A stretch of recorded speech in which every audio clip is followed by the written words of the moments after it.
All right, good evening. I'd like to call the meeting to order. This meeting is called pursuant to the provisions of the Open Public Meetings Act. This meeting was included in the annual notice of the meeting schedule as set forth in Resolution R-22-245, adopted by the Town Council as regular meeting December 20th, 2022, advertised in the official newspaper on December 29th, 2022, and January 5th, 2023. Posted on the bulletin boards outside the municipal building and has remained continuously posted. In addition, a copy of the annual notice is and has been made available to the public and is on file in the office of the Township Clerk. With that, please join me in the Pledge of Allegiance. Pledge allegiance to the flag of the United States of America and to the republic for which it stands, one nation, under God, indivisible, with liberty and justice for all. Madam Clerk, roll call, please. Councillor Cummings, absent. Deputy Mayor Hurlock. Present. Councillor Price Abrams. Present. Councillor Russo, absent. Councillor Schlager. Here. Councillor Yacobelis. Present. Mayor Spiller. Present. Certainly a few things that I want to note as we begin today. First and foremost, first thing I want to just note, as we likely all saw, and many of us did, Grace Presbyterian Church, the fire that we saw there, devastating. Certainly want to thank all of our brave men and women in the fire department and services that were on scene today, stopping over earlier. You just saw the devastation from a fire that was pretty quick moving, and I think about four of our bravest did have to get some medical treatment, but I think they're doing okay from what I hear. And unfortunately, it looks like a significant amount of damage to the property there, and certainly our thoughts are with everybody there, and hope that the congregation and everyone was able to rebuild and come back in a strong way. But certainly wanted to note that. As before we start the meeting, as a township, I know it's always very tragic when you lose someone who served the township for many years. And as a township, we have lost someone who served our township as a manager for a number of years, and even more recently as an interim manager, and someone who always exuded class and did things the right way. We certainly will miss him. We know his family's grieving, as are we. And I'd like us to observe a moment of silence for the passing of our manager, Joe Hartnett.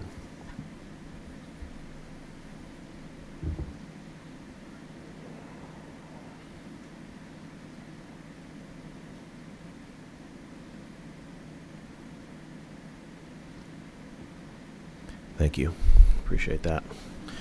And certainly, I think with his passing, it puts so many things in perspective. It's unfortunate these things have to happen at times to do so, but I just know, in speaking with him often, just a strong family man, and while business was business, he knew what his priorities were, and just really sad. So, with that, I want to welcome Michael LaPolla. I want to welcome you. Thank you for being here. Appreciate you. Your ability to kind of come in a couple days earlier. We appreciate that, and certainly we know that as you started here and your work, and I know we know you know Joe well as well, and you're feeling that loss, but we appreciate your work as you've come in as well. So thank you and welcome. Mr. Mayor, if I don't mean to interrupt. Mr. Deputy Mayor, please. Thank you. I just wanted to add my heartfelt sympathies to the congregation at Grace Presbyterian Church as well. As you know, Allison has been the church secretary there for many years, and she was one of the people this morning who actually discovered the fire when she showed up at work. Chief told me she was over there. And there's a service right now, I know, over at Presbyterian Church of Upper Montclair that started at 7, and it's really the spirit of Montclair that everybody comes together, and many of the churches, Mr. Mayor, have come together and offered space, food, whatever is needed for Grace Presbyterian. It's a shame. I was over there also this afternoon, and the devastation is just, words can't describe it. So obviously we're all here as a community. This is when we come together, and this is something that I believe we should come together, and I echo your sentiments, Mr. Mayor. Thank you for the opportunity to speak. Absolutely. Okay, with that, we'll move the agenda with flexibility. First, approval of minutes. There have been presented to the council the minutes of May 16th, 2023 and June 13th, 2023, and I so move. Second. It's moved and seconded. Any corrections or additions? Seeing none, all in favor, please say aye. Aye. Opposed? Abstentions? We've adopted the minutes there. All right, next we will open up to public comment. All speakers must complete the sign-in sheet next to the podium, which is by the clerk, I believe. Before addressing the council, please limit your comments to 3 minutes. If you wish to comment on a pending ordinance listed on tonight's agenda, then please make your comment during the public hearing for that ordinance. With that, I'll open up to public comment.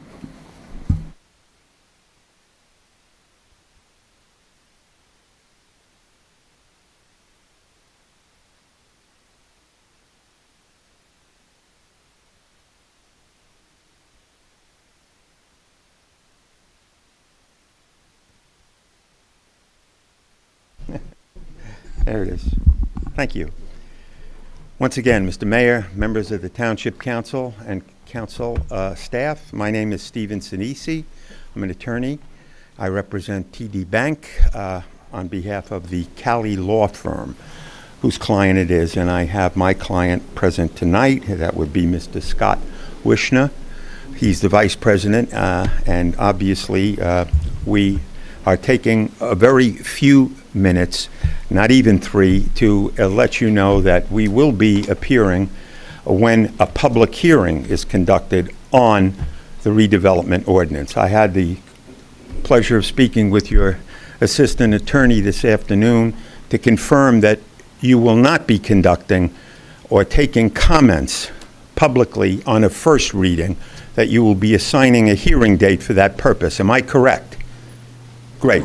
So then the only thing I came to say is, obviously, at that time, we will be amplifying the comments that we've made in a series of correspondence that began in December of 2022. I think 4 letters, in fact. And I told the Township Council that I would be presenting that package to be marked for the record so that you'll have the opportunity to study it and absorb the concerns that we have for when we convene, or you convene, the public hearing. And I'll present that to the clerk for the marking of that for the record. Again, this is not to jumpstart the colloquy that you'll hear when we get together when the hearing is held. Do you have an idea when that will be? Depends on our meeting schedule, but after introduction, we'll likely look for the September, what's the September date that we'd have? Yeah, 12th? well, first there would need to be a determination whether the redevelopment plan needs to go back before the planning board. True. For a 45-day review. If that's not necessary, then within the time allotted for a second reading of an ordinance, which Well, will as be far- in the September, one of the September. Thank you. Well, we'll follow Council the meeting. postings as we go along. It just was important for us, on behalf of Cali Law and TD Bank, to make sure that you knew that there have been 4 discrete letters that have been written, and we wanted to make sure as part of this record, so when you deliberate, you have the facts that we believe are operative and should address that prohibition that you've inserted in the ordinance. Thank you very much for your time.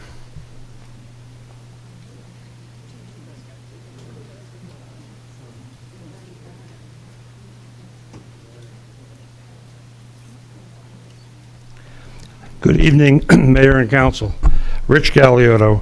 I was watching one of your meetings, and Councilman Cummings made a comment about the deputy town manager, Scantlebury. And the comment was that he may not have the right skin color. I was born and raised in this town. I never, ever would think that the town of Montclair, or anyone in it, would start any kind of racial discrimination. But you know what? The guy's been doing his job, and no offense, sir. The guy's been doing his job, and you have the gall to go out and get an interim when you could have let him stay in that position until you hired somebody. So now I'm saying to myself, maybe his skin is the wrong color for some people up here. And I think it's a damn shame, because Montclair deserves better than that. I'd like to say, you got a lot of ordinances on here, and I'm not talking about one specific one right now. But an ordinance must not be unreasonable. Any attorney can tell you that. You can look it up in any law books. An ordinance must not discriminate. Any attorney can tell you that. You can look up in law books. An ordinance must be consistent with the state and federal law. Any attorney can tell you that. And just because you create an ordinance doesn't mean it's legal. You know, there's some things, I've been coming to many of these council meetings over the years, many of them. And God, I've seen other administrations exhibit real politics, because politics is nothing but the ability to compromise. And you people can't compromise. And you're set in your ways. What you do is you create ordinances to satisfy or appease your liberal cheerleaders. You don't make it for the whole community. You got a handful of cheerleaders, and you do it for them. And somebody could say, oh, when we had the referendum, it was 2-1. It was 800 votes. But even if it was just one, that won. There's no question about it. But you don't go ahead and just appease one section of this town or these people. And there's nothing wrong with them. They just have different things where they don't want to compromise. It's their way or the highway. And as politicians, you got to stand up to it.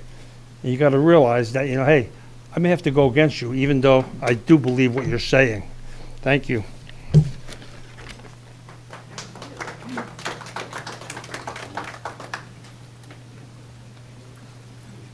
Hi. Hey, Council.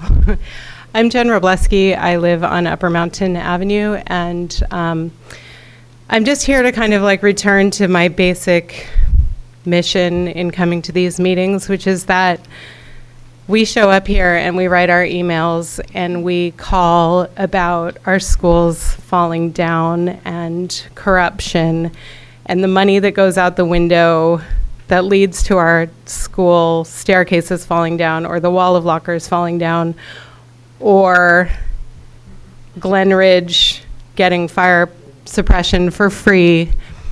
And it just feels like 2 years have gone by that I've been coming to these meetings and it's like no one's listening. So I'm here again commenting. I stepped up early because I know there are a lot of really important special interests here tonight and a lot of people have really passionate feelings about Lackawanna and the leaf blowers. I have passionate feelings about like my kids and their schools and figuring out actionable stuff to help us because we're begging for help. And all that's gone on in the past month with Scantleberry being dismissed and a acting management consulting firm coming in, and it just seems so insane. It seems insane. It's disrespectful, and it just sort of echoes everything else. I've been following this fire situation for years, and not one single thing that was brought to light was dealt with adequately at all. We funded a fire department without any data whatsoever. We did nothing to address the Glen Ridge Shared Fire Services Agreement. We promoted the firefighters. The son of Herman was promoted. We did nothing about the flawed promotion exam. And I can't stop coming until I feel like someone's listening to something. And I guess my last thought about all of this is that, for all of us who show up here, of course, we live in town and we have friends and neighbors. And, at this point, I talk about this stuff constantly to anyone who will listen. And the minute people hear about what's gone on in our fire department, they are all ears. And I just wish you all seemed as interested as we all are in finding some sort of justice for, this community. And that's all.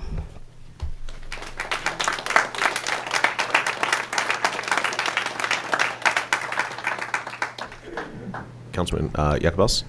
Thank you, Mayor. Mr. LaPolla, are you in a position to give an update on the timeline, or Mr. Burr, for the release of the O'Toole-Scrivo report?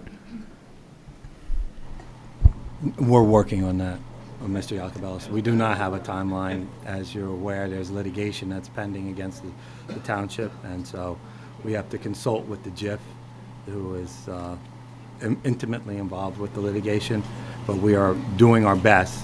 Mr. LaPolla just started, Mr. LaPolla just started last week, and we're working vehemently on trying to get at least something released that will people will be able to see. Good afternoon, everybody. My name is Christina Kata. I am a resident of the 4th Ward of Montclair. I was born in Patterson, lived in Clifton, and I moved to the Bay Street train station area about 2 years ago. I also work for an urban planning nonprofit, but I'm speaking here today in my personal capacity. And I also sent an email earlier this afternoon. I'm speaking today to ask you to please introduce the Lackawanna Plaza development. I moved here because I was familiar with the town, I appreciated its diversity, the walkable downtown and its transit-oriented neighborhoods, and I was lucky enough to be able to find an affordable home. Out of concern for the environment and for, quite frankly, budgetary reasons, I don't own a car. I walked here for today's meeting. The 4th Ward is a food desert. In order to get groceries, I need to wait until the weekly farmer's market or make the schlep and pay out the nose to Whole Foods. I'm lucky that I don't have mobility restrictions and I have the type of schedule that I can manage it. Many of my neighbors, it's shocking to me that they have to struggle in order to get food on a regular basis and that it's not a local, reasonably priced supermarket. This town, as many in the New Jersey area and larger tri-state region, is in a housing crisis. I'm incredibly fortunate to have the opportunity to move from Clifton to Montclair, and I don't want to see that opportunity window close for others because of their incomes. I am the child of immigrants. My mother is a housekeeper, my father was a baker, and I appreciate the affordability concerns that young adults and families in our area are facing, as well as the price pressures on long-standing residents. I also deeply appreciate the ordinances that Montclair has passed recently to help keep more residents here, including accessory dwelling units and rent control. Study after study across the country and New Zealand fairly recently has shown that building more housing helps to moderate housing price increases. I am glad to see that the proposed Lackawanna development offers a chance to add a significant amount of affordable housing units near transit and a key commercial corridor. I've lived adjacent to Montclair for most of my life. I went to the art classes at Montclair Art Museum. My friends and I would hang out here. There's been talk about how this development is unprecedented in its scale. And while that may be true, Bloomfield is one of the main commercial corridors of Montclair. It's huge compared to Clifton. There are already several large-scale developments in the immediate area, and it's genuinely surprising that I hear people complaining about density concerns in a town that prides itself on being where the suburb meets the city. It's not a development on a green space. It's not a large-scale collection of buildings in the middle of a sleepy residential area. This is the most active part of Montclair in terms of shopping, commuting, and foot traffic. And there's a large, underutilized pair of parking lots in the heart of the town when there is such housing need. Typically, the loudest voices in the room when it comes to new developments are those who have the time, resources, and privilege to air their concerns. I have that privilege today. I was able to come from work, walk 20 minutes, and be with you today. And I hope that you consider that there are residents who don't have that time, whose first language may not be English, like my parents, and who don't have access to cars and are not willing or able to walk 20 minutes to be here. Adding a grocery store nearby would be life-changing. There's many other reasons to consider, but I hope you do consider this introduction.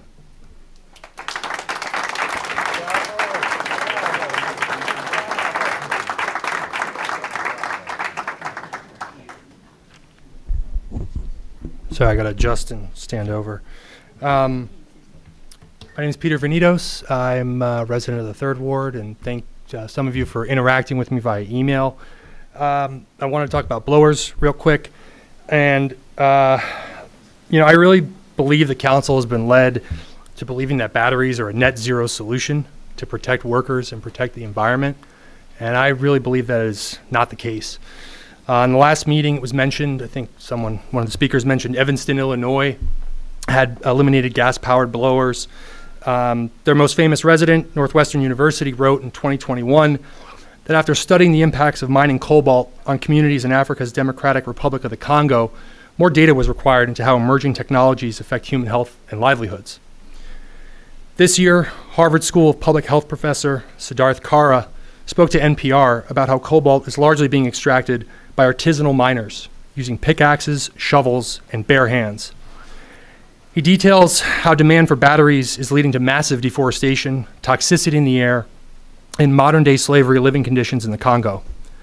Cobalt is toxic to the touch and it's toxic to breathe, yet there are hundreds of thousands of Congolese people being exposed daily. So if we say that we are concerned about worker safety, how can we honestly say that when we know this is happening? If we're concerned about the environment, which is obviously the chief concern, We have to acknowledge that the supply chain to make a battery is absolutely filthy. Materials like cobalt move from Africa, lithium moves from Latin America to Asia, where it's manufactured and assembled, and then again onto their final destinations. All of this almost entirely powered by fossil fuel burning ships. We also have to ask ourselves, when we bring batteries into a community, what happens? CalMatters.org, which is a center non-biased newsletter in California, estimates that 75% of used batteries end up in a landfill, which can lead to dangerous fires when they're compressed as part of the waste management process and contamination of the soil and the groundwater. And frankly, we have failed in this town to recycle styrofoam. Plastic recycling is an absolute joke. We don't have the infrastructure or technical capability to effectively recycle batteries in commercial quantities. It's a massive issue because our landscaping community is pushing their equipment daily. It's not like me with my little green works, dusting off my front path. We need a lot of batteries which run very hot, and when drained, they need to be recharged. Where does our energy come from? In New Jersey, the U.S. Energy Information Administration estimates we only get 8% of our energy from renewable sources. There is a large presence of nuclear, but that is rapidly declining. So when we think about batteries, they're also heavy. So all these trucks running around Montclair with more weight, burning more fossil fuels. I know the day is coming where we're going to have much better solutions, but we're not there yet. And by doubling down at this point in the maturity curve causes more harm than good, reinforces inequity with the Global South, and brings dangerous materials into our communities. Thank you.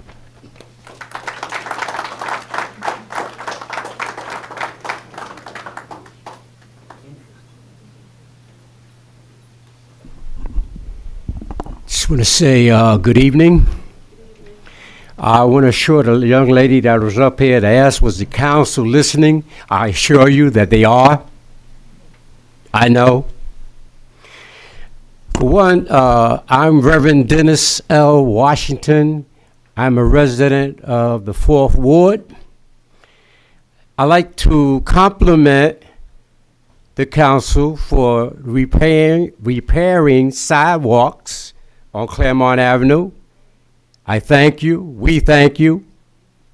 Keep up the good work. Keep listening. Can I ask a question about your receiving money? Can I ask a question like that? I'm asking you because I don't want it to be out of place. You can state anything you'd like. We Say anything I like? At the Okay. end, yeah. I was told, I'm asking you the question because I was told by a mayor of New Jersey that you in Montclair, that you received money from the state as part of lottery winnings, that part of it goes to education, okay? And I also heard from another mayor that that's not true. So I said I should ask you directly. So It's a simple one. I think it would say we don't receive it directly. It's through the state. Correct, Mr. Burr? We don't have a line at all for lotto numbers, lotto dollars. I didn't, can you? I do not believe towns get anything directly, although Mr. Burr might know that better. I believe it goes to the state that then determines how it's disseminated. And I'm not clear exactly how that works, Mayor. I'd have to Someone look else that up. might be able to answer it better. Not sure. Okay. The last thing I want to say is that the gentleman that's absent today from the 4th Ward, tell him he gonna be absent a long time after a while. Year 24, he gonna be absent. He won't have a choice. So tell him he better make all his meetings, because I have arrived. And I won't take his place. I just earned my place. But thank you. And thank you for the good works you do. And I will never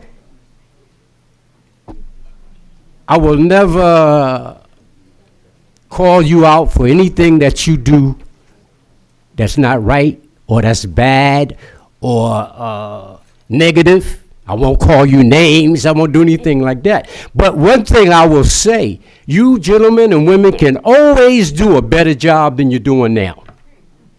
Next week, the job that you did last week, this week, you should do a better job. And the next week, a better job. And the week after that, even better. And believe me, people will come in here with smiles on their faces, compliments in their mouths, and tell you that you are the councilmen and councilwomen that you should be. Thank you.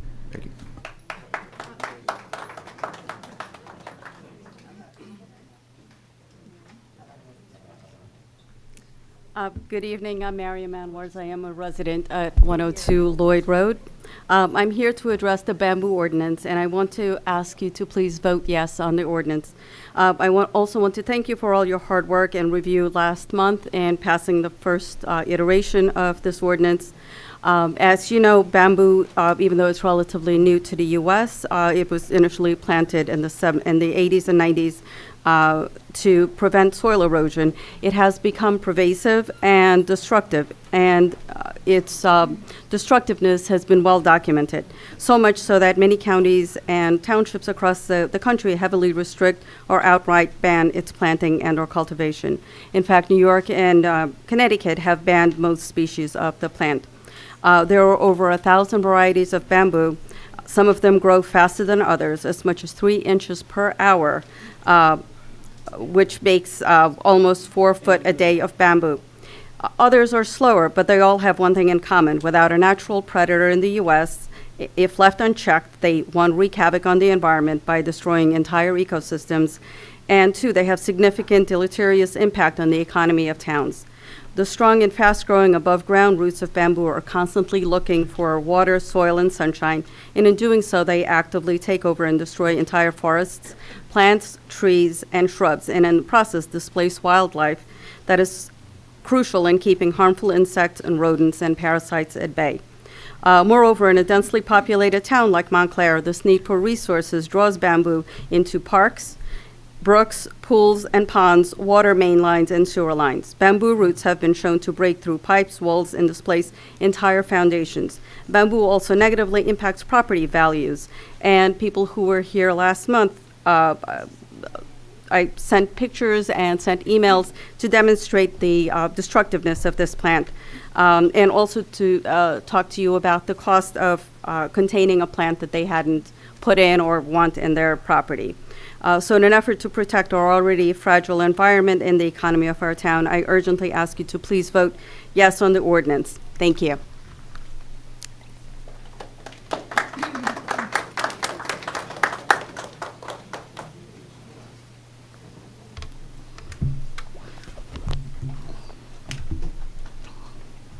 Good evening. I'm Denise Ford, Sourdough. Do I have to say my address? No? Okay. All right. I moved my family to Montclair 17 years ago. One of the big reasons we selected Montclair was because it was a great town with great schools and diversity racially and economically.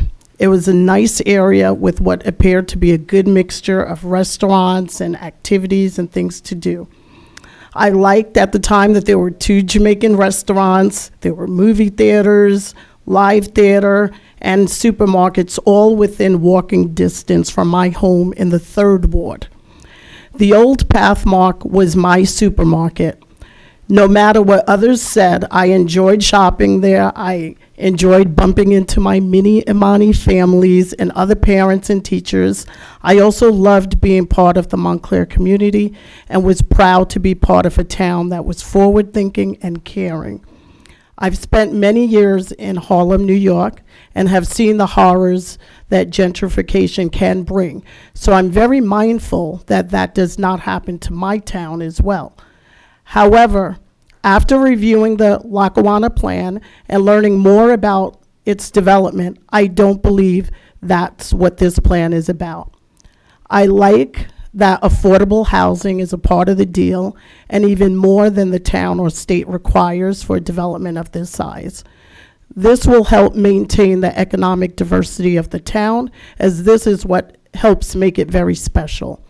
I also really like the amount of outside space that's included and can imagine just sitting outside for a rest or to eat a bite, have a drink. Just really enjoy the outside space. I want to continue to live in a nice and forward-thinking place with plenty of outside space. Homage to the historical past of Montclair, of the Lackawanna Railroad, and economic and racial diversity. Therefore, I support the Lackawanna Plan, and I say let's move Montclair forward and let it continue to be the place that others envy for the right reasons. Thank you.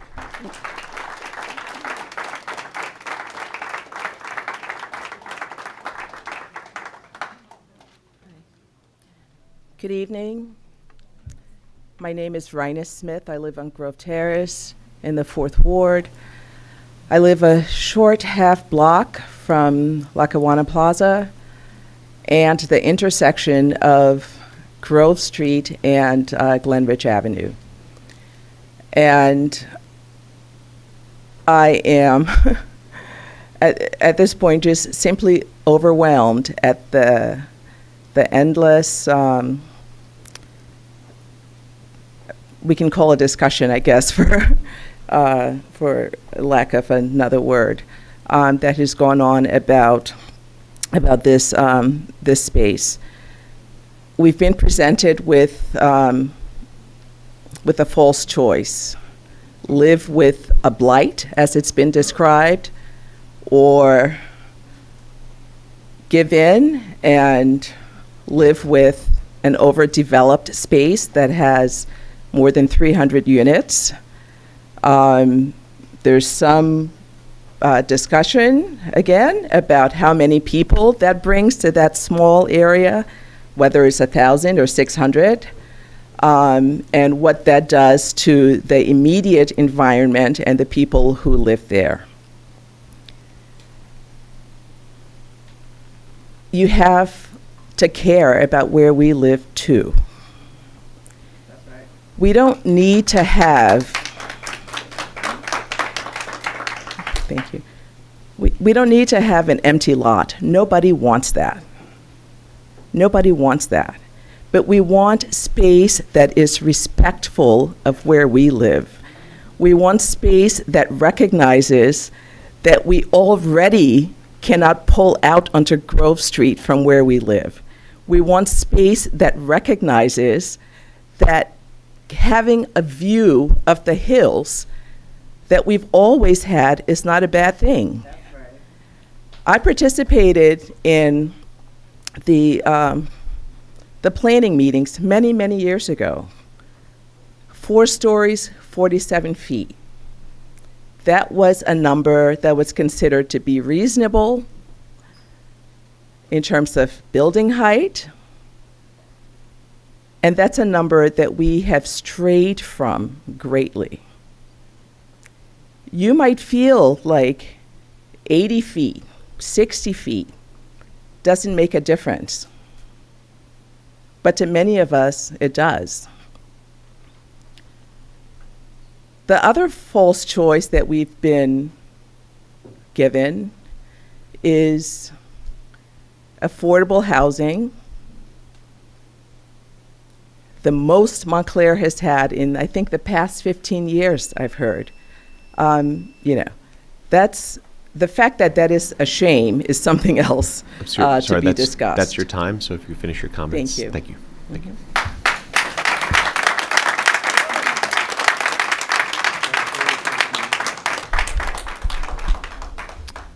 Hi, my name is Eileen Birmingham. I'm here tonight again about the firefighter promotional exam. I understand the promotions went through. I understand also the exam was called fair and unbiased, and we are awaiting the release of the O'Toole-Scrivo report. And I just want to say again, I really am waiting very with bated breath to learn how this test was unbiased. So I'm going to use some of my time today to read into the record so everyone understands how astonishingly abnormal this exam was. At the very last minute, the fire chief, and when I say the last minute, I mean days before, changed the rubric to eliminate seniority, which has been part of the rubric for forever, essentially, and instead put in, yes, and as it is 20% of the civil service exam, and instead put in college degrees, random college degrees. And I should just add that part of the process here when a complaint was made was Mr. Morgan did an investigation, and he clearly stated, and I will read this, "My finding is that the change in the testing criteria created a disparate impact on minority test takers who took the 2021 promotional exam. After a thorough and meticulous investigation of the complaint, I could find no legitimate reason, nobody could, why changing some of the criteria for the promotional exam is specifically job-related for the positions in question and consistent with business necessity. There was no reason. In my investigation of this matter, a few disturbing issues were unearthed as to how the Montclair Fire Department is managed on a daily basis and how this promotional exam was created and scored." Essentially saying that he was told by the former Human Resource Director, Sharon Matthews, that Fire Chief Herman recused himself from the entire process, as you might expect someone normally would do when their son was taking an exam. Fire Chief Herman stated to me that he did not and could not recuse himself from the process. The opposite positions of these two statements give me great reason for pause and uncertainty about the veracity and transparency of the creation and scoring of this promotional exam. And I will add as well that the Civil Rights Commission of Montclair did their own analysis and assessment of this situation. And they also came up with the idea that this was a flawed exam. And to quote, they stated, "The MFD promotion test should have been thrown out and administered. Our guess is that there will be a settlement based on disparate impact." And this is what we're dealing with. And I will say one of the most concerning things is that the idea that there was disparate disciplinary for the black firefighters, they were subject to harsher discipline, and really we need to see the report that will make this.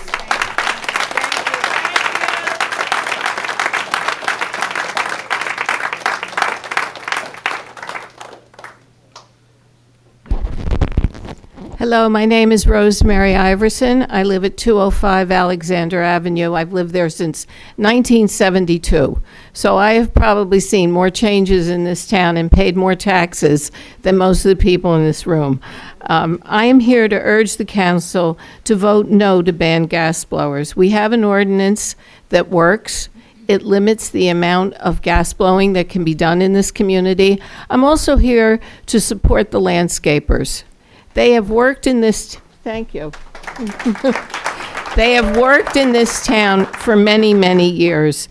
And many of them not only work here, they live here and they vote here. They use their votes and they have a vocal clientele, including me, who will use my vote.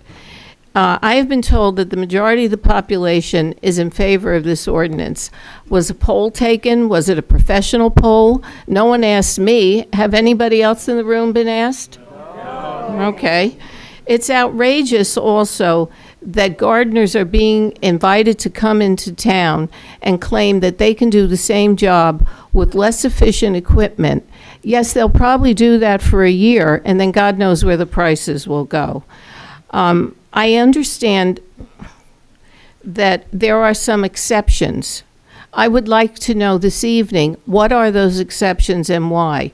My family and I own a couple of apartment buildings, and my tenants deserve to have work done at a reasonable price so I don't raise their rents. I mean, I think that unfortunately, 40% of the electricity manufactured or used or whatever in the state of New Jersey comes from coal fire. The gentleman who spoke before me gave a wonderful example of that, and he was absolutely true. I think until we have renewable and sustainable energy, lithium batteries are not the answer.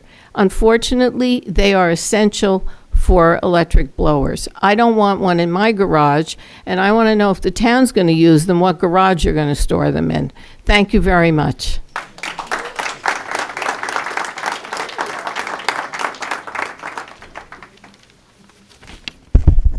Mr. Mayor, members of the council, thank you. I'd like to address, pardon me, I'd like to address the Lackawanna Plaza issue. My name is Copeland Birchie. I hope you will indulge me. I first moved to Montclair in 1948, 75 years ago. And except for a stint in the Army and a few years in Verona, my family spent the last 47 years in Montclair before recently moving to Cedar Grove, but not far, just above Montclair State and across from Mills Reservation. I was a member of the school board in the 80s and president of Mountainside Hospital Community Advisory Board, and I'm on the advisory board of Tony's Kitchen. My wife, Andy, is a broker associate with Stanton Company Realtors here in Montclair. I say this only to emphasize our strong ties that remain to Montclair. We still consider Montclair to be our home. It is the center of life for much of the surrounding communities as well. Culturally, shopping, restaurants, entertainment, and more. Lackawanna Plaza is, and always has been, a defining element for the town. From the days in the 1950s when the trains brought passenger cars to the surrounding dealerships and the trolley, believe it or not, took us down Bloomfield Avenue to Newark. Times change, and so do the needs of the community. Sometimes it is difficult to let go, but that is how we progress. We certainly wouldn't permit those car dealerships today. Too often, Montclair has allowed substantial areas to lie fallow for years upon years. Think of the old Haynes site. Languished for 15 years in the name of trying to find the perfect solution for an uncertain future. The current proposal for Lackawanna Plaza before the council will never find unanimous support. But it has been reviewed, it has been modified, it has been changed, it has been revised again, and more of any more will not benefit the process. Don't again let the search for the perfect be the enemy of the good. Leadership is tough. It requires leaders dedicated to doing the best solution for the entire community at whatever the political cost, not followers. Thank you for your time. Thank you for your attention.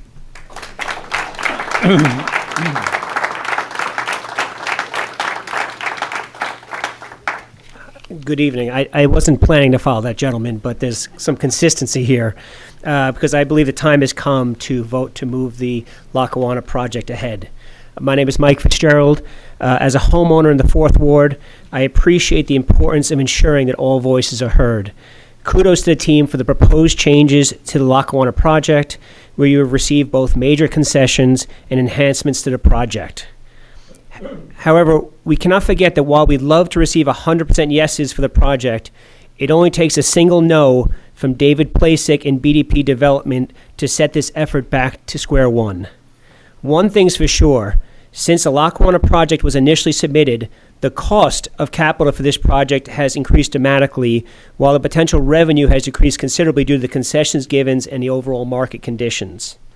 I genuinely feel that if David Plasick was not as committed to Montclair as he is and has been for many years, a different CEO might have moved on from this project already. It's time to recognize the importance of the project and the absolute need to move ahead now. Local leaders like David are rare and shouldn't ever be taken for granted. The 4th Ward certainly needs this project to be launched, and I bought my home in the ward in anticipation of a new Lackawanna Plaza as a centerpiece to our community. Let's get it done. Thank you.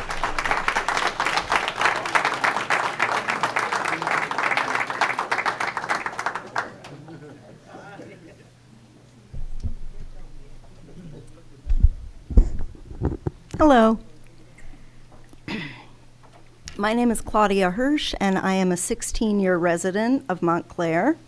I'm the mother of 2 boys who grew up hiking and wandering in Eagle Rock Reservation and Mills Reservation, not least during the pandemic.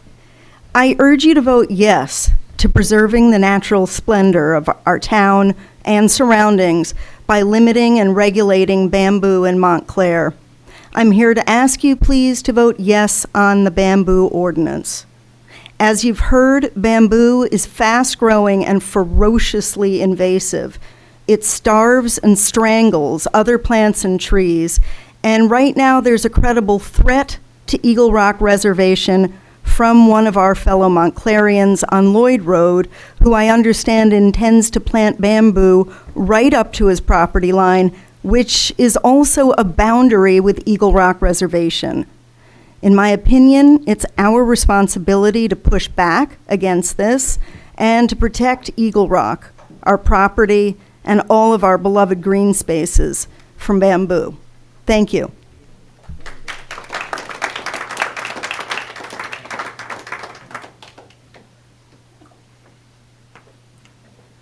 Good evening.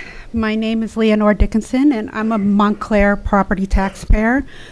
Although I'm not comfortable in public speaking, I feel I need to address an issue I've been struggling with and to shed some light on this to the council and hopefully curtail problems like this in the future. On April 28th, I made an online payment for my property taxes. On May 8th, I received a letter stating that the payment was returned and I was charged a $20 fee.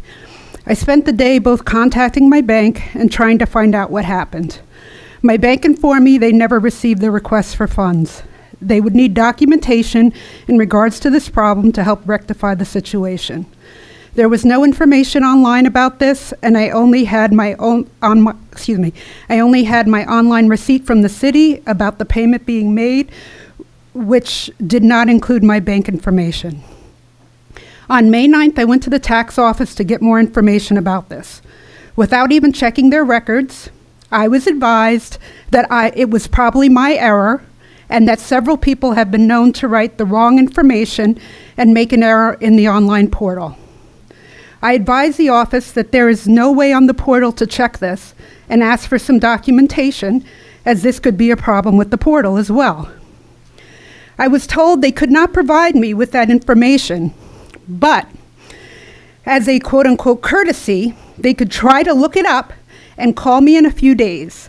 I would then be expected to provide all of my bank information, and they would then tell me if what I stated over the phone is what they show in their records.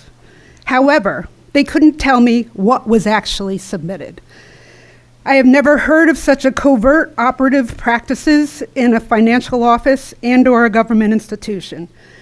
I advised the office that I needed more than this to submit to my bank to rectify the situation, but I was then told that it was probably just my error. I was then advised that I was restricted in using the online portal for the next 3 months because the payment wasn't accepted, and that starting the next day, I would not only have the $20 fee, but interest would be applied to my account as well. I asked for some leniency with this issue until it was resolved, but was told that per the city ordinances, there was nothing they could do.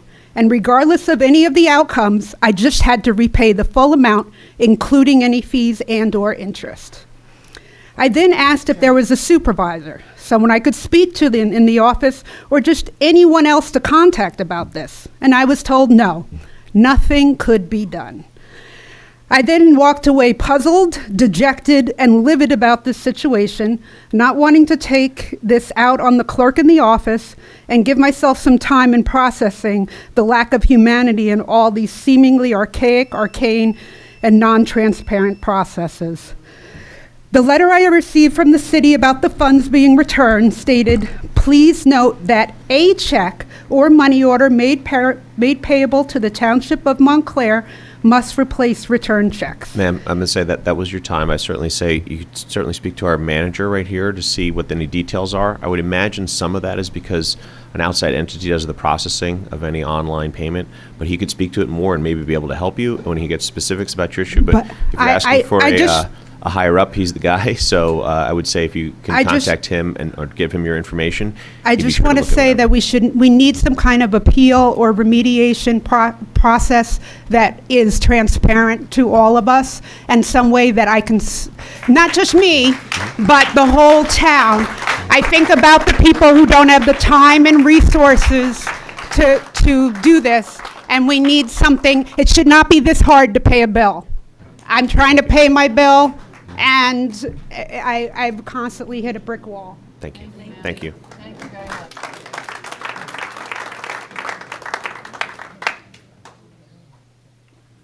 Good evening, Council. Mike, welcome to Montclair. You know what my rule of thumb was on that? A person who gets that many calls, makes that many calls, writes that many, you've got 4 pieces of paper here, give her $20 back. You got to have some flexibility in the system. I'm Ed Remsen. I'm speaking in my capacity as a former member of this governing body, a member of the Second Ward rep from 2004, and mayor from 04 to 08. And that is the only capacity only hat I am wearing. I want to talk about Lackawanna. I don't do signs, but I'm here to speak about advancing it. When I sat up here in my first council, there was a conversation one night where somebody was imprudent enough to say in front of my friend Charles Smith, the 4th Ward council member, this is really not a ward issue. This is really a townwide issue and you're a ward councilor. So basically mind your own business. Very imprudent. Charles never lost his cool and leaned over and said, I'm a ward councilor and I have ward responsibilities. But on a lot of these things, please remember we're all townwide officials. And on these really big projects, everybody has as much say as everybody else, even if the project is cited in somebody's ward. My point is this. The 4th Ward, I remember a lot, and I'm looking at Dr. Baskerville, I'm looking at David in the back, and others who've been here much longer than I, and I'm here almost 37 years, is the history of Lackawanna is a 4th Ward history of distinction. They didn't ask for a seat at the table, they took a seat at the table.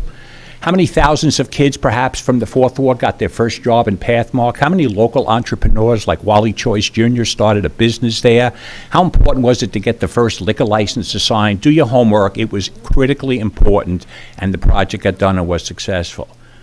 But having said that, there is no exclusive veto power over a project as large as this that one person has the power to stop or unnecessarily delay. It is no more the ownership of any particular person on this council, whatever the issue is, than would have been the case when we were voting on the Haynes project, which was never seen as the purview of the 3rd Ward councilor. It was a townwide issue. This is a townwide issue. And I think the balance to that has been the extraordinary amount of time that has been spent listening and getting feedback, et cetera. Number 2, the first council I served on, without mentioning any particular names, had a very difficult time corking up the courage to push the button on area need of redevelopment to move the Haynes building, which at that point had been empty, I think, 14 years. So we had an election, we had a few seats move around, and then we got that done. And when that happened, that downtown area started to jump, cause and effect. This project has been sitting a long time. It needs to get done. Time is money. I am hearing about more analysis is needed. I don't think so. More financial analysis without taking anybody's particular side, and I'm not commenting on the pros and cons of the project. If there's going to be a financial analysis that's going to show the project is more or less profitable to the person who's putting their money in, that's up to the developer. The town's going to suffer a little bit, probably with less of a rateable, but time is money. Here's Mayor, my that's your time. third and last point. So I'm let's wrap it up. Yeah, that's your Really? time. Yeah, that is your time. Fine. I'm holding everyone to it. Lead, but- own this, Thank you. get this done. Thank you. Thank you.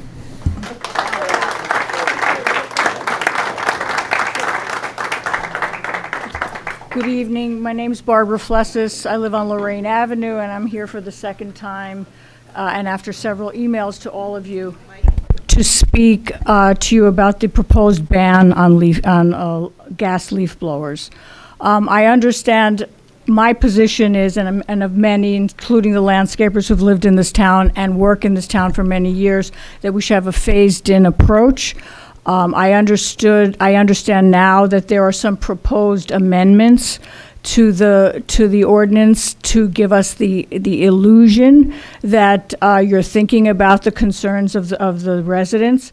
But the amendments that I read in Mr. Yacobelis's email are like trying to put lipstick on a pig. And it's also, and you are trying to deceive us. The proposed delay for gas-powered push leaf blowers till January of '24 for properties of 1 acre or more is nonsensical. The technology is not going to magically emerge in 5 months so that we can use electric blowers in this town effectively. It's unfair to people with small lots. It ignores the fact that the ban on gas leaf blowers is going to result in higher costs to all homeowners. In addition, for a town council and mayor who supposedly value diversity, equity, and inclusion, you are ignoring the needs of people on fixed incomes and seniors. You're ignoring how expensive it is to live in Montclair, and you are also something that bothers me very much, excluding small businesses with workers who need these jobs. Another joke in the amendment is the buyback for homeowners with gas blowers. Where is the money coming from? And if you're going to have a buyback, extend it to the maintenance workers who can't afford, on the slim margins they have in their businesses, to buy the new equipment that you're requiring. Where's the money coming from for buybacks? And it's a joke. Most of the work in Montclair is done by the maintenance people. I've asked questions repeatedly in my emails about what is the beneficial environmental impact? Do we really have to do this now will it have a significant effect? And what will the additional cost be for residents? The ban should be phased in and with a realistic view of the costs, the environmental impact, and the technology and the needs of the residents and the maintenance workers.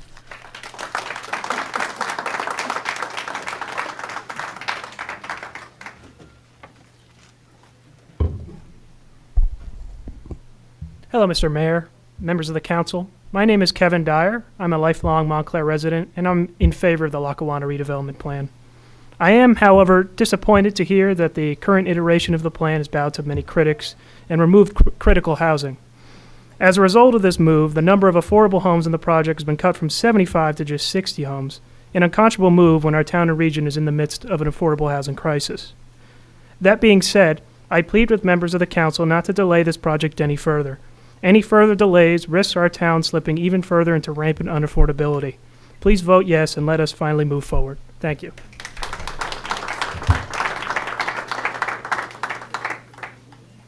Hi, my name is Axel Hellman. A couple months ago, I was here to talk about the proposal to ban gas leaf blowers. I still think that's a good idea, but today I'm here to talk about the Lackawanna Plaza and its traffic impact. So there's a traffic study done, as is typical with these types of projects, and I read it. I have a degree in transportation planning, and I believe it overestimates the amount of traffic that the project would generate.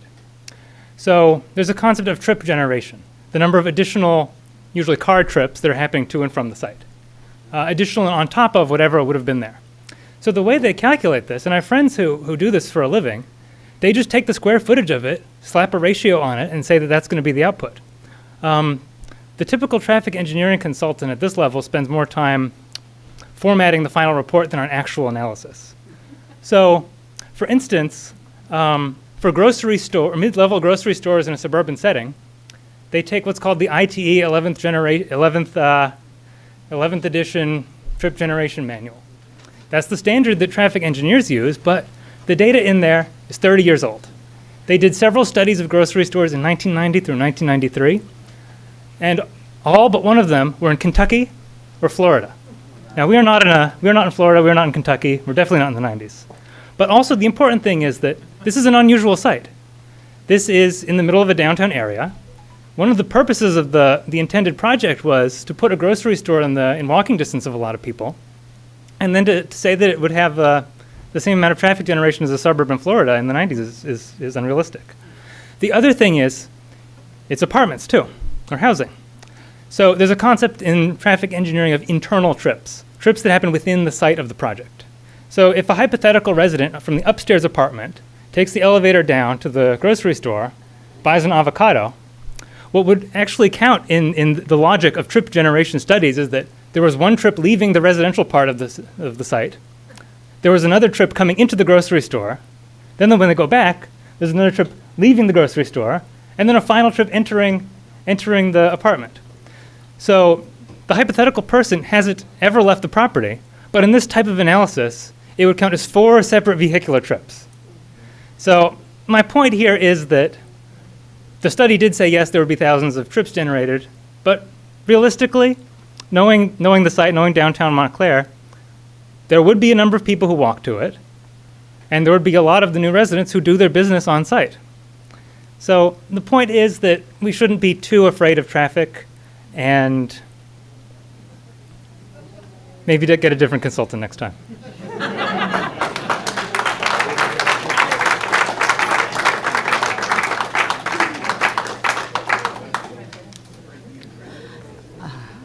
Good evening. My name is Rachel Quinn Egan. I'm here to talk about Lackawanna. You told us you would wait for Mr. Cummings to be present. A crowded room of concerned residents were told that in person last Tuesday at Glenfield. I fear many had never heard about the last-minute switch, which is very disappointing. I hear very nice things about this developer from people I really like. I've never met him, but I am told I would like him. But this is the problem with living in a small town. It's awkward to speak up, and the fact is that none of this is personal. I respect his right to try to develop his property in a manner that makes a good profit for himself and his investors. That is his job. I also can see some creative and admirable touches to the plan, but in my opinion, it's not what should ever have been planned for this area. That is not his fault. It's about town governance. There are steps you can take to slow or even reverse gentrification. This is not it. But tonight I want to focus on one thing. I am very concerned about the height and height regulations for this development plan. It's just too tall. The current permitted height is C1 zoning. I think that's 62 or 67 feet, yet this plan claims to go as high as 88 feet. This is way too high. It may not even be the final height.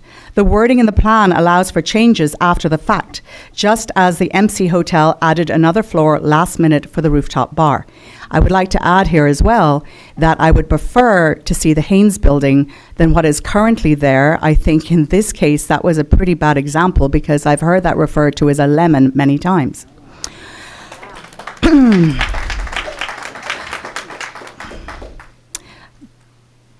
Page 14 of the plan reads, utilize density bonuses as a tool to ensure that development greater than the currently permitted height and density shall require complementary public improvements. Associated improvements tied to density bonuses may include, but are not limited to, sidewalk, pedestrian infrastructure upgrades, bicycle infrastructure, and public open space. This language is so obtuse, but I think it simply means that we are leaving a loophole for greater height than zoning normally allows if they can show we have been offered bonuses such as bike lanes and public spaces. This leaves too much room for a developer to build as tall as he can go. And if this plan isn't regulated properly, every developer will use this as the new model. Because most developers want to build the tallest buildings they can get away with. If the rules don't constrain the design, it'll get maxed out. The simplest way to resolve the possible legal loophole is to introduce an ordinance or resolution to amend the language and clean it up. Please ensure that we stick to the height regulations that the area is zoned for. That is a max of 67 feet, I think, but I am happy if that's too tall. I would like to add, since I have a moment, it's been 20 years in my house. I've never used a leaf blower of any kind. I use a rake. My house has not been covered in leaves. I have fireflies, butterflies, and bees at my home and my garden, and it's beautiful. Let's use a rake.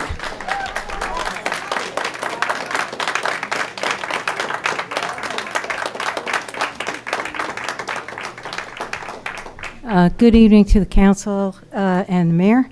My name is Karen Sapansky. I live at 40 Nishwain Road. I'm a Fourth Ward resident, and I'm here to speak in favor of the Lackawanna Plaza development. This development has, or this property has been talked about for, way too long, at least, 8 to 10 years. And as some of the previous speakers have said, the Fourth Ward is a food desert. The nearest grocery store that I have to me does not even sell bread. They do sell lotto tickets and they do sell coffee, so I guess I'm fortunate. The proposal was changed to lower the height. It was also changed to cut down on the amount of affordable housing. And as so many of the other previous speakers have said, we have an affordable housing crisis. Montclair is an attractive place to live, not only because it is racially and ethnically diverse, but because it is economically diverse. If we only want people like Aaron Rodgers to move into town, then I think we need to build some affordable housing. In the Fourth Ward, we have many apartment buildings. We have lots of two-family homes. We have lots of people who have smaller units in their houses or in their backyards to house additional people. I understand that people have concerns about traffic. I lived, with an EPA trailer for 15 years down the end of my block while they cleaned out radon. So I understand all that. But in the interest of keeping Montclair a diverse and economically viable place to live, I think we need to move on this project, and I urge you to vote yes. Thank you.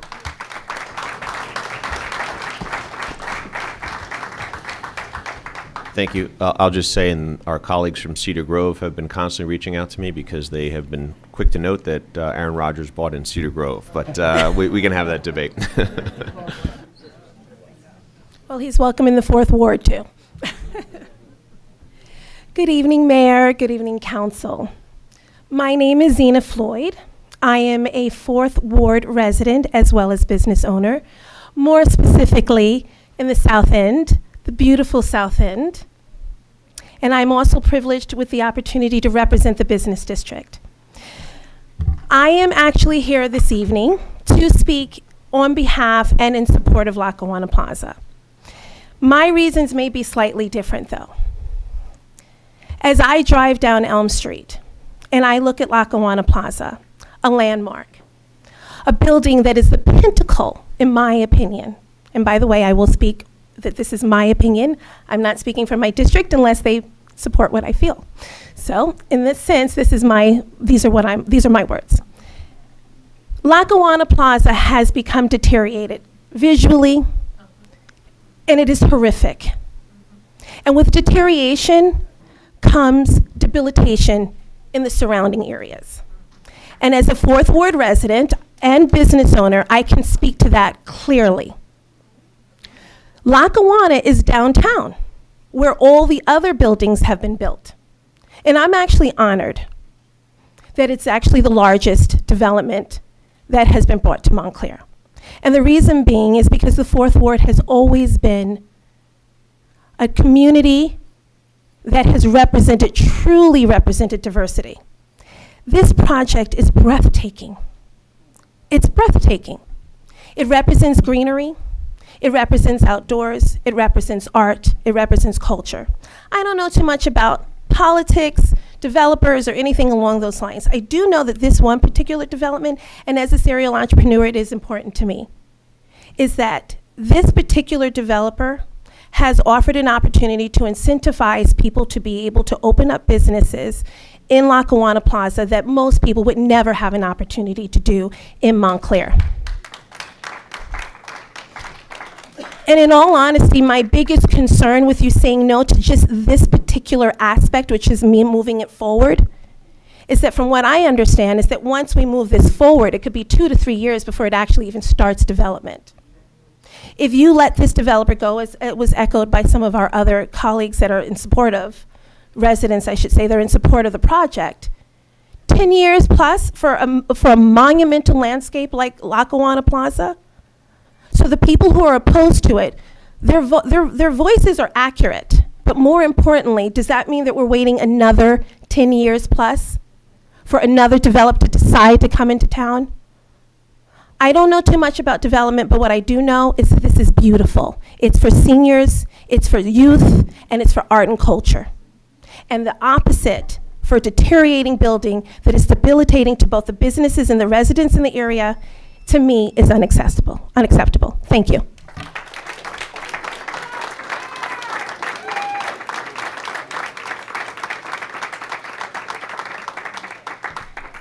Hello, Mayor and Council, and good evening. My name is Michael Martin. I live in the 3rd Ward, and I am here to ask you to vote no on the leaf blower, the gas leaf blower elimination. I find that legislation to be unnecessary and extreme. When we moved to Montclair over 15 years ago, one of the things that attracted us to this town was the beautiful trees all around. In fact, we're one of the few towns around us that under our Community Services and Public Works Department has an arborist in charge of shade trees. Many of these shade trees are planted and replanted by the town and maintained by the town. Do we know how many trees there are that are town-planted trees? Well, if we just double that number, let's say, just as a low estimate, how many leaves do you think that they add to our streets and our sidewalks every year? And whether the size of one's plot is, 0.08 of an acre or multiple acres, it takes the landscaping companies a significant amount of time. And I had planned to share with you this, which is what should be very familiar to people who live here in town, right? These gigantic landscaping trucks with that suck up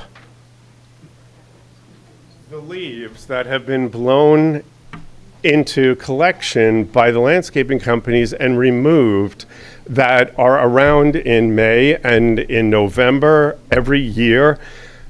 If you take away the landscaping company's abilities to do that work, who's going to pick it up? The town maintenance? I mean, we can't even afford to pay teachers to fill all the positions in this town. We're going to do that, and no, nature is not going to take care of it. Okay? Leaves on the ground create car accidents. They create bike accidents for our children. I have 3 children in the middle school and in the high school here, and I do not have every Saturday and Sunday from September through December to rake up the leaves in my backyard that are from trees that existed on my property and for trees that were planted by the town. I just want to say some excellent and scientific points were raised by some of the earlier speakers on this matter. And while this is a good idea, it's not a great idea. Its time has not yet come. I think it's something that should be considered again, but I would still urge you at this time to vote no, as the gas-powered leaf blowers are significantly more efficient and necessary in our town than the electric-powered ones. And I thank you for your time.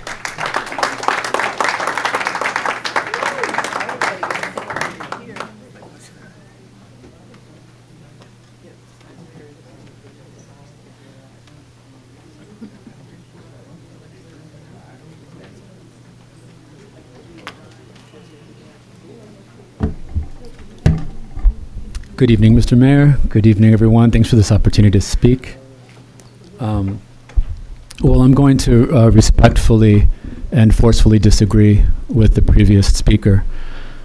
Towns across this country have banned leaf blowers. This is a movement that's happening across America for obvious reasons. These towns are facing reality, and I'd very much like to be a part of a town that is looking to the future and not to the recent past. I've been teaching at Montclair State University for 23 years. I live here on Gates Avenue, not very far away. I can't tell you the amount of times that I've talked to people all across this town about the unbearable noise, the ridiculous amounts of dust and inconvenience that these leaf blowers cause. Often it's happening like twice a week in the middle of summer. It's difficult to understand what they're actually blowing on these lawns when there's no leaves falling from trees.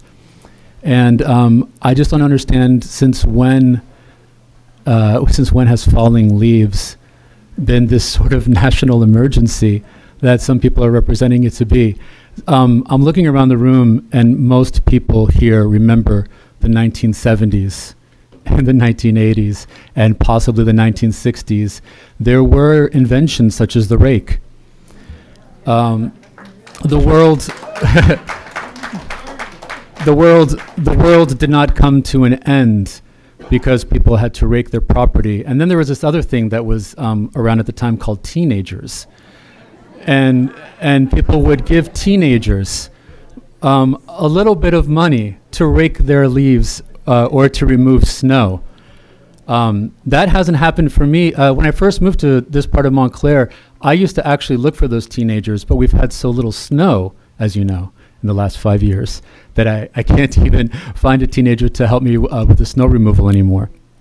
But in any case, I know some people are arguing that we need more time, but I would just say the glaciers and the ice caps are not waiting. The forests in Canada, California, and Hawaii are clearly not waiting. The heat waves are not waiting. The hurricanes are not waiting. I'm from Miami originally. I have experienced more hurricanes in New Jersey than I have my entire childhood in Miami Beach, Florida. And for those of us who are sort of waxing poetic about this invention, the leaf blower, I would just like to remind everyone that it really wasn't until like the late 80s that people started thinking of this as something they needed to have around the house. Before that, it wasn't even on the horizon. Somehow we survived. Somehow we survived. 1 hour of leaf blowing. This is according to USA Today. 1 hour of leaf blowing is the equivalent in emissions of driving over 1,000 miles in a car. Thank you for your time. Sir, could you remind us of your name? Sir. Sir. I think we met, but I don't remember your name. Johnny? Lorenz. Okay. Thanks. Good to see you again.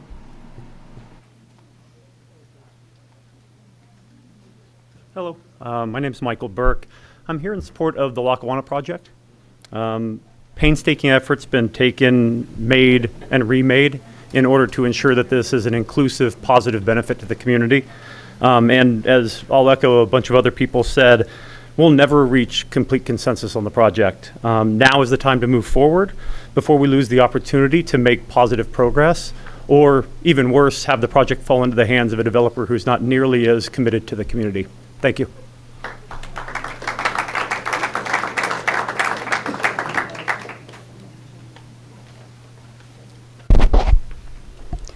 Good evening. My name is Yana Robbins, and I'm here to share a couple of thoughts regarding the gas leaf blower ban. Firstly, I'm so excited that we're nearing the finish line on the ban. So much work went into this on both sides. Thank you for listening to all of us. Despite so much disagreement within and outside the council, I think we can all agree on what makes a good town, a place we can rest and recuperate. And I think we can all agree that the second draft of the ban, proposing the 7 a.m. start time for all equipment, would violate all of our vision for a quiet and peaceful Montclair. It might even violate the noise ordinance of Montclair and New Jersey. Please consider changing back the start time of electric and other equipment to 9 a.m.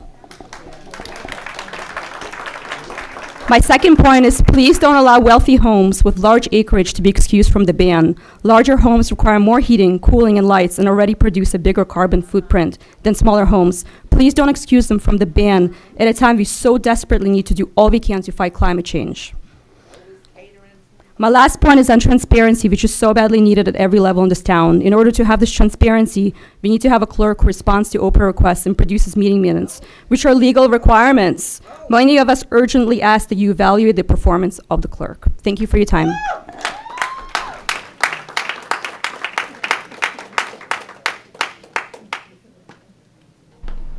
Pardon me, Mayor. Councilwoman Price Abrams. Yeah, thank you. I just want to clarify that the item on the agenda is the second reading of the ordinance we had previously passed. So for people who have views on either side of it, the ordinance that's before us is the same version as the one that had been passed on a first reading. Thank you. Hi, everybody. I'm James Cotter, Clover Hill Place. I want to start tonight by remembering Joe Hartnett. When Joe was a township manager, he and I worked together on a number of cultural affairs projects. And I always found him to be a tough, fair, and thoughtful leader. My condolences to his wife, Georgia, and his family and friends. Tonight, the council is going to consider introducing the revised Lackawanna Development Plan. As a resident of the 4th Ward, and as someone who lives half a block away from the proposed development, I asked the council to delay just until the next council meeting in deference to Councillor Cummings.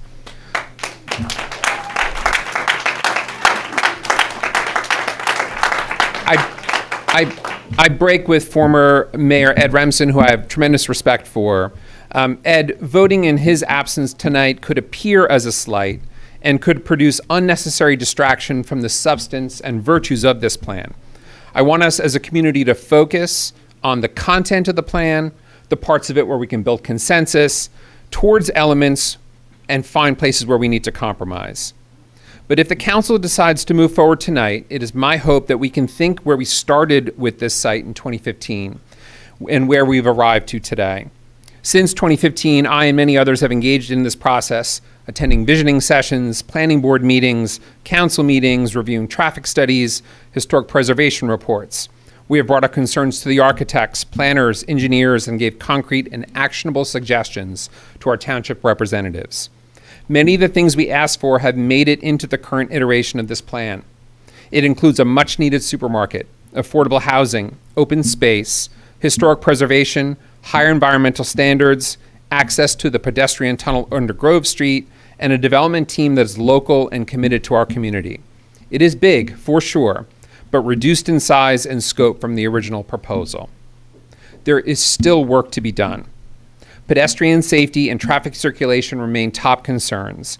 I'm asking the council to prioritize the safety and quality of life of the residents that will be most impacted by the development. Again, I want to reach out to your expertise, Deputy Mayor Harlock. The First Ward streets surrounding Montclair State, many were dead-ended to prevent traffic hazards from infiltrating residential neighborhoods. You, along with Councilors Cummings, Yacobelis, and Russo, can help us in the Fourth Ward to find solutions to similar problems. Councilor Schlager, your work on the traffic circle in Watchung in the Second Ward, and Mayor Spiller and Lori Price Abrams, your work on the Bloomfield Avenue corridor can inform our work in the Fourth. This is a townwide issue that will require a townwide solution. A traffic study was conducted in January that contained a fatal flaw. It sought the quickest and most efficient ways for traffic around the Lackawanna site. Instead, what we need is a plan that finds the safest and most pedestrian-friendly means of circulating the site. That's a big difference, and I want us to make the latter our priority. Let's work together. Thank you. Thank you.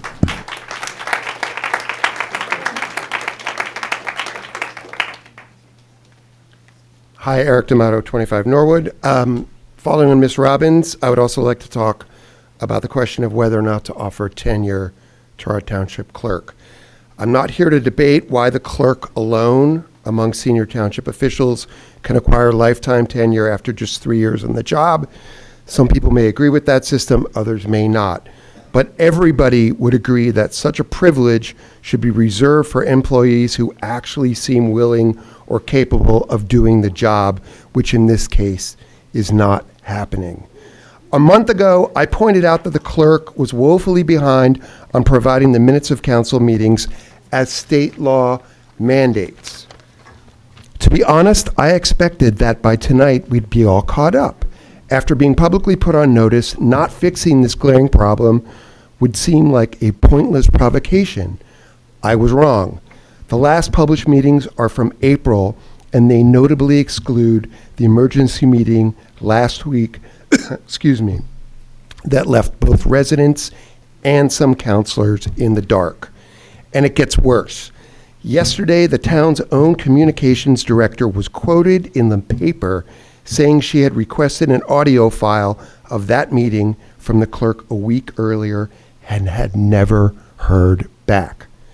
Meanwhile, from what other residents tell me, OPA requests and other important business are being treated with equal disregard. Now I'm going to ask you, what do you think is going to happen after you grant the person responsible for this lifetime tenure? Is the work going to get better? No, it's going to get worse.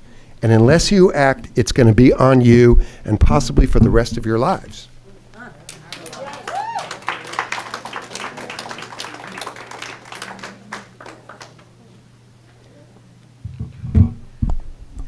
Hi, my name is Lauren Berman and I live on Highland Avenue.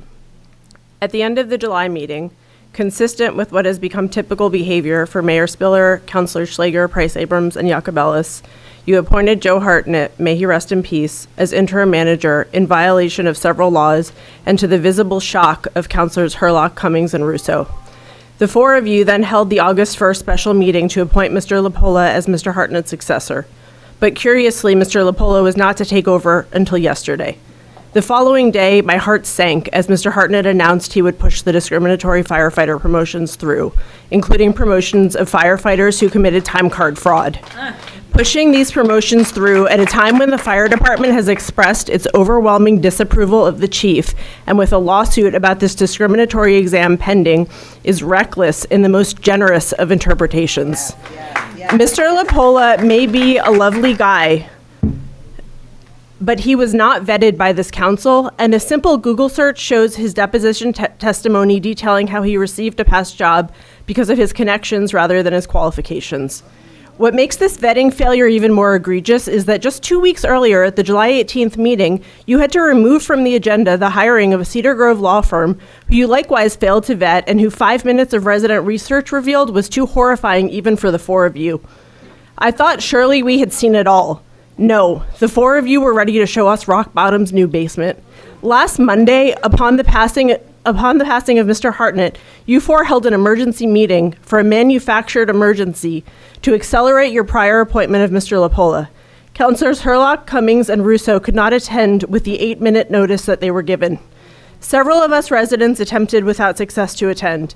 The Open Public Meetings Act is not optional. Following the law is not optional. Democracy is not optional. Some of us pay very close attention to what you're doing and come to speak to you about the actions you're taking. The vast majority of residents don't have the time or perhaps don't have the desire to engage as regularly, and that is their right. They pay attention around an election cycle and choose the councilors that represent them, who they rely upon to make decisions on their behalf. You four are depriving those of us in the 1st and 4th wards of representation by half of our elected officials. Laws are in place that require your deliberation and voting as a body and require that you notice your colleagues adequately ahead of meetings. These are so that we all are represented. By shutting out Councilors Herlock, Cummings, and Russo, you have stolen our representation, and it is not yours to take. Some of what you are doing may be reversible, but the clerk's tenure is not. Her employment will imminently become permanent despite her constant violations of Oprah and OPMA. It is critical that you terminate her before we have a lifelong, irreversible problem.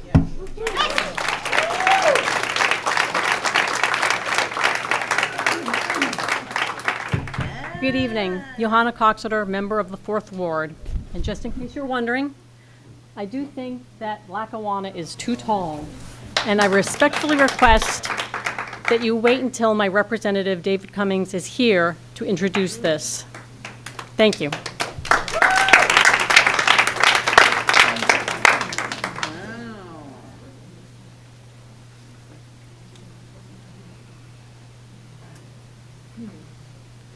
They don't have none of this thing now. She shut them down.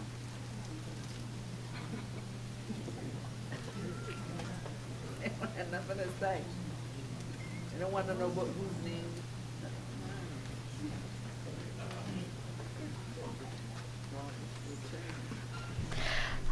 Wait.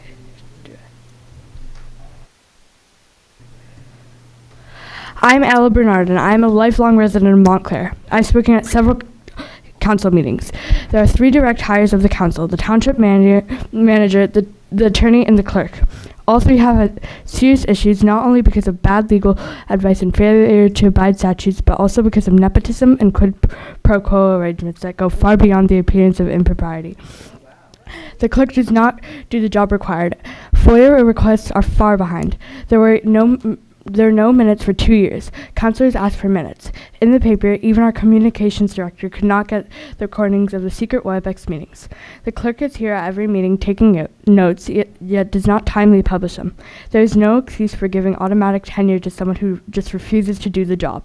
She was Tim Stafford's secretary, and the taxpayers paid for her to go to clerk school. She even got an extra stipend. We need a competent clerk. I agree with everything Mr. D'Amato and all of the other citizens have said about the clerk. She needs to be replaced immediately. Tim Stafford's behavior resulted in multiple lawsuits, yet the council did not fire him. They put him on paid leave. More egregiously, the town did not appoint the town did not appoint an acting town manager by resolution as required until May. Scantlebury was appointed in the same resolution that fired Stafford. Apparently, there was no emergency with the unfulfilled position between October and May. That makes the process deployed for demoting Scantlebury even more egregious. That doesn't even take into consideration the conflict of interest of Hartnett. The August 7th emergency meeting was even more deplorable.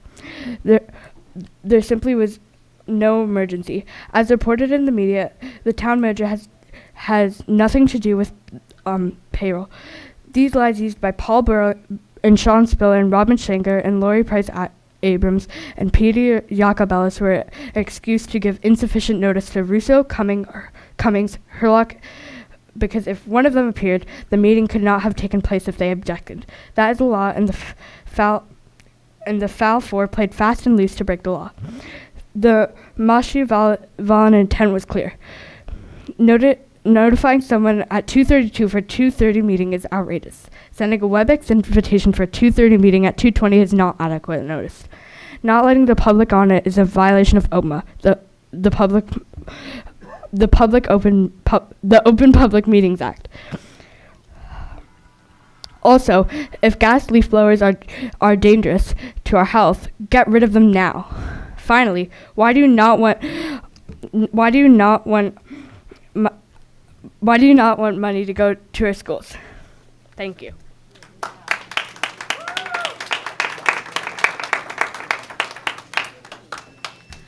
I'm Chrissy Thomas, and I live at 257 North Mountain Ave. I agree with everything Ms. Berman and Mr. D'Amato said. I grew up in Montclair. I went to Edgemont, Mount Hebron, Glenfield, Wesleyan, UPenn, UVA, and Georgetown. I have a BA, an MBA, and Master's in Public Policy, and a Juris Doctor. My law practice is in Montclair. I'm a landlord in Montclair. I love this town, and I'm shocked and disappointed to repeatedly be presented with examples of our mayor, town council, township manager, clerk, and attorneys engaging in embarrassing, if not illegal, activities that have harmed our town and cost our taxpayers money, while you illegally attempt to indemnify yourselves from suffering punishment for criminal acts. This is a dysfunctional government, and the disinformation some of you have been feeding to the public is inaccurate. The mayor knew of Hartnett's death on Sunday. He had meetings with the township attorney and the clerk, but chose not to notify the rest of the council about the death until Monday, until after he figured out how to push through the fire promotions because Hartnett had not. The meeting wasn't to figure out what to do, it was to appoint LaPolla and move his start date up. Why couldn't this have waited just a few hours? The clerk and the attorney are not personal employees of the mayor or this council. Their duty is to the residents of Montclair. The misunderstanding of this mayor and the council about their limitations under the Faulkner Act continues to be very troubling. Their actions in violation of the statutes is worse. Hartnett was not qualified under the statute to serve as a temporary or acting town manager because he did not meet the requirements under the statute. He was not a department head. The council did not give Scantlebury his rice notice. LaPolla also does not meet the requirements of the statute. Neither Hartnett nor LaPolla is appropriately appointed town manager. They have not been vetted. They did not and do not meet the requirements of the statute. It appears that the goal of the mayor and the appointment was to make sure Brian Scantlebury couldn't do his job. They left him out of meetings and not only threatened to, but did demote him, albeit improperly. So he couldn't oppose the fire chief or Lackawanna in its present form, maybe?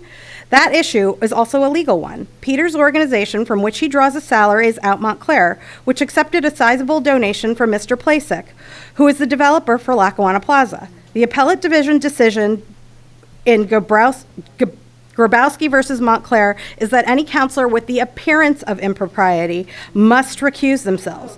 Instead of recusing themselves, Peter appears to be acting improperly. The same may be true of others, but the difference is if you don't get paid for serving on a board, there's much less of an appearance of impropriety.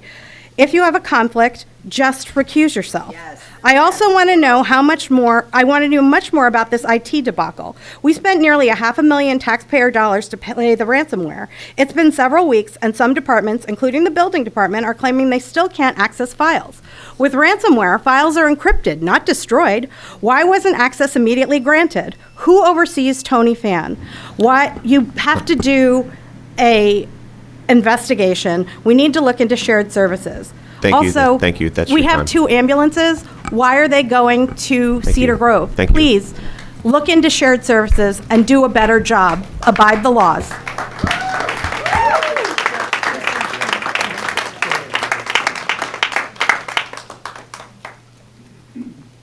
Hi, my name is Richmond Rabinowitz, and I live in the 3rd Ward, and I'm here to speak about the ordinance on leaf blowers.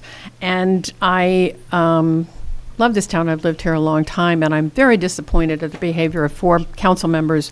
I think you've created a hostile environment. I'm listening to this, and I'm hearing more and more of people saying, "Oh, the people with big properties can afford anything," and it's using your leaf blower is like driving your car 1,100 miles. We're talking apples and oranges. And what I would like you to think about is that you have taken a very complicated, very important environmental issue, and you've reduced it to its lowest common denominator. I think you need to slow down. I think you need to listen to real environmental scientists, not squeaky wheels.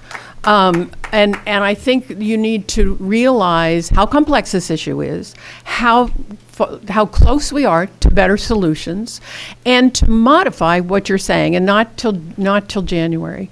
I guarantee you that the 25 trees on my property, and the pollinators, and the support of the bees, and that I keep a very major waterway for this town clear, and I can't do that without the ground leaf blower, has more value than you're allowing for now. But I really want to tell you something about a friend of mine named Juan. And I asked Juan to come tonight, but he was afraid. And for that, I say shame on you. He was afraid of reprisals. Juan has worked in this town for a very long time. I'm sorry, Councilman Yakabel, it's longer than you have lived here. And he knows a lot about stewarding properties. He knows a lot about stewarding trees. He cares a lot. He's taught us to compost. And he has a good job. He's a citizen, he's a taxpayer, he's a dad, he's proud of his family. And you know what? Not only is he great at what he does, he works for a good boss who is committed to this community too. But Juan shows up when I'm in trouble. After Ida, after Snowmageddon, these guys are here. And for some reason, this council is promoting a startup company from Princeton that could not possibly service this town. I don't know what that's about. I hope to goodness it's just because they're the shiny new thing. But I guarantee you, after the next Ida, they will not be here cleaning our storm drains, which they did. They will not be cleaning the brook, which is an important waterway for Montclair. These people are important. You're putting their jobs in jeopardy for what? For not taking a little bit of time to come up with true solutions. Yes, if Mayor Russo, if Councilman Russo were here, I'm very moved by what's happening. And like another woman said, I have 4 grandchildren who live here. I don't take this seriously. Get rid of those those 2-stroke blowers. They need to go. But don't take all the heavy work tools away. Was that my time? Away from us. A little bit of time. Thank you.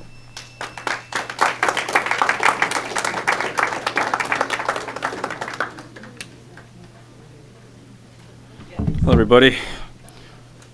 First, a long-time listener, first-time caller, so just bear with me here. I'm here you tonight to talk about railroads and trains. I spend a lot of time thinking about railroads and trains. I commute on the train daily. I spend much energy worrying about schedules and stations, dashing here and there. I grew up a few towns over, and when choosing down to settle with my wife, trains were a major consideration. I live in Montclair, so I can have a quick commute of just under an hour, at least when the trains run on time. My wife and I can share one car, living the dream. Montclair, by some unique station in history, has 6 train stations in a town of 45,000 people. That's unheard of, not just in New Jersey, but anywhere else in the country. I've never seen another town with the transportation density that we have. It should be easy for us to get where we need to go. And on that shared train car to a prestigious future, we have a town built around transit villages before it was cool. We have historical advantages of being able to scale the town's population and do it in an environmentally friendly way, and basically a freeway with the trains. We have a vibrancy and culture here that very few towns in the state can claim. There's a lot of stuff to do here, all the time. But instead, we have a town council conducting a policy of not maximizing public benefit instead of focusing on railroading pet projects, political aspirations, and private agendas through. That train is coming through, and you better not get in the way. Railroad, ding ding. Railroading meetings to limit pesky public comment wherein citizens have the audacity to question the rampant malfeasance and inefficiencies that plague our continued governance and management. Railroading through a new budget that gave no credence to the significant concerns raised by scores of people. Railroading through an appointment of a temporary town manager to force through an agenda you knew you didn't have support for, and to do your dirty work of CYA.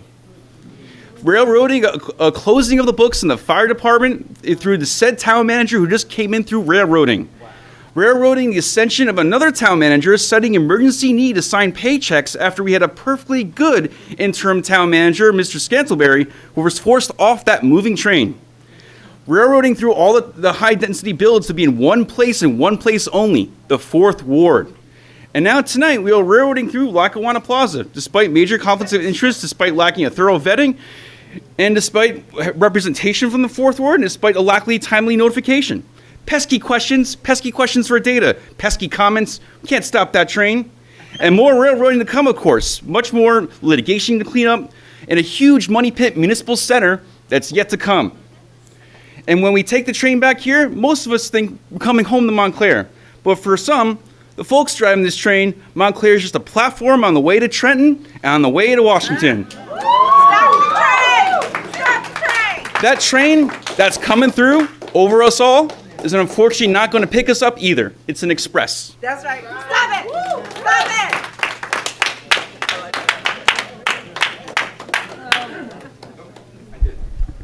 Hi there.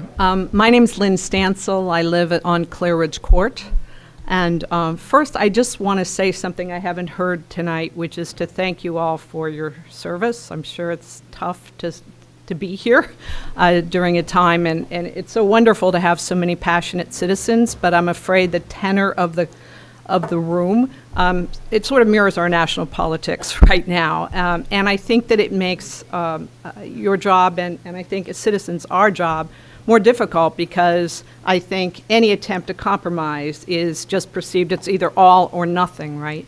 So I want to make comments on 2 of the issues, and I just want to let you know that I think that you have done some compromise on a couple of issues that are important to me, that I understand and appreciate. It might not go as far as I personally would like, but that I recognize that at the end of the day, in this democracy that we live in, sometimes you don't get everything that you want, and you have to decide what's enough. And I just would love it if we could have discussions where we show our passion without what I perceive as disrespect of people who devote their lives to trying to help us out. So I just wanted to say that. Not a wild applause there. The first issue, it's what? That's easy for you. It's easy for me? Why is it easy for me? Okay. Well, anyway, it's not easy for me. I've been here 26 years as well, and have lived here. I have seen the Crisco development, Christopher Court, that we ended up with after people originally didn't want to help the Marlborough Inn, which was a beautiful facility, get variances to rebuild when they really tried. And then subsequent to that, assisted living wanted to purchase a place there and keep a lot of the land available, and people said, oh my God, that's going to be horrible, it's going to cause traffic. No, we don't want that. And then we ended up with overdevelopment in that space, which nobody wanted and everybody hated, and it caused a huge firestorm.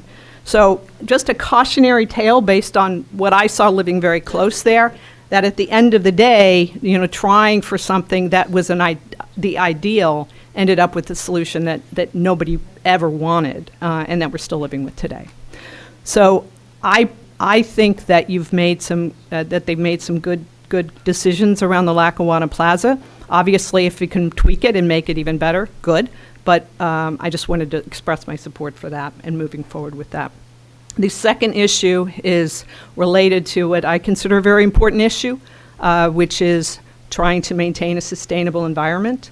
And I believe, and I really appreciated the vote last time. I noticed Mr. Russo isn't here today, and nor is Ms. Schlager right now. but I appreciated the vote on that. I hope you stay with your vote. I noticed there's sort of a last-minute contingent of landscapers and some of their allies. And you know what? Landscapers are great. We use landscapers, and all the landscapers that I've worked with have been very supportive of moving to electric leaf blowers. We did our spring cleanup. We have a lot of trees. It worked okay. And at some point, I just have to say that, 25 years of hearing the same excuses, time does move on. That's your time. Thank you. Thank you. Thank you.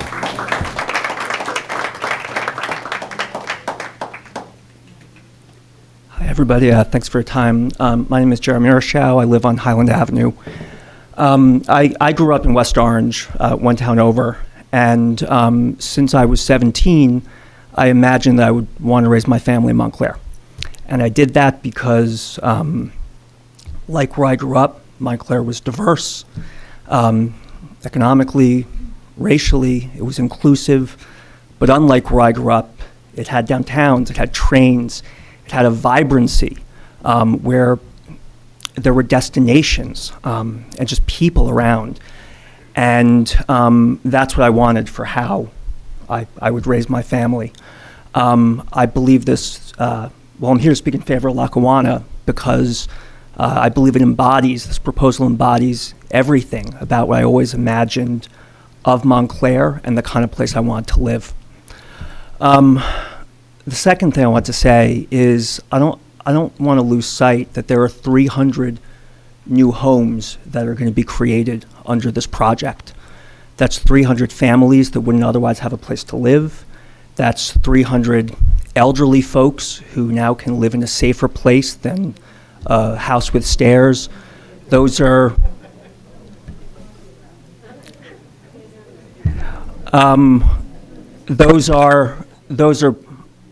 homes where young people who are starting out can have an opportunity to live here in Montclair. And overall, we know that increasing housing stock is going to at least stem and abate the rapid increase in housing prices that are squeezing people across the board. There is not consensus around this project. The central question in my mind for progressivism is whether we can move forward and say yes, even when there is not consensus. Because consensus is really, really hard, and it's really rare, and any time there's change, it's going to inspire strong feelings. We have to be able to say yes, even when there's not consensus, because that's the only way we're going to move forward. It's the only way we're going to add more housing. It's the only way we're going to add more clean energy. It's the only way we're ultimately going to be able to achieve the progress that I believe we all want to see in the world. I appreciate your time, and I encourage you to vote in favor of the ordinance.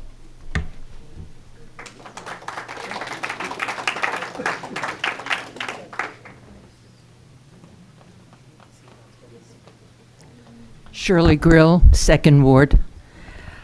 Human beings hate change. I remember the Hanes store. I went shopping there with my daughter. My daughter now lives in California. She doesn't remember Hanes. I live across the street from the Montclair Inn. Remember the old Montclair Inn? The houses there are great. There are nice people who live there now, and people don't remember the Montclair Inn. Marlborough Inn. I don't, but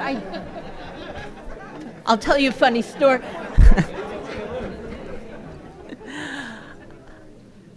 I used to go there regularly. And now we don't talk about it anymore, and that's okay. I want to talk about two very important things, and that's food and shelter. Food and shelter.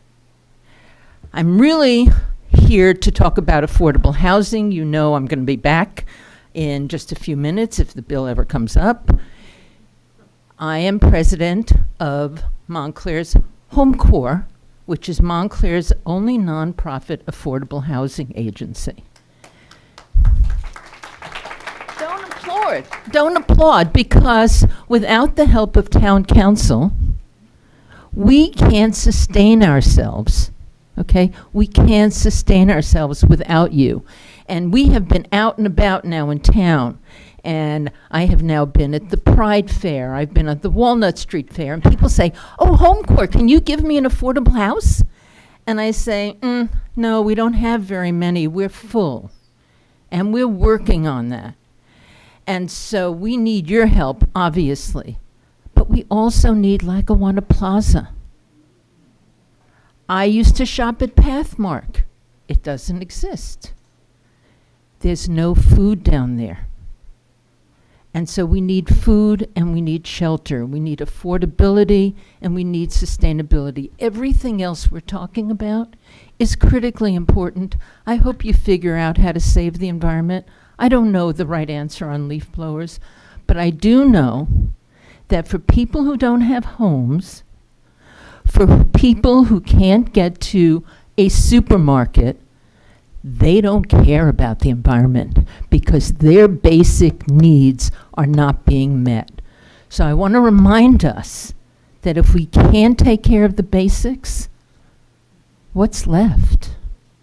So I implore you to move forward, take the leadership role for Home Corps and for Lackawanna Plaza. Thank you.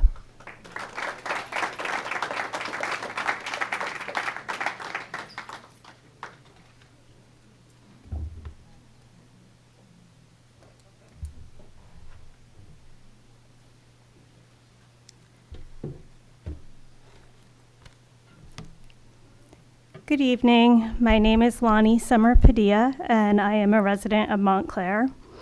Speaking of basics, the town clerk needs to go. She is in violation of the law. Tonight, you voted to pass the minutes from the May 16th council meeting. Where are the minutes from the July meeting you should have passed tonight? Or June? Or from the so-called emergency meeting that was held last week? My understanding is that you may be in violation of the law due to not following the proper procedure for that meeting. It seems that it has become routine for this council to engage in conduct that at the very least has the appearance of impropriety, if not legitimately unlawful. In addition, you have not conducted yourselves in the true spirit of democracy. We, the people of Montclair, deserve better. In addition, our firefighters deserve better. This is Montclair. We believe that Black lives matter. So why aren't our representatives acting like it? I have seen the 2 Black firefighters show up on a number of occasions to town council meetings. I can only imagine what they must think about those of you sitting on the dais. What have you done to ensure that they feel heard and to ensure that these brave men know that the people of Montclair, whom you have been elected to represent, are horrified by the racial injustice these brave men have experienced? So my question is, who are you representing in your silence about this? Or who are you representing by ignoring the Morgan report? Who are you representing when you act unethically? Who are you representing in your surprise midnight votes? Who are you representing when you sell our fire services at such steep discounts? Who are you representing when you refuse to do anything to help fund our schools when when our teachers and our children are traumatized year after year with the impact of the budget deficits, and you could do something about it? Who are you representing when you refuse to allow virtual public comment, or when you violate OPMA? When you do, or who are you representing when you do nothing about sexual discrimination and racial discrimination? I had hope for this council. Hope that you would do the right thing. Hope that you would do, at the very least, better. I no longer have that hope. So on behalf of every resident with a Black Lives Matter sign on their lawn, I hope it's okay for me to speak on their behalf. I didn't ask everybody, but we want those firefighters who have experienced that racial injustice to know that the residents of Montclair stand with them, and we believe that Black lives matter. Thank you. Thank you. Thank you.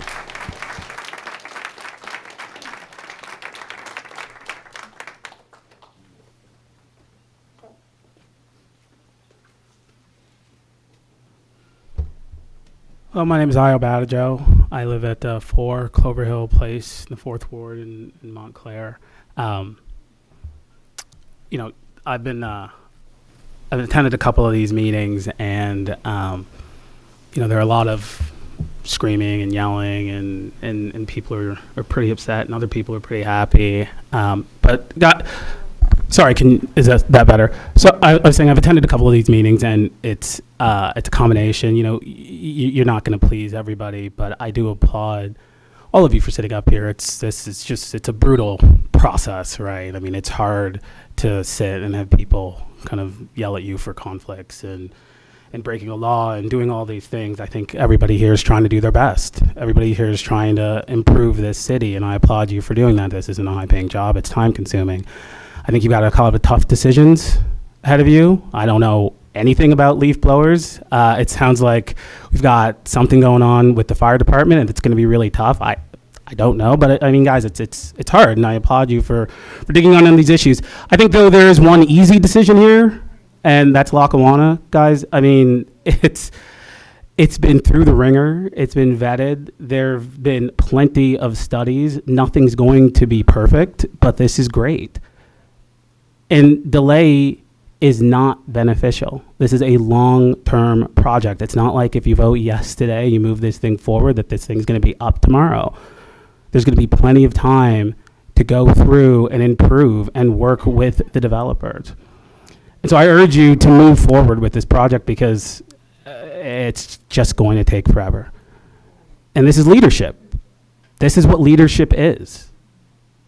It's answering the call. It's doing this job.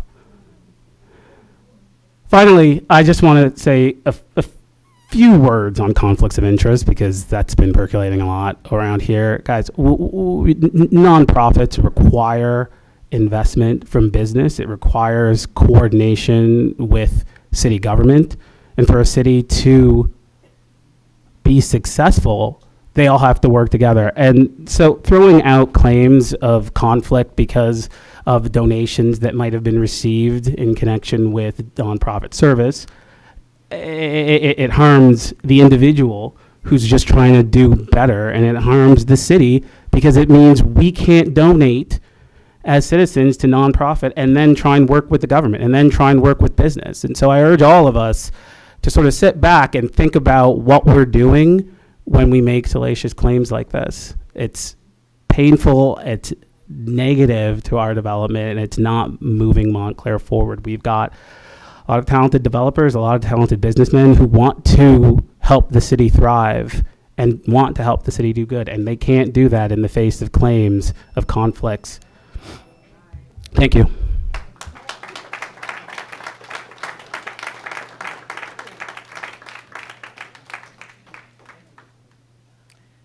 Good evening, good evening. As you know, I always speak from my heart, so I have nothing to read. And this evening has been, I don't know, I'm really worried for our town, and it's the first time I have ever felt this way. To each of you, I'm watching each of your faces, and I don't feel that you are holding on to your humanity. I'm seeing stones in front of me. Councilman Herlock, we have often disagreed, and I am feeling tonight you're the one person who is here who is still working from some heart.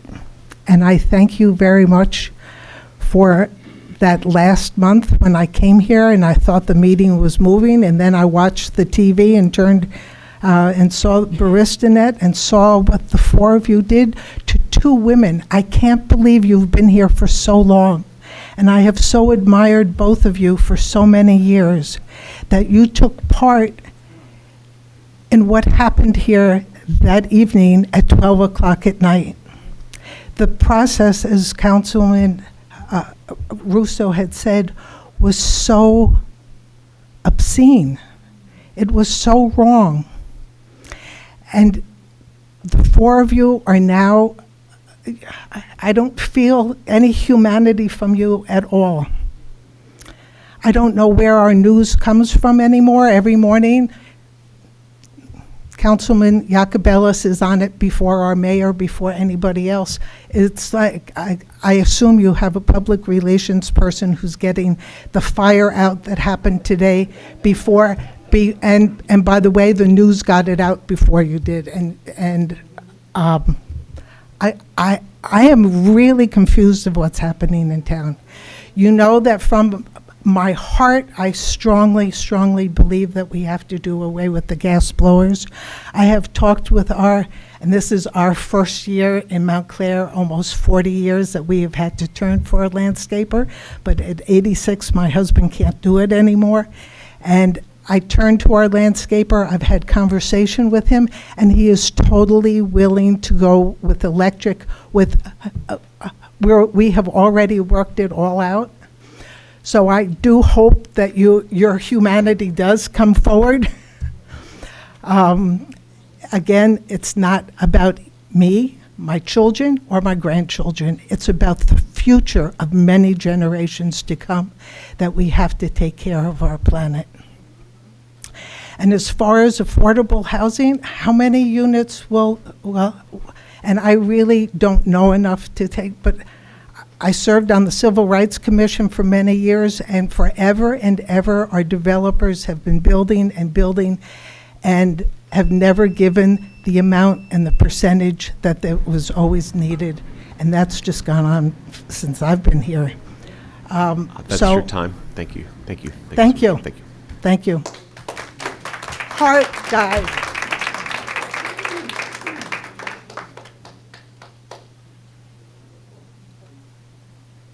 Good evening. My name's Bob Fredette. I own a landscape company in Montclair. I've been working here for 44 years. And I'm really troubled about the ordinance with the blowers. First and foremost, the Township of Montclair has never complied with their ordinance since 1994. They have violated the ordinance every single year. We have eyewitness reports, we have films, and the same thing keeps going on and on. So how are we to believe that banning blowers now is going to be taken and considered by the council and by the town, and you're not just going to go back to using blowers and then going after us and giving us tickets? We have been discriminated against since '94. The only people that get tickets in this town are landscapers. The tree company the township hires to do the private tree work uses a backpack blower. There's nothing in that contract that says they can't use a backpack blower. This is frustrating.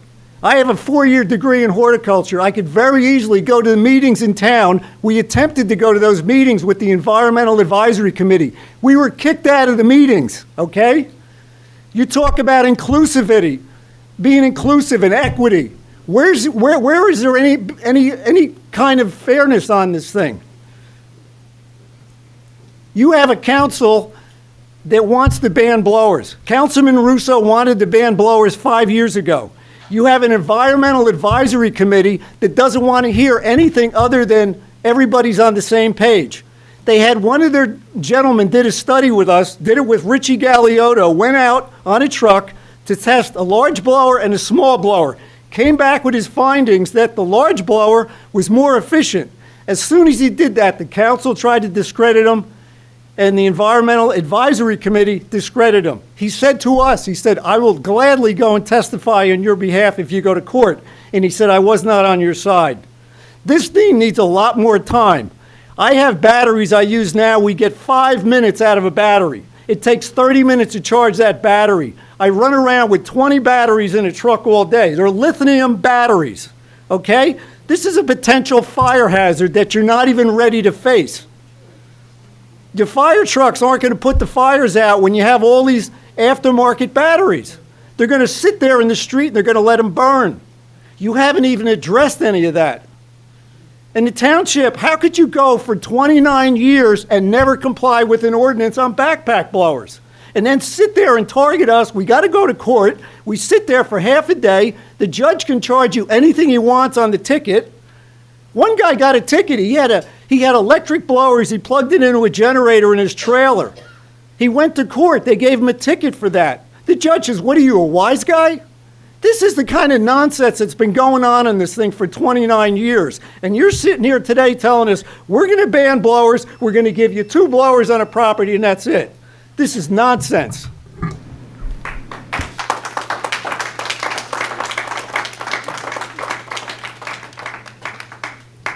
Slowly so that I can give that guy his due. Joan Pransky, 11 Stevens Street. You know, instead of a redevelopment plan, which is a town plan, where the town brings together all the interested parties, community and housing experts and all the agencies and bodies, this is really a developer plan. Where we're asked to be grateful for the fact that the developer has taken the concerns that we have into his plan. That's the opposite of the way it's supposed to work. And we're also asked to tell ourselves that despite that this plan is being done in a backwards fashion, that somehow it meets the needs and the desires of the town and our community. And in order to do that, we really have to do a lot of pretending. We have to pretend that the focus should be on what a nice guy David Plasek is. I don't know him. He may be a really nice guy. But the focus is really supposed to be on what is BDP's development experience. And we are yet to hear of a single project developed by BDP of this magnitude. You can't find it on the internet. You haven't talked about it. And we don't know anything about this developer's experience for 8 acres of land.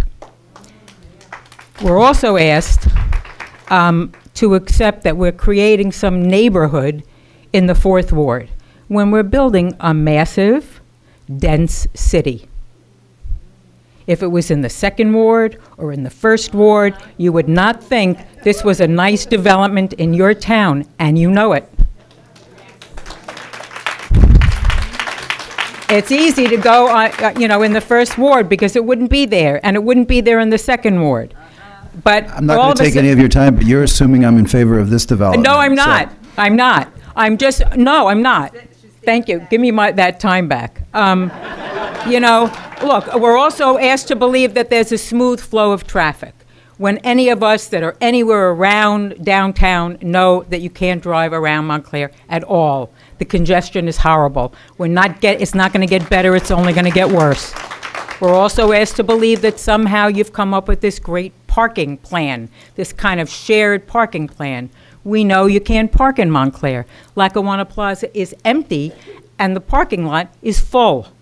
Where are those cars going and who else is coming in? We're also asked to believe that this plan, and this for me is the most frustrating, really presents a true commitment to low and moderate income housing, when the minimum required is 20%. There was nothing you negotiated better than 20%, which is the minimum. And you know that 20% is not enough. You know how you know that? Because there's a waiting list of 1,200 people in Montclair waiting for affordable housing. So let's stop pretending this is great, we've done 20% affordable housing. There's no limit, there's just a minimum. And we're also pretending that the high rents that are going to be in this luxury building do not affect the rest of the town, because it will. You have vacancy decontrol, so every time somebody wants to bring in a new tenant, they will now have new market rents in your luxury Lackawanna Plaza. When you have the buildings that are not subject to rent control because they're new construction, same thing. They're going to be subject to the luxury rent standard in Lackawanna Plaza. So it's less and less affordable housing, not more and more. I'm going to ask you, since Mayor Spiller had stepped out, I took over. I took 3 seconds of your time. I gave you 6. So we're good. Your time's up, ma'am. Thank you. I want to say 2 things, and I hope you'll let me say. I want to say 2 things. We still have a huge line here. It's 9:15. No, but I waited a long time too, and I understand you waited a long time. This has been my expertise for 50 years, and I'd like to say everybody has waited a things. long time, and if everybody just said a couple things, we'd be waiting a lot longer. Can I have a couple of That's seconds? not, no, Okay. If I can't, I can't. no, thank you. I just want to stop pretending that if we let this Please, guy do this is something else, not a it's the couple- profit motive. Thank you. This is the profit motive, not the zoning law. This is where the profit is. This is where the Your time has pilots are. expired. Thank you. Your time in the has expired. redevelopment. Do you see the next person's waiting? Thank you.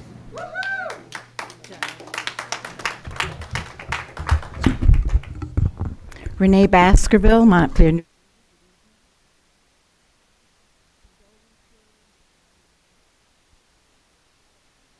All the time, my bad.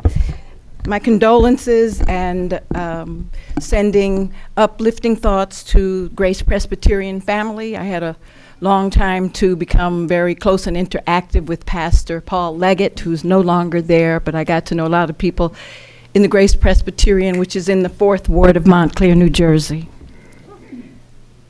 We're at a crossroads in the moral compass in Montclair.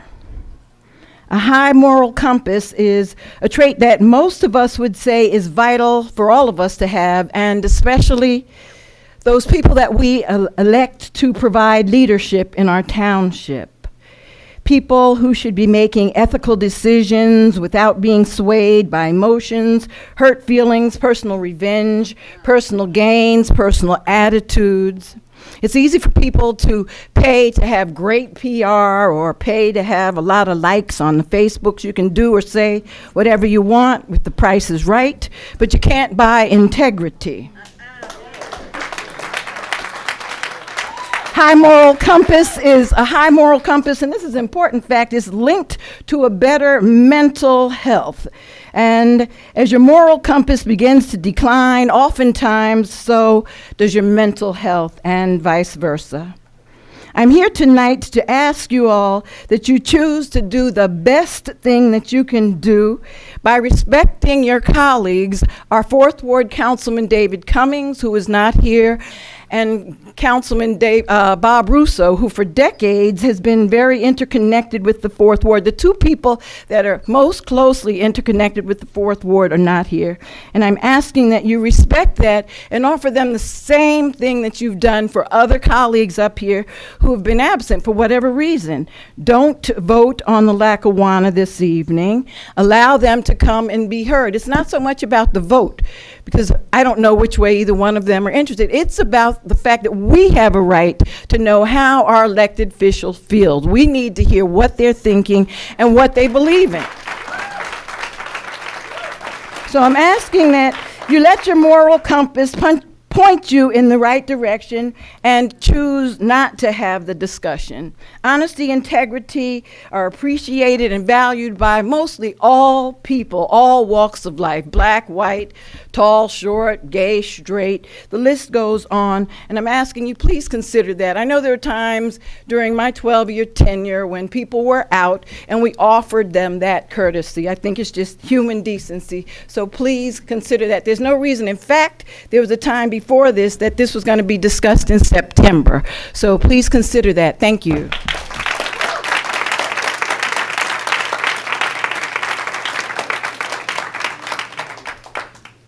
Pastor Michael Spivey, Tennis Place, by way of Monroe Place, by way of Cherry Street. But if you haven't been here long, you didn't know there was a Cherry Street in Montclair.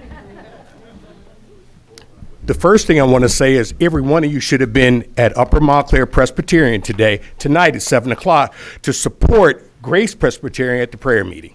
That's the first thing, because that's an iconic church in this town, and I didn't see anybody there. The second thing I want to say is I can't support the vote for the development tonight because the 4th Ward council person is not here.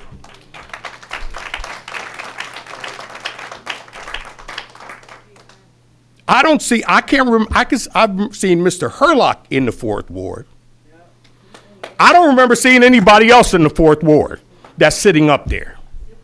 And I'm going back to when Mayor Carter, Matthew, was sitting in that chair. When Mayor Ramsey was sitting in that chair. When my mother had to picket for books in front of Glenfield School when I was in 3rd grade. So that tells me that something's not passing the smell test right now up here. Because it's almost like this is trying to get pushed. Never mind what happened to Brother Brian Scantlebury. I'm not going to get into that today. There has to be accountability for each and every one of you because you are elected officials, not appointed, elected officials. And as such, as being an elected official, you have to be responsible to your constituents. And I don't see any responsibility lately. Things are not passing the smell test. I'm not scared to say, listen, I understand there's going to be affordable housing. There's this monstrosity you're trying to build at Lackawanna Plaza. I played in Lackawanna Plaza when the trains were running growing up because Grandpa Spivey lived on Gates Avenue. So I've seen the changes. I've seen what goes on. All I've got to say is this. You've got to make sure that you have the support of everyone involved that will be affected by this development before you go ahead and vote for it. Because the repercussions are simple. Do you want your job next election or not? Amen.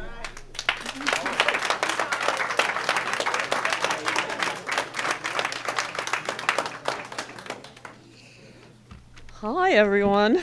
I'm Norma Tassi, and I live in the 4th Ward.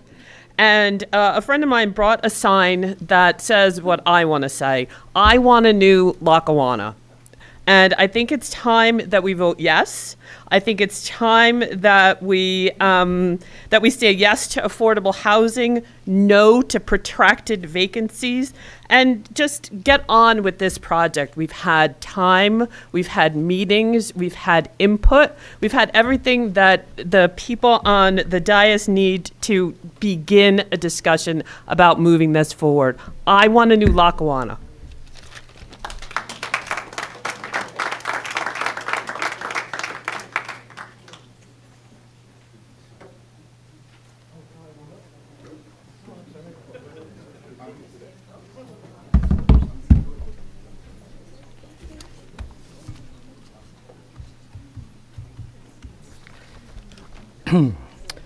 I'm going to say something that might surprise several people here, but I too am for Lackawanna. In fact, I've been working on Lackawanna for over 8 years. I was integrally involved in the previous generation of Lackawanna, and I've been actively involved in the current generation of Lackawanna, but it's not ready, and it's premature. So I don't want to be an obstructionist. I want to be a steward. I grew up in this town. I raised my children in this town.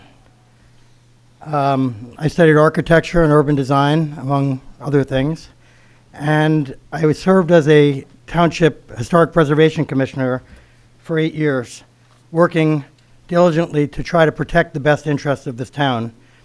And while I actively solicited David Placek to acquire the property, and I have no issue with David Placek whatsoever on a personal level, there are several things that are critical at this point that have to be considered. And every single person here who supported and are actively supporting Lackawanna should hear this, because it's not about whether we get Lackawanna or how fast we get it, but what we get. And I think there's a chance that we can get something great, and we're not there. So there is no way Montclair can absorb the proposed level of population and vehicular density in this location without substantial detriment to quality of life and safety. As clearly made known, the traffic study performed to date was a ruse and was willfully designed by its date of performance and scope of coverage to obscure the impacts of congestion and delays.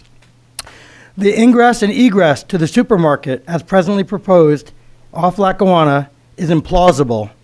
The turns off Bloomfield Avenue and Glenridge Avenue to access Lackawanna will cause bottlenecking on these and all adjacent streets, with substantial second-order effects yet to be considered. And that's another thing. Second-order effects, externalities, have not been considered. You can't look at this site in isolation when we've added significantly more housing in the community. The Sienna, Valley and Bloom, Seymour Street, MC Hotel. I can go on, Willow and Glen Ridge. You have properties that were built in Cedar Grove, properties built in Verona, properties of incredible density in Bloomfield.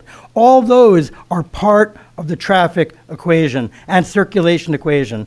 Consider, first and foremost, without a thorough, accurate, and independent traffic study from a non-affiliated professional, it is irresponsible and premature to approve this plan. Consider, there are 3 schools and 2 YMCAs within 500 yards of Lackawanna: Bullock, Darren, Glenfield, Park Street Y, and Geyer Center Y. Emergency services in Montclair Fire Department at Bay Street, which is in the farthest eastern corner of the town, is essentially blocked by Grove and Bloomfield, the key point of access for that emergency services. Mountainside Hospital with the need for ambulance immediacy of arrival. That was your time, so I'm going to ask you to finish it up. Thank Hold you. on. Thank you. Okay. Okay. Okay, hold on. Lori? Lori? This email, Okay. this is far from Hi, exhaustive. Bonnie Fogel. I'm going to finish David's writing. Great, thank you. Lori, this email is far from exhaustive and meant to be brief so that these critical points regarding density and circulation can stand out in your mind tonight. Suffice it to say, from a process point of view, this entire plan has been a disaster in its genesis and its ongoing adjudication, which will assuredly end up in litigation. As a reminder, this is and always was Placic's plan, not the township's. Only the cover page has changed. As a former commissioner and lifelong resident, I am deeply offended by several council members' failure of independence and improvident stewardship. I am hopeful other residents and experts will bring further light the many other failures and substantial detriment to the current plan. We have yet to fully consider even the many secondary order effects from a public safety project's economic viability and quality of life impacts, to say nothing of the economic cost-benefit analysis, which considers not just dollars, but externalities of further detriment to the township. Montclair is getting railroaded, not by Placic, but by its leaders. While the plan will likely be derailed at a later time, the stain on the present township council will be forever and indelible. Please stop the train tonight. Thank you for your consideration. And I have a little time left. So, the town clerk must go. In addition to the town clerk going, this very suspect and oddly timed hack caused me to start looking into what we do in terms of IT and look into our IT department. And I was kind of freaked out to find out we don't actually have a department. We have an IT person who coincidentally is also originated from Stafford. So I found that very interesting. And I actually came here tonight with tears in my eyes because I feel like there's a death going on of our town government. I don't know if it's a cancer or a cognitive disorder, but there's a complete disregard for process. Dr. Renee talked about a high moral compass, and a concept I was raised with probably from my parents' own personal story and from my faith was to think about the greater good. And something that I've been discovering in the last year or so is that people I know and people I don't know don't seem to operate from a point of the greater good.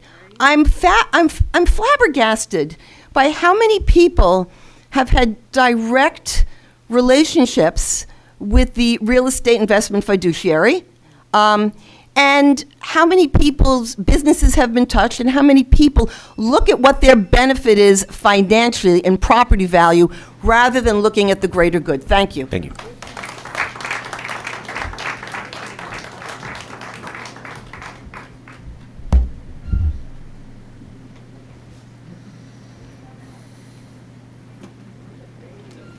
Good evening. Abraham Dickinson, Montclair, New Jersey. I'd like to give my condolences to the family of the interim business manager that was here. I will start off by saying simply, I'm on the fence when it comes to this development. Some of my friends are on either side of it. And part of the reason I'm on the fence is when you hear affordable housing, historically you hear, it's almost code for people of color. It is in part a direct result of red lining. That being said, I see quite a few people holding up Black Lives Matter signs. One of the things that I reluctantly wanted to say around 2020 was that I wish that there was some kind of fund that was able to keep people of color as homeowners in this township, or there was a fund that encouraged people like myself who's in that moderate income bracket who got outbidded trying to purchase a home here in Montclair, who got outbidded in Bloomfield, who got outbidded even in West Orange. And I mean getting outbidded by $100,000, $200,000. I don't mean $30,000, $40,000 and weaving other things. That being said, I would like to speak directly to the developer. In terms of redlining, what will be the contractors that are hired for this project? What would that makeup look like in terms of what I describe nowadays is the majority minority businesses? The minority is the majority in this country, so that's the language I choose to use now. Just to reiterate my question is, what would that makeup of minority businesses look like that will help build this project if it does go through? I heard someone else speak earlier about there would be businesses within this building. My question again goes to Mr. Plastic. Once again, because of economic historical redlining, people of color has been left out of owning businesses in this country. That being said, what does that look like in terms of businesses being there? I take someone like myself who found myself going from kitchen to kitchen to sell my food. It's very difficult to maintain any type of kitchen in this economical climate.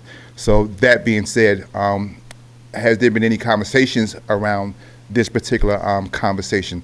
We're talking about Montclair being progressive and moving forward for the next 30, 40 years, not just for the next 5 or 10 years. We're talking about national implications in this country. So Montclair is part of America. So I think that we should be moving in that direction. And my next point goes to, is this a lead building? And feel free to answer that. Is this building being built with climate change in mind? What type of energy is being used? I just want to throw this out there, that there is this black energy company called Black Power in Brooklyn that is making a difference around climate change. Thank you. Thank you.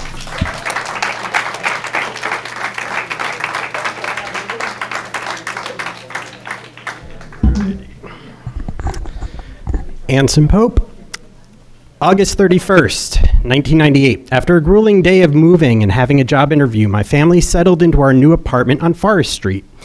There was a knock at the door, and there were my parents with bags of groceries to stock our fridge. They got them from Pathmark in this little mall in an old train station.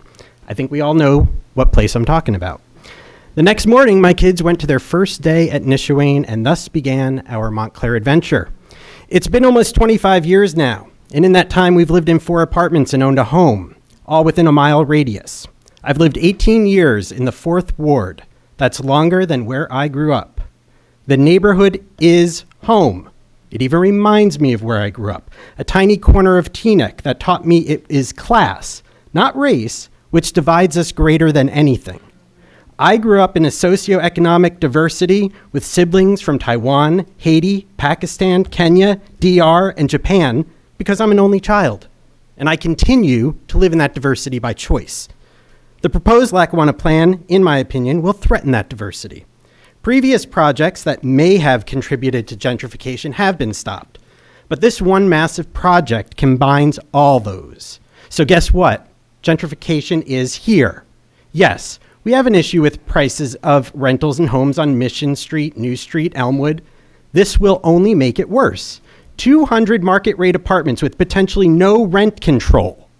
Look at the current rental and home prices in this town, and guess what? Everything is going up, and it's going up quicker than ever. This development will have the most affordable housing in one single shot. That's true.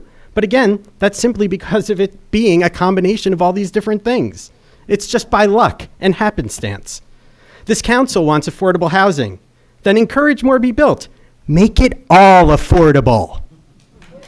Yes, I know that's not popular with the investor or the owner because you won't make money, but guess what? That's not what this is about. Last month, you had an opportunity to purchase property and provide housing for the unhoused in town, but due to several factors, the plan was put on hold because there are too many details to still work out. Well, the same applies here with Lackawanna. Too many details need to be worked out. For example, we need a new traffic study because the last one was horribly flawed.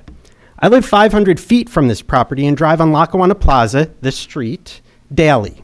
There is no way you can put that loop off Bloomfield Avenue. With the existing bus stop, the taxi stand, without seeing the problem in this design is really troubling. And why has no traffic south of the property been studied? That's because some on this council clearly do not care about the 4th Ward.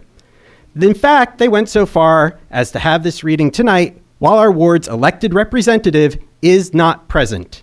Being a mayor or an at-large councilor is not the same. I'm sorry.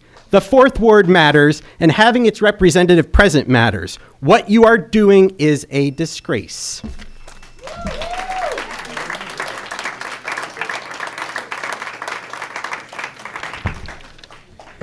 Daniel Cruz.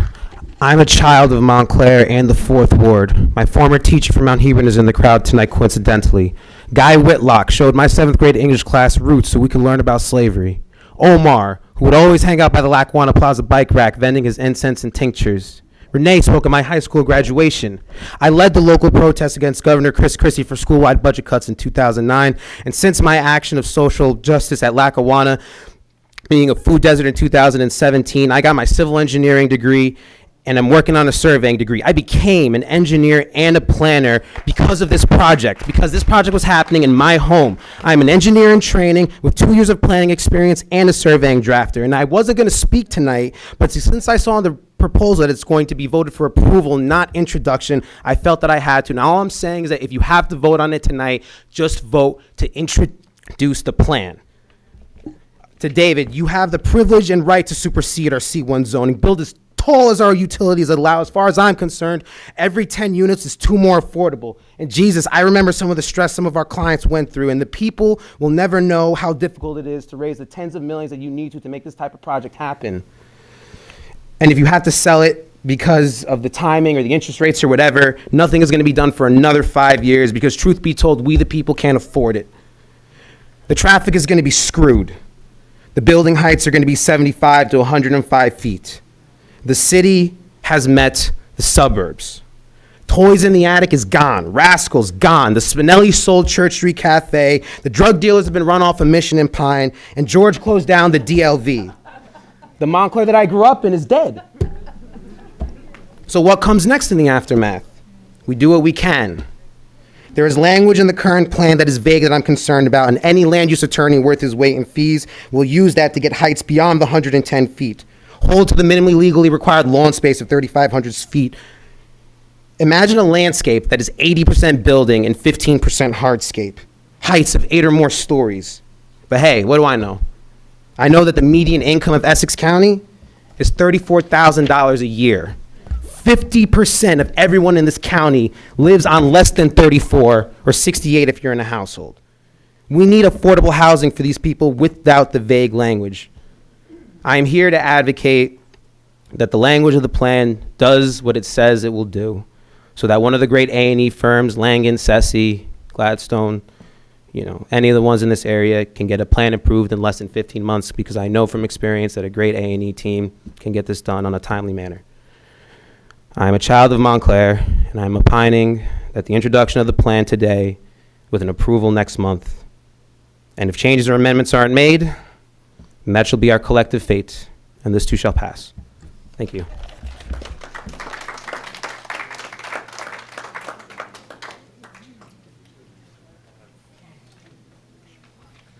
Good evening. My name is Rosie Harrison. I'm quite sure you all know me from 50 Greenwood.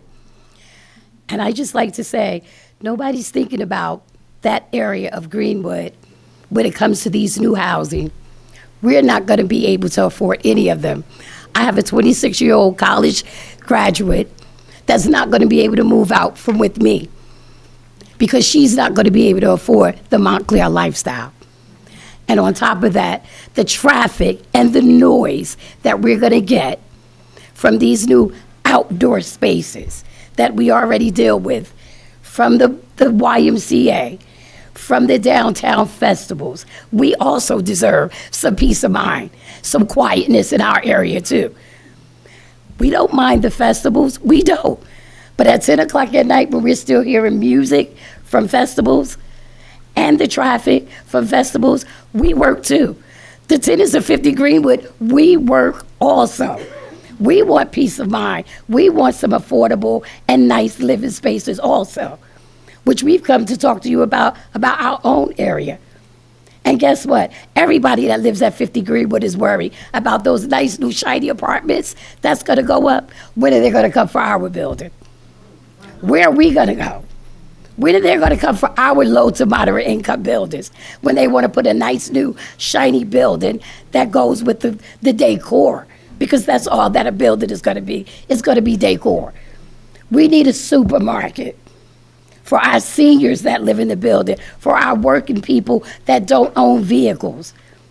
Please don't pass this. Please talk about it. Please make sure everybody is here to vote on this. We greatly appreciate that. And I thank you for listening to us once again, and hopefully we'll get a response from you.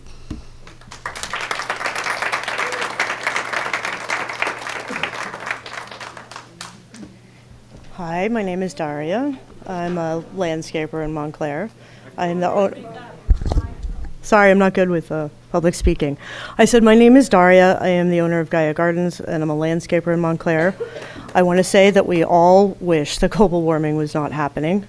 But landscapers in Montclair are professionals. We know our businesses, we know our clients, we know the nuances of their properties, the drainage patterns, the insects, the animal populations. I even have some names for some of the deer by now. We know the trees and when they're stressed and how many cubic yards of leaves each of them drop each fall. And these relationships take time and attention to develop. All of the landscapers in Montclair have been using electric tools for years. Gaia Gardens has been using electric commercial grade tools for over 6 years. I've been driving an electric car for 5 years. I'm driving an electric truck, and we know what the battery technology is up to at this point. While sometimes faking it till you make it can be a good mind trick, choosing to operate outside of the facts and reality is not good for anyone. So here are some facts to consider. This is a yardstick, a cubic yard, a yard tall, a yard wide, a yard deep. In 2022, Gaia Gardens alone took 966 cubic yards of shredded and compressed leaves to be composted out of people's yards and streets in Montclair. Stoncato took 700 cubic yards. Bradley Knowles took 455. Dente took over 1,000. That's 450 to 550 pounds per cubic yard, depending on whether it's wet or not. We take those to be composted locally, and we return the compost to people's properties. I'm a big fan of composting. I encourage people to compost on their properties when they can, and most people run out of room. But proper composting is good for plant health and interrupts pathogen cycles, which is important for integrated pest management. The third rule of integrated pest management is to remove diseased matter from the environment or plant hygiene. Many of our mature trees, unfortunately, are dying from tar spot, anthracnose, and other bacterial and fungal diseases, exacerbated by stress. Leaving their leaves on their roots will only accelerate this process. We all live here because it is a beautiful town with mature trees and beautiful gardens and great property values. It is well taken care of and it's convenient. But some of these qualities are at odds with each other. The trees, I'm sure, would prefer that we leave. So we make conscious decisions to try to maintain a delicate balance and their health. And unfortunately, I've already seen several clients remove mature trees in anticipation of the blower ban. So the town of Montclair should be leading by example and using the electric equipment they're asking us to use. I encourage you to get in touch with the American Green Zone Alliance, and they will help with that. Thank you very much. Thank you.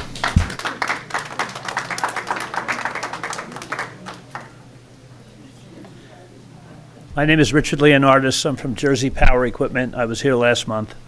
Matter of fact, I was here 21 years ago when Mr. Russo first started this whole deal about getting rid of the backpack blower. Last month I was here for the landscaper. This month I'm here for you. There's no way that this backpack blower, there's no way you're going to remove all the leaves without the backpack blower.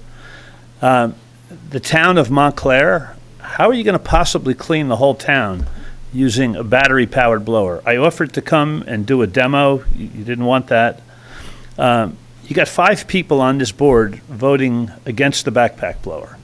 So let's start now and let's go from now to the end of the year. When do the leaves start falling? The end of October, maybe the second week, third week.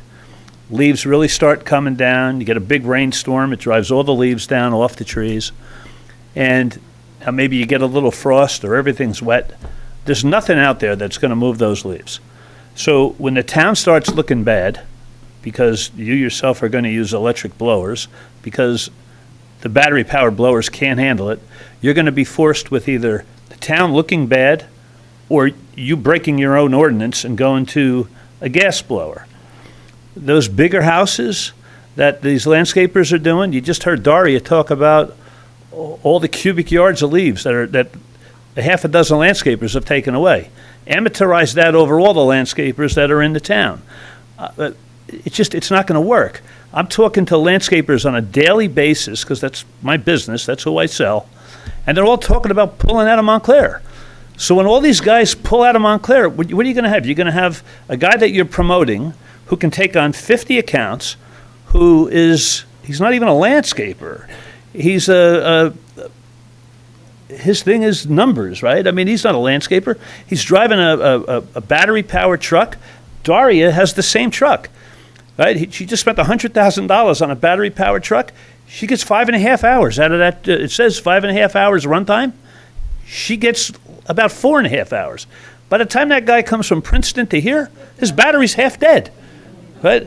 The math doesn't work. And I think the feedback is going to be when all these people, because the landscapers start pulling out, the homeowners' properties start looking bad, the town starts looking bad. You know who they're going to come after? The 5 people on this board that voted to get rid of the backpack blower and the blower.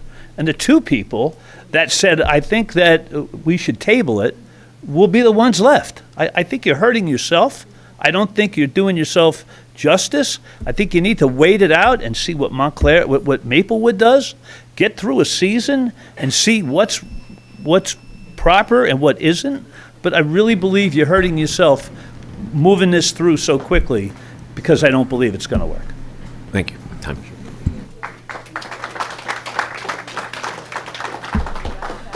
Good evening. I'm Diane Anglin, and I live in the 3rd Ward, but a stone throw away from Lackawanna Plaza. And I think some people don't respect that, Lori, when we talk about the 3rd Ward is very close. And I am in favor of moving this plan forward. Some people say, well, I don't know David Placek, it doesn't matter if he's a nice guy. That does matter. It matters because he lives in Montclair, his kids go to public school. That's how I met him. I met Dave Placek through his support of public schools in our pre-K and learned of him and his family and the investment that they have in our town and the community.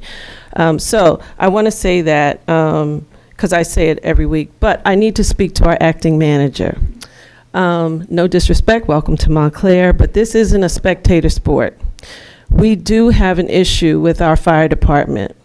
Chief Herman has received a vote of no confidence, and it is a lie to think that it is about those promotions. That's crazy, right? Because we're talking about 70 votes, 50 saying no confidence. There weren't 50 on the promotion list, right? There's problems there. We had a fire today at Grace Presbyterian Church, and my feelings and everything goes out to that community. But imagine us having a fire department with employees that have no confidence in their leader. That's a scary thing. I know people want to talk about Brian Scantlebury, but he was here with all these problems. So it's time for a change. But understand that something has to be done. I offer that there was a culture study of the town with employees. Look into that. And then please get back to us as soon as possible on what those results are. I don't want us to all get caught up in Lackawanna too much and forget that we have employees here that are not happy. They weren't happy under Mr. Stafford. Obviously, he's gone. That's why you're here. And We had a deputy manager there too that needed to pay attention to those issues. So now that you're here, and I don't know how you got here, but like I said, welcome to Montclair, but you have work to do. And that is like, because the scuttlebutt around town is like, you might be part of the, good old boys club, and I don't want to believe that. I want to believe that you're here to be fair and impartial, and you'll look into this issue. It is not about the promotions. It is about unfair treatment, terrible management, and he needs to go. And he can go gracefully. We can say, look, retire, maybe you name a room after him or do something like that, but it's time to go. And we need that to be priority one. Okay? Thank you very much.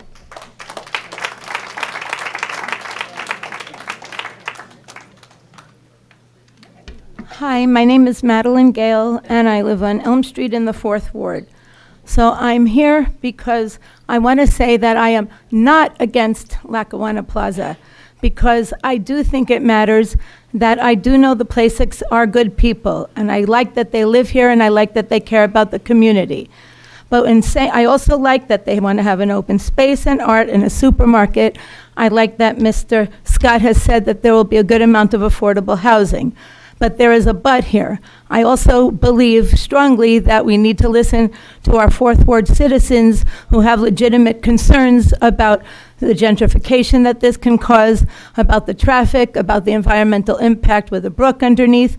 So I ask that all the 4th Ward citizens' concerns be taken into consideration, and that everybody works together so there can be huge compromises made, especially with the height. That it's too big.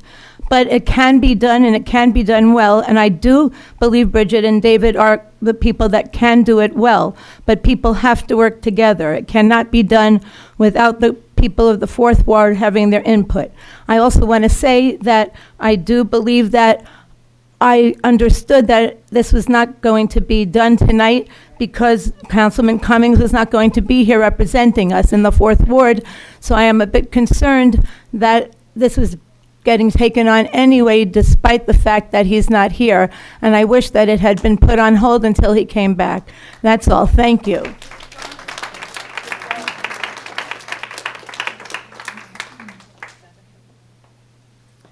Hello, my name is Maida Marie Benjamin Whitaker. I live at 83 High Street. I've owned property in the 4th Ward for 46 years now. So you've seen me a few times before on preservation issues. I'm here to basically support and second my fellow 4th Ward citizens who have spoken about the density of this project, the height, the traffic problems, and the fact that there is still a lot more that needs to be done, details to be worked out. I'm distressed that our 4th Ward councilman is not here tonight, and we need to postpone the vote on this until we can be all together and speak to these issues more closely. Not railroading this through tonight, please.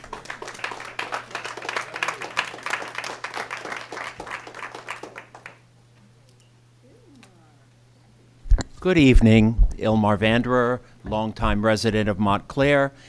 First, I certainly must credit all of you for maintaining your composure and dignity this evening throughout the various comments. So that said, concerned residents who have been following town proceedings regarding development for many years are not surprised to see what appears to be continued tactics to avoid proper public engagement. Examples of following the law but minimizing public engagement happen when important meetings and agenda items are scheduled for the last minute with little notice, or when the public is away during popular vacation periods like this time of the year. Last-minute additions to agendas or last-minute voting happen when the council succeeds in getting enough votes needed to pass an unpopular item. This evening, I had hoped to hear talk of reconsideration and reconciliation after all that has happened. Instead, there is continued discord and disharmony, and it seems that the disconnect and divide between council and constituents is wider and deeper than ever before. Of course, it's not just the concept of redeveloping Lackawanna Plaza itself, but the way it has been presented, promoted, and propelled forward at seemingly lightning speed that seems to have divided our community so much. More than anything else, inconsistent and insufficient internal and external communications have caused considerable confusion and conflict. I guess the time has come for when, if you want something done right, you just got to do it yourself. So I will put my money where my mouth is and run for town council myself. And if I should succeed in getting up to that podium, I will certainly do my very best to do a better job than what I think is being done right now. And so good night. I thank all of you for your service to Montclair, and I will see you in 2024.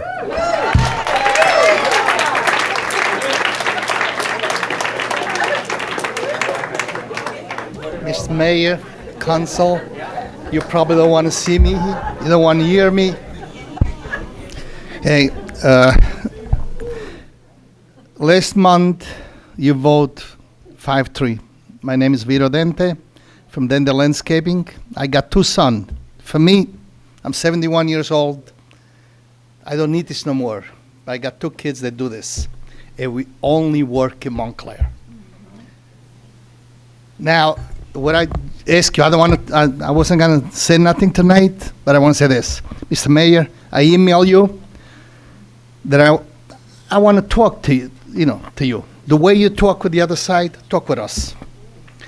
According to Luigi Stangato, in the beginning you say you only hear from one side. You don't hear from nobody else. Okay? According to him, you got over 3,000 email. So you dare hear from the other side. Tonight, I don't know what you're going to do. I only want to ask. See, Montclair tried to keep beautiful. You leave, just to tell you what happened to me. Somebody one of my tenants bought a television. The box, instead of put it on Monday, he put it on Thursday. Cupboard. The town don't pick it up. I got a ticket. They give me $100 a ticket. Besides ticket, I had to go to court for that, to put a cardboard box at the curb. I get many calls. The town told them they're going to cut, if they didn't cut the grass 3 weeks, they got a letter. The grass on the sidewalk going to be cut. Now, if they do all this to keep Montclair beautiful, clean, why don't you give us the chance? The big pack, we got an alternative. That's the reason why one came here. They got the big pack battery, which for us, they don't do the job they're supposed to do. The battery, 20 minutes. What good is that? But the wheel blower, they got no oil. It's just like a lawnmower. Why can't you at least use the wheel blower? Give us a chance for the leaves to use the wheel blower. Your mind probably is already made up, but we need at least that. Because it's no battery wheel blowers. The machine is gone. And I said last time, how would you clean the leaves underneath those cars without that machine? Just think about it. At least the wheel blower. And we probably could manage. That's all I have to say. Thank you.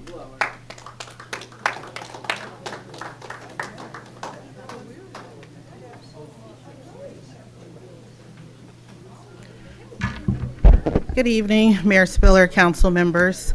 Amina Toller, Woodland Avenue, Montclair, New Jersey. I'm here tonight to express that this town clerk, she must go. She should not be afforded the opportunity to obtain a 30-year tenure due to her violating the law with numerous Oprah requests not being fulfilled. Nor should she continue to be allowed to be paid a hefty stipend for being Stafford's former secretary along with her clerk's salary. This is absolutely outrageous. My next request is I would like that the Fourth Ward councilman be given the opportunity to vote regarding Lackawanna by tabling this agenda until September. Thanks. This would only be fair to him as well as the residents of the Fourth Ward, especially since Mr. Cummings stated at his Tuesday, August 8th community meeting, which none of you were at, that his colleagues would be granting him this courtesy. I'm not really sure why this item is on the agenda tonight. Mr. Iacobellis sent out a newsletter, email, stating that Mr. Cummings should not have said that. We don't know what to believe. I would also like to request that an independent traffic study be performed prior to the site review period Ms. Talley mentioned. This would ensure a fair and honest plan is presented to the community. The traffic currently around Lackawanna Plaza is a complete nightmare on a regular day. I would think this council would want to ensure its residents are safe, the circulation and flow of vehicles can maneuver easily without causing any hiccups, especially considering there are 3 schools near Lackawanna, a train station, and of course residents. My last concern is, and this one is, I'm hoping Mr. Iacobellis, who enjoys posting on social media of his accolades, if anyone here can please tell us on this, from this dais, share a project that the current developer has done to date. Anything that we can reference to look at. Is there anything? Mr. Iacobellis, I hope that you can share that answer with us on social media very soon. Thank you and have a good night.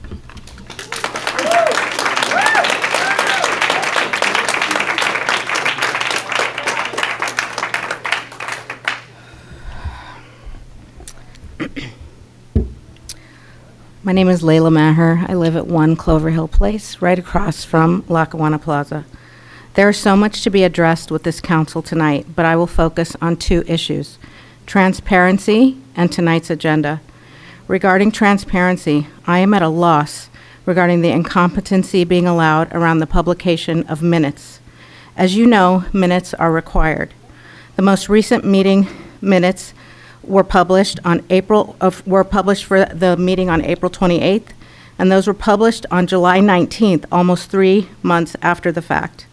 This is completely unacceptable. What sort of accuracy can be expected with minutes published months after? And what chance do we have to note inaccuracies months after the fact? We live in a democracy. A democracy requires transparency and accountability. And if you keep allowing this, it's on you. Regarding this evening's agenda, as you know from the many communications you received over the past few days, the ordinance regarding Lackawanna Plaza must be removed from tonight's agenda. At last Tuesday's community meeting hosted by my 4th Ward councilor, David Cummings, he announced that to a well-attended auditorium in Glenfield Middle School that he was not able to be at tonight's meeting, and therefore, out of respect for him, his fellow council members decided to move the agenda item to September's meeting. Unfortunately, over the weekend, we saw that Lackawanna was still on the agenda, and we have since confirmed that you all have decided to go forward. It is absolutely appalling that you think it is appropriate to include a topic of this magnitude on an agenda during a meeting when the council member who represents the ward in which the project is located will not be in attendance. And after he announced it, which you know may have caused many who would have otherwise come to today's meeting to stay home, not to mention that it is August, during which many are on vacation. Regardless of what one's opinion is about Lackawanna, there is no universe in which this is appropriate. And to you, Councilman Iacobellis, you sent a second newsletter to your contact stating that Councilman Cummings should not have said that Lackawanna had been moved to September. He certainly should have made us aware of this fact. And it's, again, incredibly disrespectful to Councilman Cummings as our 4th Ward representative and to the 4th Ward for you to issue statements like this in your newsletter. This is not proper behavior for an elected official. Finally, I want to again raise the issue of the traffic study conducted regarding Lackawanna. I attended the meeting to present the study where it was agreed that the study was inadequate. It was also not independent. We were assured that a new study would be conducted. We are now made to understand that it will be conducted during the site plan, which is after the approval of the project. This is not what we were made to understand, and it's too late. At last week's community meeting, I asked Janice Talley if we would get a timely traffic study, and she refused to answer the question. Several people asked her to answer, and she would not. A new traffic study must be done before approval, giving us the opportunity to understand the appropriate scale of this project. Thank you. Thank you. Thank you. Thank you.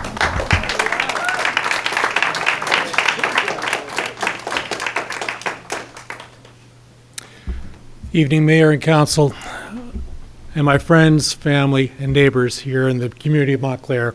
My name is Paul Brubaker. I live at 6 Holland Terrace. There is a need to bring back the good faith. There are so many people here tonight that I have the honor of getting to know, primarily through my time as a reporter at the Montclair Times. So many people who are much smarter than I am, so many people that are much more eloquent. I'll do my best. The good faith that we're seeking here does have to do with process. But the fact is, when I hear about delays on this agenda item tonight, I can't help but think about the previous delays. It's reasonable to think, for my friend David Plasick to think, that when the previous owner of Lackawanna Plaza had a redevelopment plan, and it was articulated to that developer what was wrong with that plan, that another owner could actually meet those objections with a new plan and expect it to be, frankly, more welcome than it has been at this point. I don't live in the 4th Ward. I have friends, I have colleagues that live close to this project. They do need to be heard. Their concerns are very, very real. But I do think that there's a lot of things that I'm hearing tonight that are questionable. If a promise was made to a 4th Ward councilman that the decision would be delayed, why hasn't it been delayed? On the other hand, where is the 4th Ward councilman?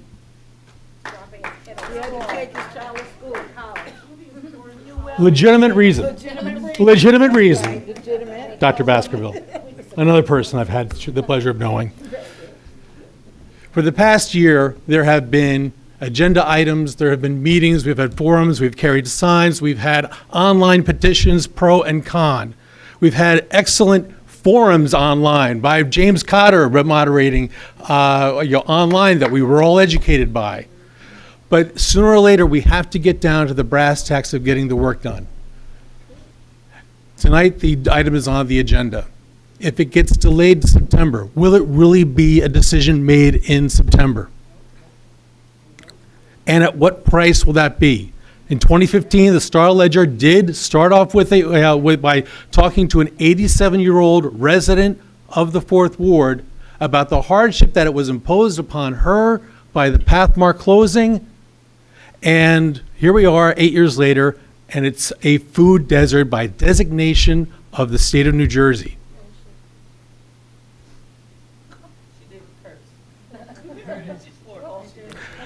It has been said that this project will bring the most affordable housing than any other project.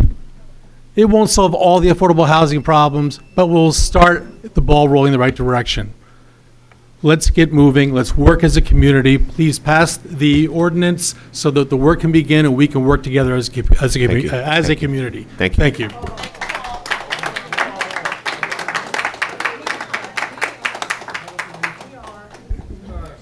Hi, good evening. My name is Deirdre Malloy. I am a Montclair resident. I wasn't planning to speak, so I don't have anything articulately planned. However, I will say that I agree with the most of the people from the 4th Ward. It's disappointing to know that the agenda item for Lackawanna Plaza is being discussed tonight when Councilman David Cummings is not here. And I do not believe that he would stand in front of an audience of people to say that his colleagues will table it or at least defer it until such a time that he could be available. If he was told that, then as a courtesy, it should have been told to him that that decision was changed. it's very disappointing. The other thing is, with regard to the traffic study for Lackawanna Plaza, I've sent emails previously about that. It was an inadequate traffic study, and I'm sure the planning board will request a new one, a more comprehensive one, that considers the time of the trains and emergency vehicles, the lack of them being able to get through, et cetera, at different times of the day.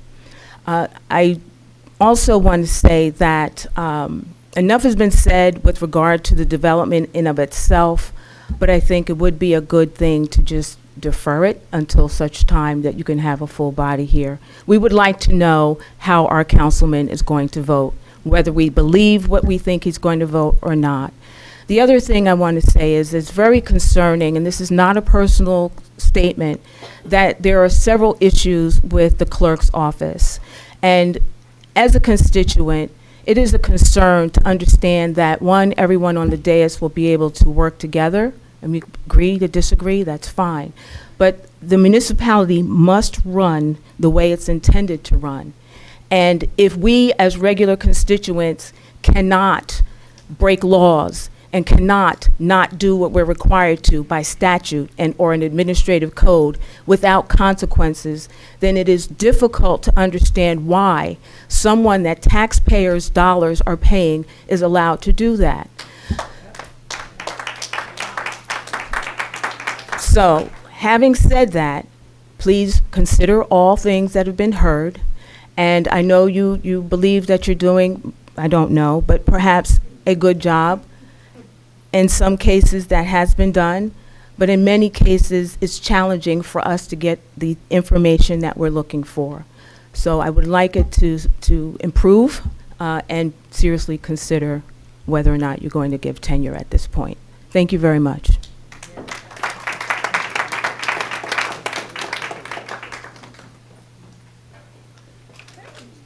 Good evening. Michael Polo, owner-resident, 47 Pleasant Avenue in the South End. Mindful of the old saw that brevity is the soul of wit, I'd simply like to say that please go ahead and pass the ordinance to ban gas-powered leaf blowers. We will thrive, we will survive the elimination, the ban of gas-powered leaf blowers. Thank you.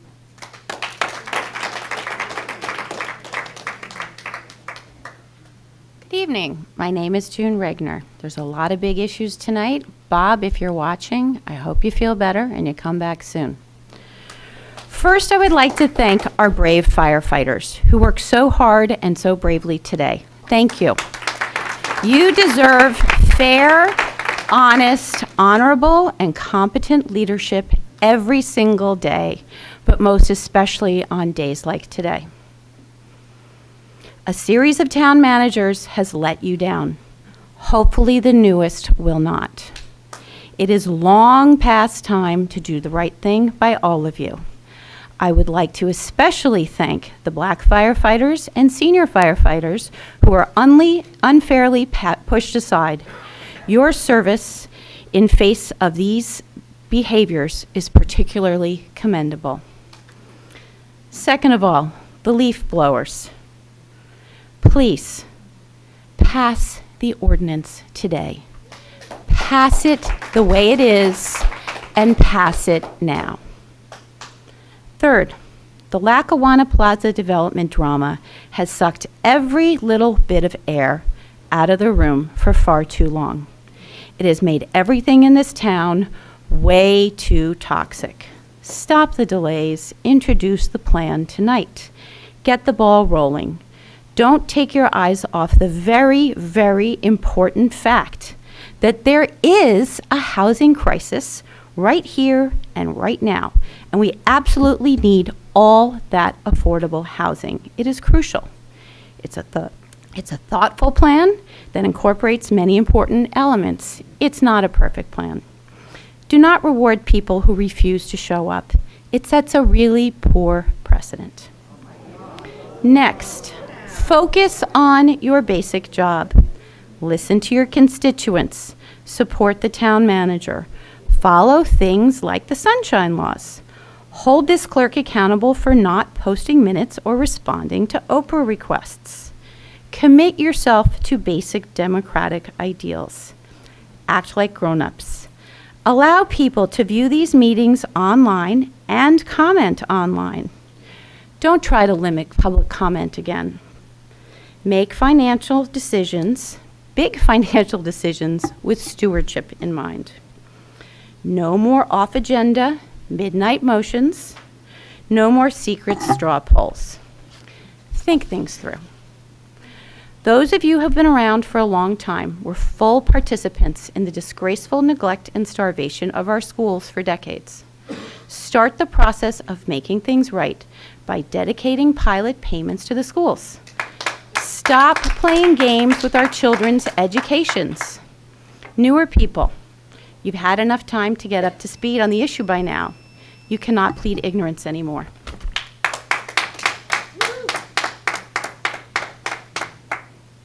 I'll keep this short since I'm the very last person, I think.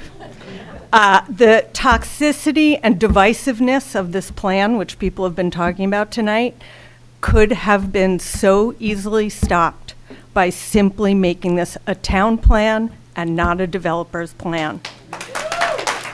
I grew up going to community meeting after community meeting, going through plans like this because my father was an urban designer, and this all could have been resolved. It's a done deal, so I don't think there's anything that can be done at this point to get back to where we should have been, but you guys don't represent Mr. Plasek, who I'm sure is a great guy, and I'm glad he lives in town and he's the one who bought the property as opposed to someone else. You represent us.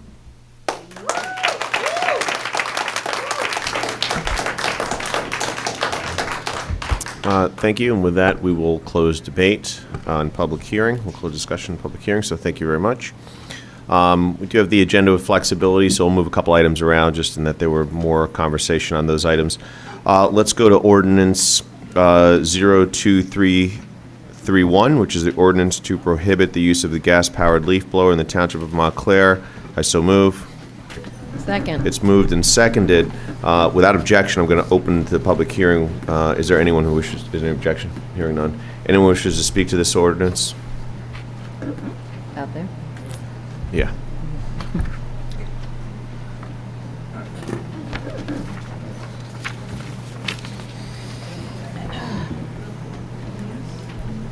Yeah, hi, Mayor. I want to commend you on your attire. This is a regular meeting. I appreciate you wearing a suit with a tie. At a conference meeting, you come with sweatpants, you do whatever you want, you eat at a conference meeting, but when you're at a public meeting and you got your people out here, you respect your people. The ordinance, first of all, I want to know, public land and private land within the township. I asked Mr. Iacobelli, because when you people passed this on the first reading, I called the county. They had no idea this was happening. They said they couldn't manage with this. I asked Mr. Iacobelli, I said, are they exempt? He said, yes. Well, a couple weeks ago, Councilman Russo said there's no exemptions, right? It says in this thing, this section shall apply to all properties within the township, whether publicly or privately owned. I went to Montclair High School. I graduated Montclair High School. What does that mean? Does that mean that Anderson Park, is that within the township? The 43 acres of Brookdale Park, is that within the township? The people that live on Argyle Road, you step here, you're in Brookdale Park, Montclair. They can use a blower. You come 1 foot away, I can't use a blower. Are the parks within our township? That's a question I'd like to ask, get an answer. Okay. I'm mindful of your time. You've got 8 minutes on it, so I'm going to let you ask all your questions, and we'll try and answer as many of them as possible. Okay. If you have other questions. Excuse me? If you have other questions or comments, I got other comments. please. I've been coming here for a while. 20 years, we've been talking about noise. Everything is with the blowers is noise. Mr. Iacobelli, I mentioned it last week at the last meeting. Russo mentioned it. He says his mother used to come to him and say, Bobby, why do they make so much noise? It's all about noise. When you read your ordinance, noise is not in here. So whoever did this ordinance did it really cute, right? And nobody has ever talked about statistics. Right? Do you know the difference between a two-stroke engine and a four-stroke engine? You probably don't. One of them smokes because it uses oil mix, right? And that's the one that's horrible. That one puts out 5,500 parts per million of hydrocarbons. Did you know that? Well, if you didn't, you know it now. They have other blowers, four-stroke. They put out 850. They are environmentally friendly. They are less noise, and there's very less emission. And yet you people are banning everything across the board. And I just don't understand how can you do that when you have equipment out there that doesn't produce that much emissions, right? And I understand that the two-stroke could be a health concern. But why are you going? You got weed whackers that are two-stroke. Any of you going to ban that? You got chainsaws that are two-stroke. They smoke the same emissions as the blowers. Are you looking to banning that? Hedge trimmers? This is discrimination, people. It's targeted discrimination, no matter how you look at it. And I think you're making a horrible choice if you go through with this tonight. I think you should reconsider for this season, like the gentleman said. Finish the season, then do whatever you're going to do. But you should probably table this and discuss it at another time. And I appreciate your time. Mr. Burr, the question about county property. Is county property, are they exempt in that county laws, obviously at times as you go up, right, state laws supersede local, et cetera, et cetera. Where does it stand in specificity around county parks and county law specific to this ordinance or any town ordinance, actually? Well, Mayor, at this time, we're not 100% sure if the county parks are exempt from the ordinance. Mm-hmm. We were taking a look at it this evening because the question was raised. I'll be able to better answer that at our next meeting. Okay, thank you. Are you going to pass it then? Excuse me. Mayor, Council, I just wanted to give you some information. There's a little bit of talking. If there is, I'll ask you to just step outside so we can hear every comment from everyone. Thank you. Please go ahead. I just wanted to give you some information. I don't know what's going on in Montclair completely, but I've noticed already that some of the people have changed their blowers already. I don't know whether they are electric or are they battery, but they've changed on their own. I just wanted to give you that information, okay? So I don't know what the talks or what it's been, or maybe they're trying to get in front or whatever, but I just wanted to give you that information. Thank you.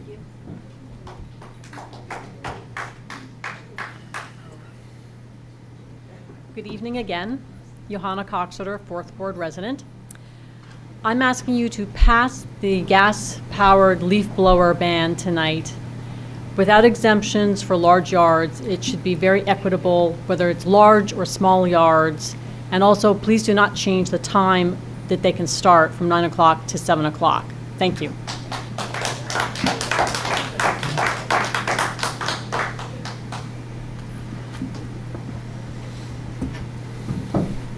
Hello, my name is Peter Holm. I'm here, from Quiet Montclair. Just wanted to. Just for everyone's benefit, it's really I'm here from Quiet Montclair. You can leave it on. You just lean close if you don't mind. We support the ordinance that's being voted on tonight. We thank you for making this happen. Actually, a while ago, a couple hours ago, a landscaper spoke who talked about how unfair and frustrating it is that township departments are treated differently in terms of enforcement under the current law. We've been talking about that for many years now, and my understanding is that that will now be changing, that the township will be purchasing electric equipment and using it, and that the law will apply equally to everyone. If we could confirm that, that would be great, but I think that's a really critical point and an important advance in fairness and equal applicability of the law. I also noticed that I don't think anybody actually spoke in the last 3.5 hours about the health harms of the gas leaf blowers that are quite extreme, and both from the noise, the extreme noise, which has been recognized by the American Public Health Association as a serious harm and hazard to public health, as well as from the air pollution and emissions. I think it's, I guess, a good thing that no one argues about that anymore. No one who's talked here, who's asked for a delay or asked for continued waiting for years and years until some magical new solution arrives, has said anything to suggest that the health harms aren't there, because they are. The evidence is clear, and I think it's just worth putting that into the record. The other thing I want to say is just, I take care of my own lawn. I don't begrudge the work that the landscapers do in our town, and the availability of professional land care service is important. I have my next door neighbors, for example, are elderly and need assistance, and there's plenty, of course, of commercial apartment buildings and other places that need those services. But I think it's also important to note that the work that they do and the work that the township landscapers do affects all of us, right? These, in particular, the gas blowers, which are used far more hours more than any other tool in terms of the ones that were mentioned by the previous gentleman, are so loud and so polluting that their harms are inescapable for the rest of us, even indoors. So we all have a stake in this issue, and it does affect everyone. And lastly, I just wanted to say, several people tonight have talked as if Montclair is the first place that's trying this, and that we need to start from scratch in terms of testimony and evidence and make sure we can learn everything possible about this issue. It's not the case, right? We are not the first ones doing this.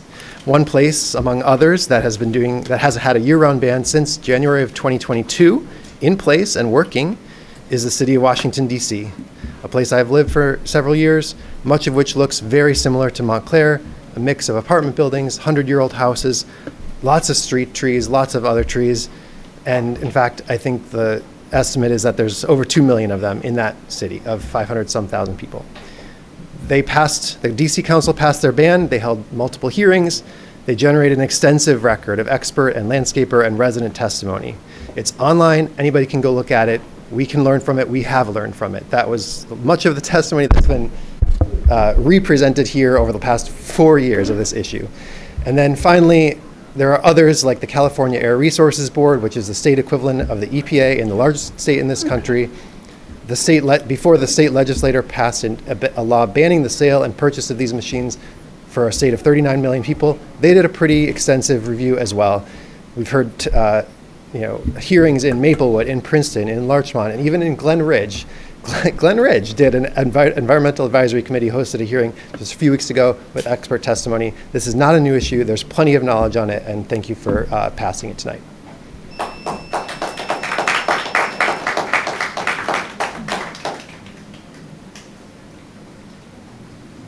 How are you? Joe Boccaro. I was not going to come up here, but then I decided to at the last minute. I guess there's a disattachment, I think, between the people that don't, that want electric and the people that, want gas. When it comes to landscaping, it's a different caliber of a situation. The resident comes home, gets the battery, puts it in the blower, does the house, 30 minutes, goes back inside, puts the battery back on the charger, and then comes back out next week and does it. I get all that. But in this situation, we're doing 30, 40 lawns a day, right? There's no way for us to charge the batteries because in your ordinance, it specifically says no generator. So I looked into getting, I looked into getting something for my truck, and it's about $2,000 to get this piece of equipment that you could plug the battery into the truck. It takes 2 hours for the battery to charge. In order for that battery to charge, the truck has to be running. And there's a idle ordinance. So there's really no way for us to charge the battery. The batteries that we need to use is not the Home Depot battery. That's not where we're going to go buy these blowers. I understand, they're only $300. No. It isn't even the money part of it. The batteries we're using takes a lot more voltage, okay? In these batteries we're using, there's ions in the battery. And we use the blower, okay, we're done, we grab another battery. It doesn't work like that. The blower has to calm down for like 20 minutes, then you can put another battery in. If you keep popping batteries in these things, they're just gonna blow up. They're not made to handle the excessive use. They're made to handle it, put it down, do whatever, and then come back to it the next day or the next week. These are higher end batteries. They're commercial grade batteries for only the purpose that they'll last 40 minutes, not 20 minutes. But the way we have to charge them is not what you think, all right? There's a lot involved in this. Vito said, how am I going to blow the parking lot with an electric battery? And then somebody said in the audience, get a rake. That's when I realized there's a disattachment of what we actually do and what they do at their house. It's a totally different animal. And I think that's some of the problem here. All I'm asking is to give us a chance to relook at this thing again, sit down with one of us. Don't have to be me, pick another landscaper. I don't care, and have somebody here that's for the electric. Come up with a compromise where everybody's happy. We're not using the blowers right now. We're supposed to be using electric. We're supposed to be. Not everybody does, okay? I understand that. I've gotten a ticket myself, okay? So, because there's times when we need it. Like those ladies, oh, I have a party, and the place is bombed with acorns. What are we supposed to do? It is what it is sometimes. I take the chance. I get caught. It is what it is, right? But we can't do what you want us to do. We want to be able to sit down with you, come up with a compromise, and make it fair for both parties, not just like kibosh the whole thing. Thank All you. right? Thank you.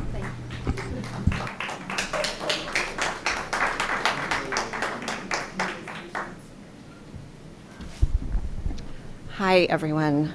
It's nice to see you all tonight. Oh, how's that? Better? I was hoping to move right into our gratitude for what we hope is happening here tonight, which there is a great deal. But I did want to address a few things that have come up from speakers who are here tonight. Someone mentioned justice. Is this not working? Is the green light on? Yeah, here, I'll move it. Someone mentioned justice. And I just want us all to remember that there is a health and equity justice issue relating to this machine. There is an environmental justice issue relating to this machine. I think one thing I always think a great deal about in the last 3 years of my being focused on this one machine is that until the 1980s, this machine was not used. It was not used to take care of our land.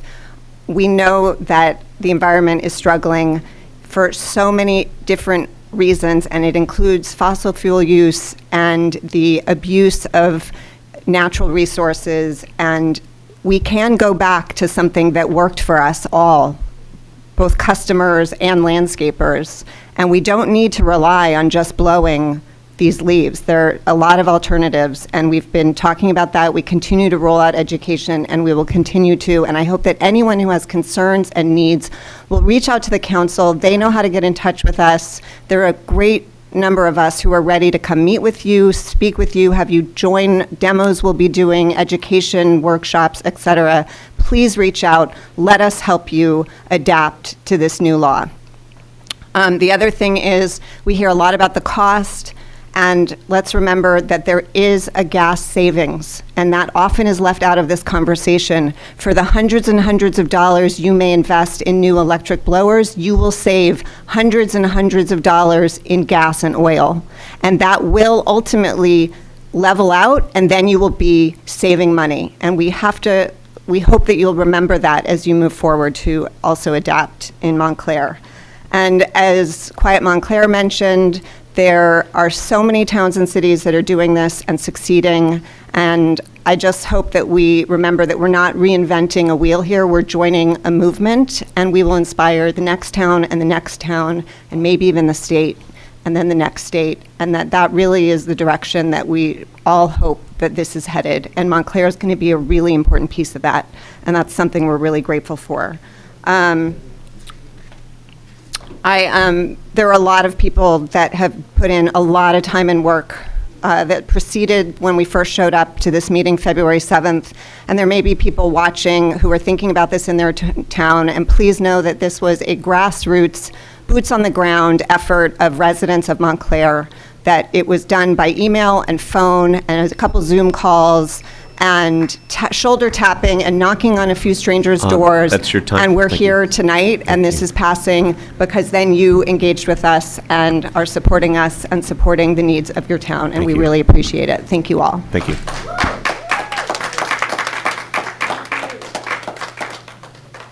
Good evening. Hi, I'm Anna Grossman. Nice to see you. First of all, sincere gratitude for the amount of material that you have sifted through. A lot of it has been sent by me. Brevity is not a skill for me, except for when I'm here, thank God, being timed.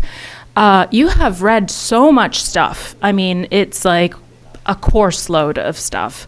And we are joining a movement of other cities and towns who have done this and have done it successfully. I understand the skepticism of those who are unfamiliar with sustainable landscaping practices, but with anything I do, if I get involved and I put my name to it, I do a ton of research because it's the only thing to do, whether in academics or in academia or in any other environment. You need to research so that you know what you're talking about. Part of my research has included talking to people who run businesses using electric landscaping. I did a webinar, and there were 6 landscapers on there, and they all use electric equipment, and they are all managing in the Northeast. One of them is even in Minnesota. And they are managing very well, and in fact say that it takes them less time than it did when they were using gas. I find it interesting that we have no discomfort with batteries when they're in our cell phone, in our computer, in our screen reader, in all different kinds of equipment that we have lithium batteries in, but suddenly they're super dangerous and scary.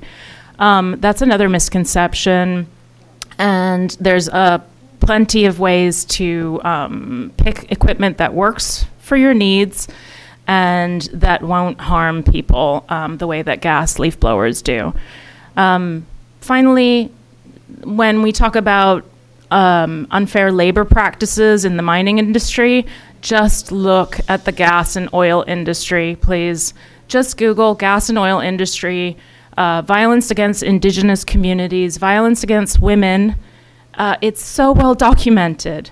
And the problem with non-renewable energy and with extractive technologies is real. And hopefully one day we have all renewable clean energy. But at least in the meantime, batteries are a circular economy and they do get recycled. So check with your manufacturer. Most of them want them back because there's raw materials in there. I want to thank you all, and to anybody else who's watching from other towns, especially Morristown, where my brother lives. Call me so that I can ban gas leaf blowers on his property too. Bye. Thank you.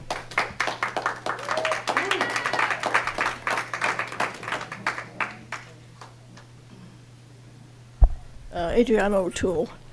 The problem with the gas blowers and the electric blowers and the grass is that it's jobs. I understand the landscapers are trying to keep the jobs for their families and their employees. That's not the point. We are thinking about the environment. I don't know if you read local newspapers, so many of them are out of the business, but meadows are back in style. Gardens with pollinators are back in style. You could grow your tomatoes in your front yard. You don't have to have them in the back.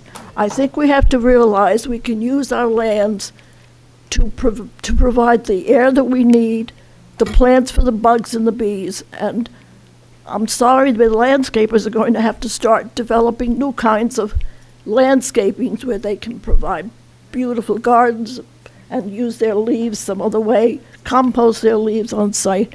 They're going to have to rethink some of their jobs, and they can use rakes. They're very healthy. I'm sorry about that too.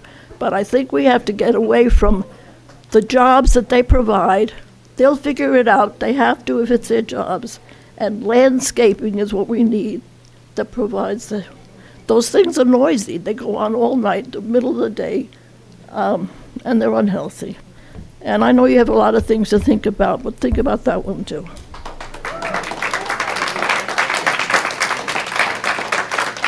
All right, Axel Hellman again, leaf blowers. So I want to remind you, a couple years ago, we were here to talk about a seasonal ban during the summer months and the winter to get rid of the gas leaf blowers during then. That's because up until then, they were They were allowed to be used the whole year round. And the reason for that was that it just became a general part of the whole landscaping package. You subscribe to the landscaper, they come every time, and they use the leaf blower, whether there are leaves or not. They're also used on parking lots, for instance, just to move like mulch and twigs around. So the bigger picture here is not which machine has what technical specifications. One of the big picture trends that's been happening this entire time is a change in the cultural aesthetic of what people want their properties to look like. And there can be kind of an arms race where more and more powerful tools are needed to create a more groomed look. So not just the lawn is cut, but like the lawn has those little streaks from the lawnmower going over it. Not just like the sidewalk is clear, but like the edge has been trimmed just so. So the question here is not what is the best tool to blow each and every last leaf in town. That's not the problem that we're trying to solve. The question is, what kind of town do you want to live in? Thank you.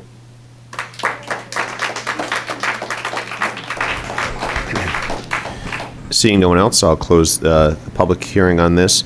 Any comments from my council colleagues? Councilwoman Price Abrams. Thank you, Mayor, and really thank you for the robust discussion tonight from all the parties here and people who've been showing up for many meetings. I was thinking about, as I'm a proponent and do want to see this happen, and I recognize there's a pain point, and I think there's a community of people who want to help solve it together, and that's the part I really want to emphasize, is that this is meant to be something that we can bring everybody along on. It's not meant to take the guy from Princeton instead. It's meant to sort of, how can we grow the community of people who can do it in a way that we believe is sustainable. It's about personal health, public health, the environment, all the things people talked about. These are really core things. It's not flippant. It's really with a lot of thought. And I had thought about inertia came into my mind. I'm like, what's inertia is a powerful, and I Googled it, it's a powerful force. It's like that law of physics, Newton's physics. It takes something really firm to counteract that inertia. And I don't mean inertia like no one's over there working. I'm saying a way of doing, a way of being, keeping it as it is. To overcome that requires something significant.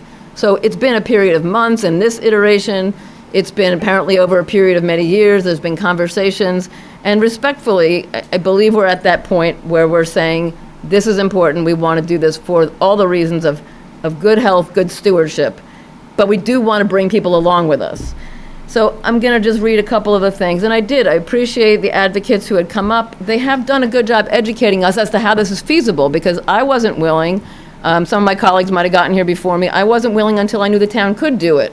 And there was a demonstration at someone's home, and Rodney DePrenda, who works under Steve Wood, was there. I hung very close to him. I wanted to hear, were you able, do you see these are feasible practices? Do you think you'll be able to use this equipment? They were testing Ego equipment that day, but there's others. And I know that Steve Wood has acquired some. They are still figuring it out. I don't think it's a perfect system yet.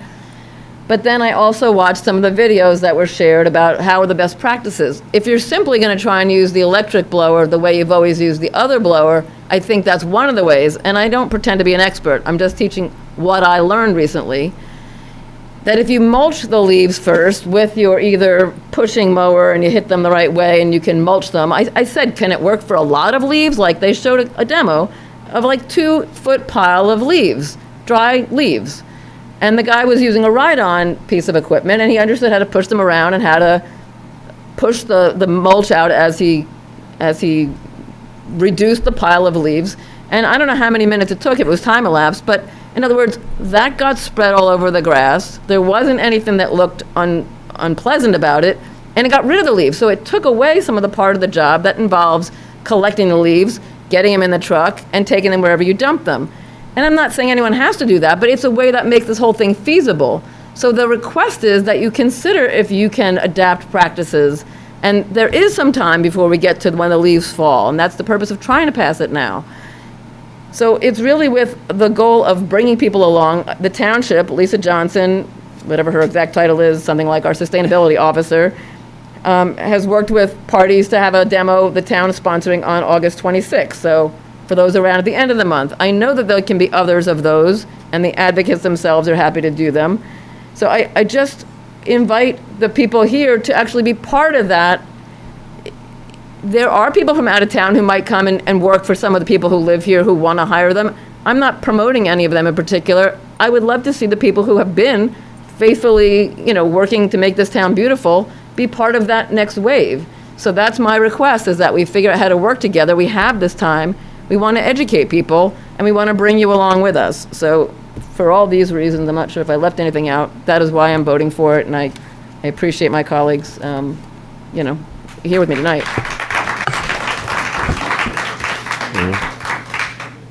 Councilman Jacobells. Thank you, Mayor. I'll try to be quick. I've struggled with it because I'm a pragmatic person by nature. Lori has often brought me back to help me find or return to my core in some meaningful and impactful conversations. And Anna Grossman, the educator-in-chief for Montclair Township, who has done the work, and Peter Holm, who has done the work. You guys have answered every question that I have and dispelled of every myth and everything that I've heard, and all the other advocates for the work that you've done as well, has just brought me to a conclusion that Montclair needs to be a disruptor.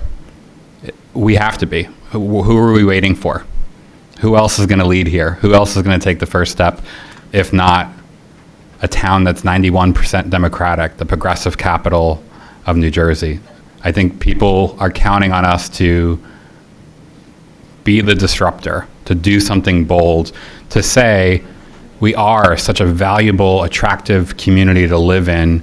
Can we leverage all of that to help an industry change its approach, help people who hire landscape companies change their expectations and go in this direction? I think the answer is we can. I really do. I know that it's hard for people. I get that. It's inconvenient for people. It's an important conversation for people and their landscape companies to now have. You need to have the conversation about the standards of care for your property. What level of foliage on the ground are you comfortable leaving? Is it okay if they don't clear the sidewalks of every grass clipping? You need to have those conversations with your landscapers now and reset the expectations so it does not just become we're going to do the same level of service and we're just going to charge you a lot more because we have to invest in this equipment and because it takes longer. I'm asking the public to consider changing the service model for your property, being okay with leaving leaves, being okay with leaving grass clippings, being okay with things not looking necessarily pristine. It's also an opportunity to rethink lawn care in general and what we do with lawns and what we do with our outdoor spaces in Montclair. I see so many creative front lawns with wildflowers and native plants and backyards and gardens. Like, let's lean into that.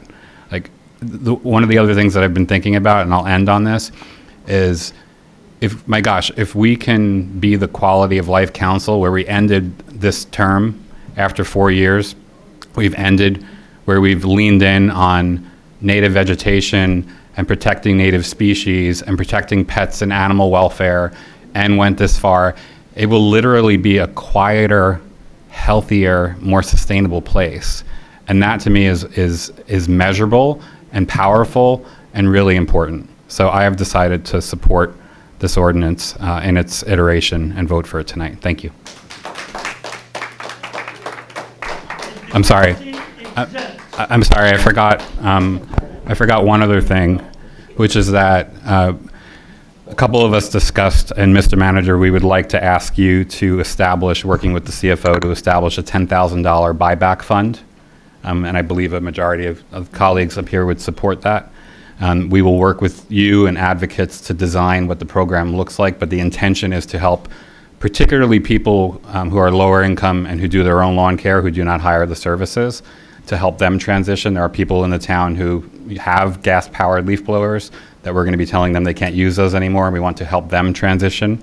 And then we can talk about additional funds. I know some of the advocates are talking about grants to us as well. We're going to look for other grants as well to possibly help some of the landscape companies with the transition too. I think we have to put a little bit of money where our mouth is on that. So I think that's a directive from a majority of the council. Thank you. Okay, thank you on that. I'll just say this, and I don't think my other colleagues would like to speak to it, so I'll just say this in closing this one out before we move it to the vote. Oftentimes I think in debate and discussion, you saw it tonight, even in public comment, there can be multiple perspectives, there can be multiple views. People, tend to think theirs is the correct one and think that anyone who's against them for some reason has some nefarious, point of view or something pulling at them. I think this is a good example of one where a number of things can be true. Absolutely, I believe that for landscapers who are here, I believe they're genuine in their conversation, that they don't believe technology is where it needs to be. And in some ways, it probably isn't, as we're talking about changing techniques and not doing it the exact same way. The technology, likely is not exactly where it is to do exactly the way we always do it. Right? That's a fair point. Certainly, there's a cost associated with it. No one can, certainly in the transition, no one can argue that. And there's, there's pieces to any argument you want to make, I think, that are valid. I think on the other side of it, and I think what struck me too is when there were some comments about, use a two-stroke engine and it pollutes, excessively, which it does, versus four-stroke, which is much less so, right? And there are blowers that are four-stroke was the argument, and somebody mentioned, well, why not just get rid of the two-stroke and and move to four-stroke? And I think really the answer is because it's in totality, we're talking about, yes, an environmental impact, but yes, we're also talking about a noise impact, right? A quality of life issue, and people have to hear it all the time. So that's also an issue. But yes, it's also talking about trying to change practices and maybe, using a lawnmower to churn up leaves and mulch leaves and leave them on the lawn when possible. And it's also making sure you've got electrical equipment when you do have some of those spotted leaf and some other things that happen. You got to get those leaves up and get them out of there. Understood, right? Those are different techniques. So I think all of these things can be true, but I think what we all recognize and understand is, functionally, and maybe pandemic had something to do with this, we've all been there where you are, hearing leaf blowers constantly, and that is a quality of life issue. We've all been there when we know that a lot of the leaf blowers are the two-stroke engines, right? And that's a problem, yes, for the environment, it's a problem for those using it. Could there be an issue in terms of making sure individuals can still do the work, as this transition occurs? Yeah, that also can be true. But I think aspirationally, we can look to try and make a difference here. We can look to see, can we make this work? Yes, it's worked in some other places. Can we make this work? And I think Montclair is, especially around these issues, a yes, we can. And let's see if we, let's see how we do. But I think that's the path forward, and I think that's the place we've come to. I think anyone who's heard this discussion knows this has been a discussion for years, right? This is not this just happened, what's going on. This has been a conversation for a lot of years. And I think that's also an opportunity for us to prepare and get in the mindset and see where we're going. With all of that, and in talking, I think in having the discussions with everybody involved and hearing all sides, that is the reason why I am supportive of this ordinance as well, and we'll be voting yes tonight as well. But thank you very much. Mayor, if I may. Mr. Burr. I'm going to recommend 2 non-substantive changes, amendments to the ordinance so that the ordinance is consistent with our code. The amendment would be it further ordained. It's not in your packet. If you want me to pass. Can you read it to him? So I hear what this is. Be it further ordained that any ordinance or part of an ordinance inconsistent with this ordinance is hereby repealed, and be it further ordained that except as modified by this or any other duly enacted amendment, Chapter 217 of the Montclair Code continues in full force and effect. And that's because we have another part of the code, which is our noise ordinance, that may conflict with this ordinance. So we want to make sure that our code is consistent. And that's a non-substantive change. That could be amended, and the ordinance could be adopted tonight. Is there any objection to those non-substantive, obviously, pieces there? Just one clarifying question. So the violations, though, in this ordinance tonight will be the ones that remain? Yes. Yeah. Okay. Well, when the the noise ordinance goes into Okay. effect, keep in mind that the ordinance doesn't go into effect until 20 days after adoption today. Right. And then it overtakes the other ordinance. Thank you. Madam Clerk? Councillor Cummings, absent. Deputy Mayor Hurlock. This is the first I'm hearing about a buyback, but I'm used to it at this point. No. Councillor Price Abrams. Yes, I'm happy to pass this. Councillor Russo, absent. Counselor Schlager? Yes, I too am happy to pass. Counselor Yacobelis? Yes. Mayor Spiller? Yes, and to the Deputy Mayor's point, I think, Mr. LaPolla, it's up to you to look into something and come back to this group with some, some recommendations. Thank you. Thank you.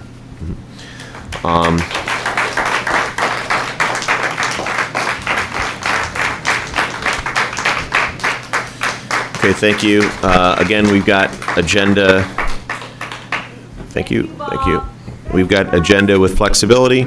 We'll move to another item on here. This is Ordinance O-22-29, which is ordinance to approve the development plan for Lackawanna Plaza in the Township of Montclair. I so move. Second. It's moved and seconded. Janice, sorry, would you mind coming up for just a moment to the microphone, if you will?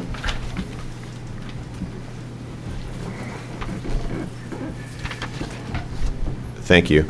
A few questions that I heard asked today, that I think would be helpful to have addressed as we talk about and specifically are looking to introduce here today. There's a lot of comments around having everyone have the ability to vote on something. Everyone, would have an ability to vote on something. This is an introduction, so people have an ability to look at exactly what we're talking about. But I heard some questions here tonight as well.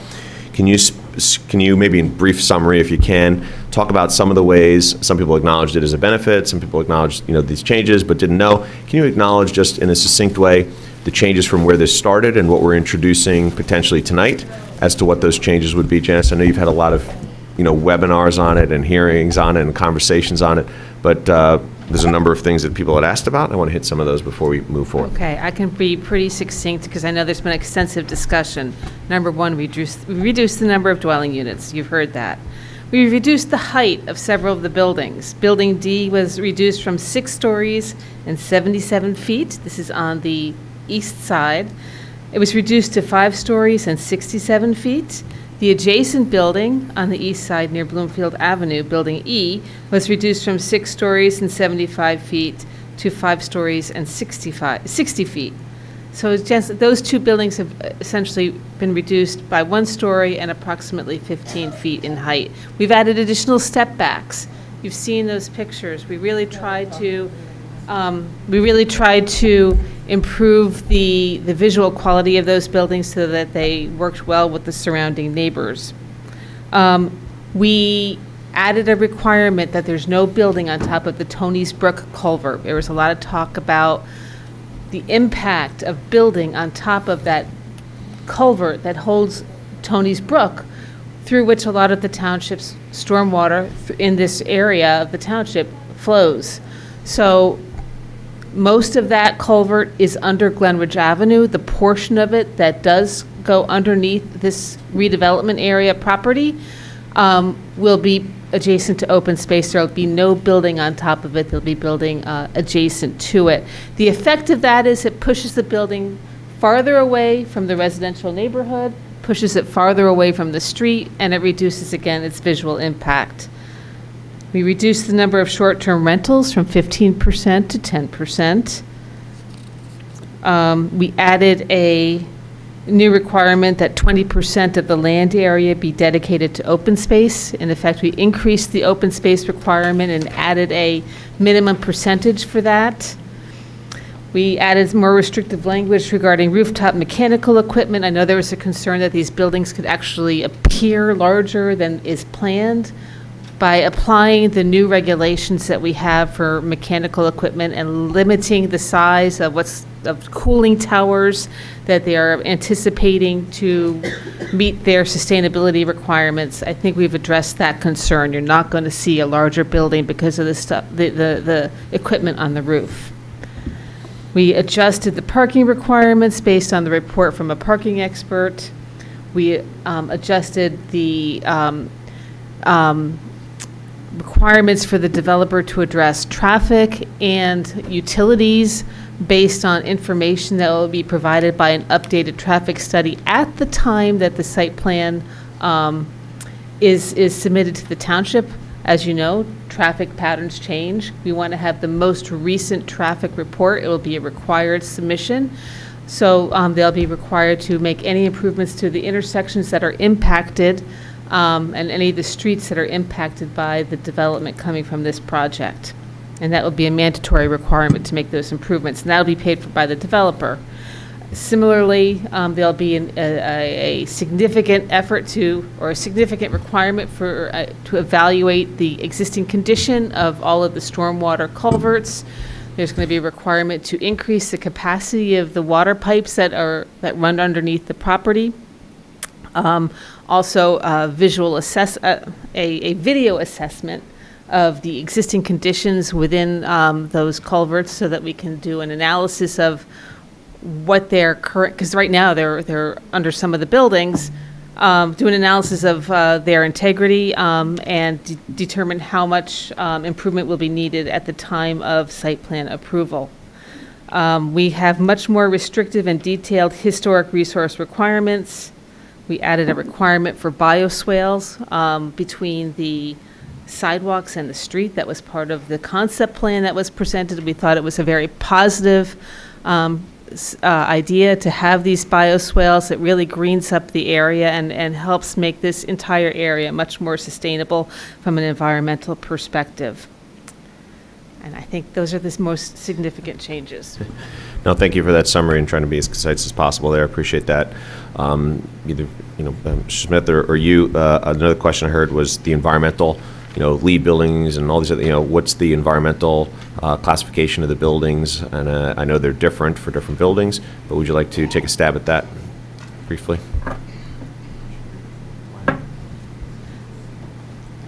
I believe that hasn't changed, but we do require that they meet certain sustainability requirements. And Ira will find that appropriate section. Okay. And certainly I know we could speak to, one of the questions also was about the hiring practices, which is something determined at another time, but I'll let you speak to that. That would be determined, usually that's included in the developer's agreement and the financial agreement. Right. I'm just looking at that. And there's, okay. Those are some of the big ones that I heard, and wait to see, Ira, if you've got anything else to add on that with the... Right. In terms of sustainability, there's a section, page 48, if people want to refer to it, about the green buildings. And unlike prior redevelopment plans, this one expands what we're looking for into areas such as gray water recycling, prefabrication of building elements off-site, which is a way of reducing carbon footprint, the use of mass timber, much more language about green roofs and purple roofs. And there's an expectation based on conversations with the redeveloper and the architectural teams that Building C in particular will be LEED certified eligible, with Building C in particular being aiming for an even higher level of sustainable certification, which is called the Living Building Challenge certification, which is above and beyond your typical LEED. Okay, thank you. Those I heard. Thank you both. Appreciate that. Open up comments for my colleagues. Questions, comments? I want to actually reiterate, because it was a little bit hard to hear you. I think I just read myself, as you pointed to the page, that every building is going to be required to demonstrate an ability to obtain LEED certification, and then Building C will have these over and above with the Living Building Challenge. So yeah, the floor is something to do with LEED certification. So that was, I think, the essential question that was asked before. Thank you. If you could just hang for a second, I just have a process question. I think I read before I got here confirmation and email that if we introduce this tonight, it does go to the back to the planning board for 45 days for review. Is that correct? That's correct. Okay. So I just want to be clear with the public then what that means. So, and I think for me, another reason for a little bit of urgency around this is we're introducing it tonight. We're just introducing it so that it could now yet go through more review and scrutiny by land use body as appropriate. That's also the opportunity, if we want to do another traffic study, that's also the opportunity for us to do that. We have the 45 days. We might want to talk about that. I don't see the harm in getting more information, but let's have that conversation from a cost perspective. But I think it's important to note then that pushes the actual vote on this to the earliest, our October 10th meeting. So I know Councilor Cummings couldn't be here tonight, and I think that's regrettable, and I really mean no disrespect, but I think it's urgent that we introduce. I think it's urgent that we introduce this so that we can start the process. Then we have, excuse me, please, thank you. If we can have the, Thank you. I think having the additional 45 days for the planning board review also invites additional time for more public discussion, more public review. I will be hosting a town hall to answer questions and also just discuss this with constituents. But this just adds to me even more urgency, the fact that it's going back to the, I didn't interrupt you, so please don't interrupt me. Thank you. That was all for process. Thank you. And then I do have some things to say, if that's okay. Please. And Mayor, I'd like to ask for decorum in the room. That seems to be something that we're lacking. Okay. So I want to say thank you, and I appreciate the significant amount of outreach that I've gotten from constituents across this town. I love being an at-large councilor because it means I get to go all over Montclair and meet with people in their living rooms and in their backyards and have events. And one of the things that I'm really, and for those of you who may be dismayed by some of the behavior at our council meetings and in social media groups, you should know that the community at large is largely looking for reasonable solutions to the problems that we have and reasonable approaches to the opportunities that we have. That is Montclair. And that's something that, I think it's, if I can just ask, right? It's whatever hour, and we certainly listen to all public comment and comments on this. It's Councilman's turn to speak, and let's please let him speak. And certainly, as I noted before, people can agree or disagree with whatever he's going to say, just like people can agree or disagree with what you're going to say. But again, part of civility in civics here is to allow for conversation, even when you disagree with the person that you're hearing from. So, Councilman, please. Thank you, Mayor. I am sensitive to the concerns around gentrification. I think they're completely valid. I just think it's a force that we don't have the power to stop. We look at the towns around us.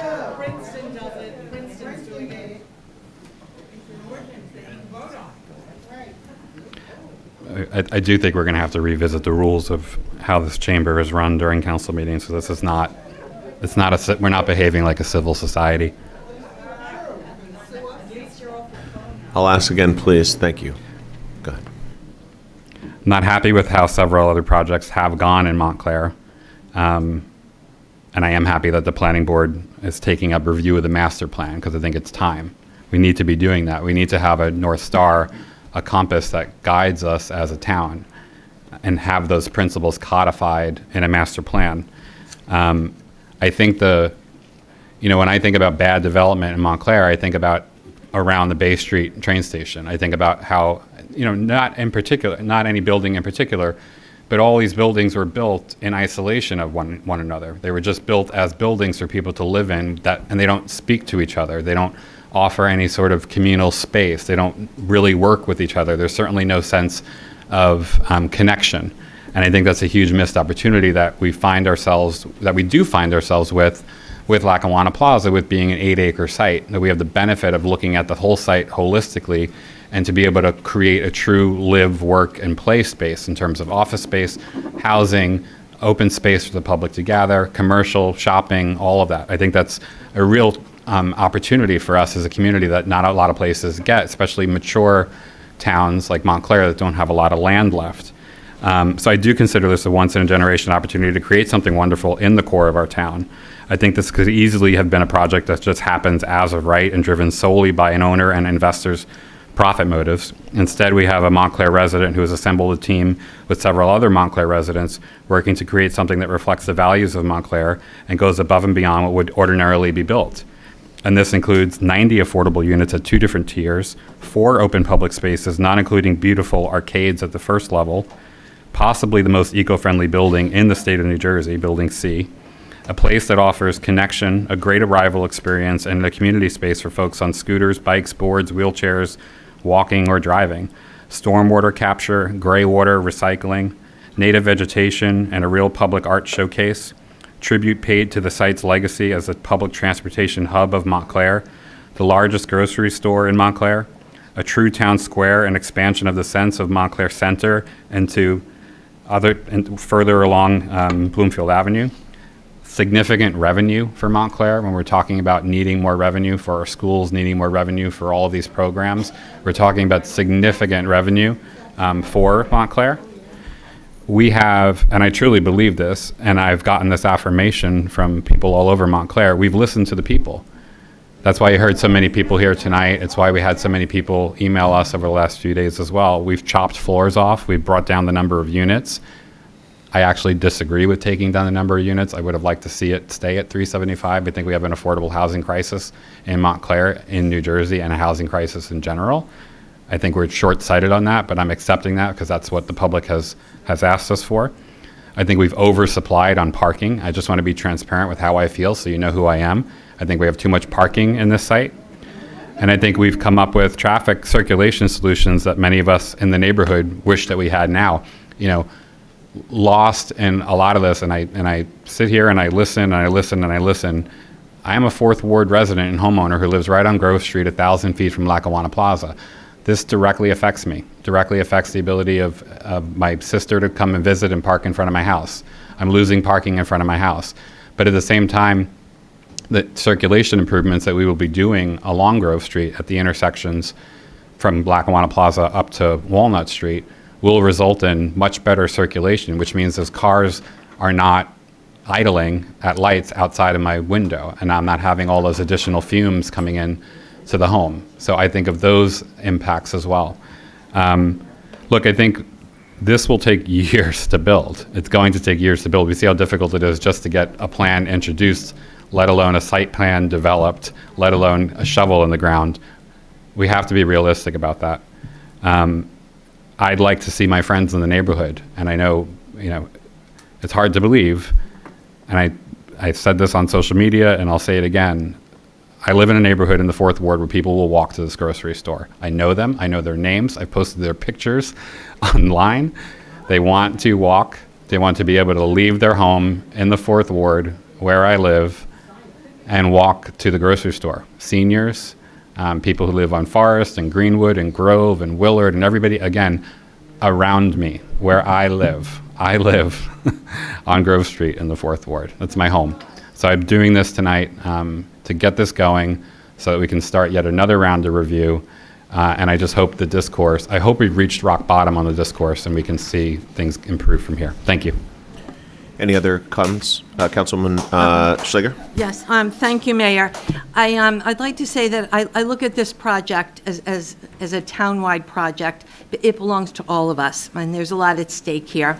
We are looking at new revenue, jobs, affordable housing, workforce housing, a new supermarket, and revitalization of an area that serves as a gateway to our town, an area that's been empty and underutilized for over 8 years now. Other than Janice Talley and Carmel Lockman, who is sitting here with me in this room, I went through 2 years on the planning board, studying, scrutinizing the previous Lackawanna Plaza, the plan presented by Brian Stolar and Hampshire Properties, a plan that dissolved after all that wasted time, energy, and money, whether we agreed with it or not, and it was a little split, and we can't let that happen again. So after giving this a lot of thought over the last many months, and especially the last couple of days on what to do tonight, and I've read every email that I received and was able to answer as many as I possibly could, whether to table this tonight, postpone the vote, leave it for the next council, or perhaps a referendum in the next voting, when we vote next time. I believe it will be May 12th. So I've thought about all that very hard, and I've decided that I cannot sit here now and let this project linger any further. And I think we need to take that, because I believe there will be a chance, and a very good chance, that this project will be gone, just like the previous one, which wasn't perfect. Neither is this one, but we have a long time, like Councilman Yacobelis just said, to go over it, look at it, scrutinize it, and listen to many more people going forward. So I plan to support this evening. Thank you. Mr. Deputy Mayor? Thank you, Mr. Mayor. I appreciate that. I'm extremely disappointed in the whole process, I'll be honest with you. My understanding was Councilor Cummings had the votes to carry this. I was one of those votes. So everyone who came up, by the way, and said, oh, y'all are doing this behind David's back, and not me. I actually wanted to carry it. I am not in favor of doing this right now. It is paramount. And those of you who know the 11 years that I've been up here, yes, 11, I believe it starts with the ward councilors. Okay? That is important. It's the ward councilors. It's like asking the congressman from Oklahoma to vote on the Minnesota congressman's project. I don't believe in that, okay? The ward people know the wards. I'm not... David, I've worked with you for years. I have a lot of respect for you. I just don't like the way the process is going on up here and has been now for the last 3 or 4 months. So I'm coming from a different place, Mr. Mayor. With all due respect, you and I spoke before the meeting. I have a great deal of respect for you. I hope you do for me as well. We've worked together very well over the last 11 years. I don't know what the hell's going on now, but I can't do this. Thank you, Mr. Deputy Mayor. Councilwoman Price Abrams. Thank you, Mayor. I just also want to acknowledge, I hadn't committed that we wouldn't bring this forward. I saw that there was an inquiry about it. And then, in my view, there has been really years of process on this, and there is process to come. And at my point of view,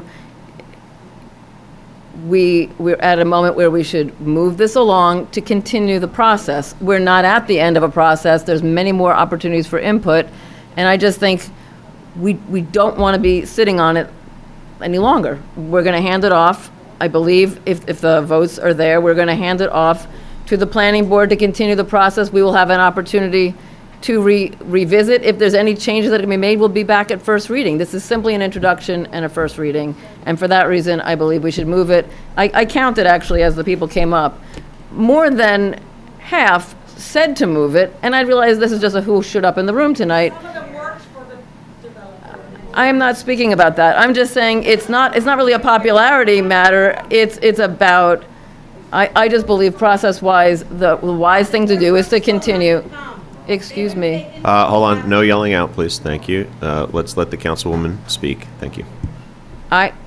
Do not call me a liar, because I heard that, and I did not make a commitment to anything in regard to holding it. All I'm saying is, I believe we serve ourselves best by advancing it. There's not a question about how people feel about it. I think some people are more in favor, but we have taken so many steps that were described by Ms. Talley, Mr. Smith, others who've spoken from the dais, of how we've reduced. We heard you. I think that's what we're trying to say. It's too bulky, so okay, the size came down, they're more sculpted, respectfully to the properties to the east. They have a more appropriate view of a building that's more delicate. We're off of the water. The only spot on the property where there is Tony's Brook will be not covered by a building, so that if there's access needed, we've responded, I think, appropriately in so many ways, and for that reason, I'm proud to help it move forward. Okay, thank you. And certainly the last thing I'll say on this, before I go to the clerk to call the rolls, I'll just say this. Certainly there's a lot of things said here, but when the councilwoman notes and someone yells liar at her, right, I watched and heard, I think we all did when that happened to a president of the United States a number of years back, and I just shake my head, and we sit here, and everyone has their opportunity to speak, rightfully so. And we want to hear from what council members think, and she's sharing what she's thinking, and has that yelled at her up here. I will just go back to, and some will say, we got to, what are we going to do at the meeting? We've got to get this, what are we going to throw people out, do this, that? No, I mean, it works when people understand that you may not agree with individuals all the time. You may not agree with them ever, but it is not appropriate to yell out liar. It's not appropriate to interrupt. It's just not appropriate, right? And that's not who we are. So I just ask all of you, let's make sure that we can disagree, right? And that is a healthy thing. We should disagree vehemently, but it's not name calling, and it is not disrespectful yelling out, and it's just not who we are. And when we come up and say that's not who we are, we have to actually live by that. So it's not who we are, and I just hope people consider that. With that, Madam Clerk, if you'll please call the roll. Counselor Cummings, absent. Deputy Mayor Herlock? No. Counselor Price Abrams? Yes. Counselor Russo, absent. Counselor Schlager? Yes. Counselor Yacobelis? Yes. Mayor Spiller? Yes. Next is an ordinance which is O-23-16, which is ordinance to amend the Code of Township of Montclair, Chapter 290 Small Wireless, and I'm going to move that this is tabled until 2 meetings from now, Mr. Burr, because I know you've been running up on some things you're looking at. I know we keep wanting, but I think you need a little more time on this, right? Right, Mayor, and this is going to go through some amendments, so we'll have to be reintroduced Okay. at the next. Is there any objection to tabling? No. Any objection? It is tabled till 2 meetings from now, not the next one, the one after. It's the ordinance, first ordinance, O-23-16. Okay? Yeah, I would suggest 2 more meetings. Okay. All right. Thank you on that. That's the September regular second meeting in September, yeah. Yeah. Okay. Next is ordinance. We have a few to go. Next is. Hold on, let me just go through them all real quick. Next is ordinance O-23-20, which is ordinance authorizing the acquisition of property known as 14 Miller Street, and I so move. Second. It's moved and seconded. Without objection, I'm going to open the public hearing. Is there anyone who wishes to speak? Seeing none, I'm going to close the public hearing. Any comments? Council comments? Seeing none, Madam Clerk, I ask you to call the roll. Counselor Cummings, absent. Deputy Mayor Herlock? Yes. Counselor Price Abrams? Yes. Counselor Russo, absent. Counselor Schlager? Yes. Counselor Yacobelis? Yes. Mayor Spiller? Yes, thank you. Next is ordinance 23-23, which is an ordinance amending O-22-07, which is creating certain offices. This is about the social worker position, by the way, and I so move. Second. Is there anyone wishes to be here for this ordinance? Seeing none, I'm going to close the hearing on this one. Any council comments, concerns, questions? Just a question, Mayor. Yacobelis? And Mr. LaPolla, I know that you're obviously been here for 15 minutes, but I noticed the maximum salary on this is only $93,000, which is a lot of money for a lot of people. I understand that. I just want to make sure we're not limiting ourselves in terms of the talent for Montclair.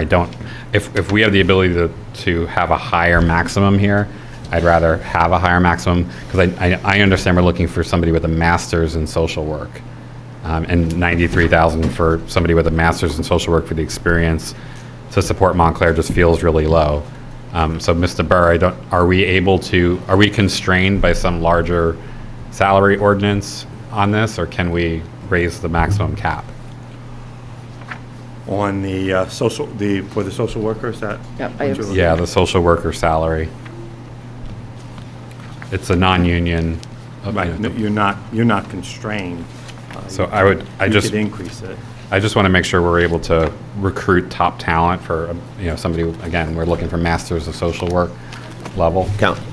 I would just say, Councilman, if we can have him look at that, because I do know, as you've seen too, we do have the full salary structure which we can one off, but I do think we want to make sure they all marry in a way, you know, for all the positions. And I would just ask, if I hear you, that let's have the manager look at that, see if it can be raised without throwing off a broader dynamic, or at least I'd like to hear back what that would look like if we take an action. Yeah, we might want to check with the CFO also on that issue as well. Okay. So what are we doing? So, Mr. LaPolla, if you could just let us know your thoughts on that. I mean, we can put it through tonight, but then we can amend it if I'm just concerned we're not capturing the right level of talent at $93,000 for a cap. I think, some of our department heads are in $150,000 a year. It seems very low for somebody with a master's degree. If you could throw your microphone on and speak into it, just so we. Yep. Can I have no voice left? I just also want to find out if we have anybody else who's in that title.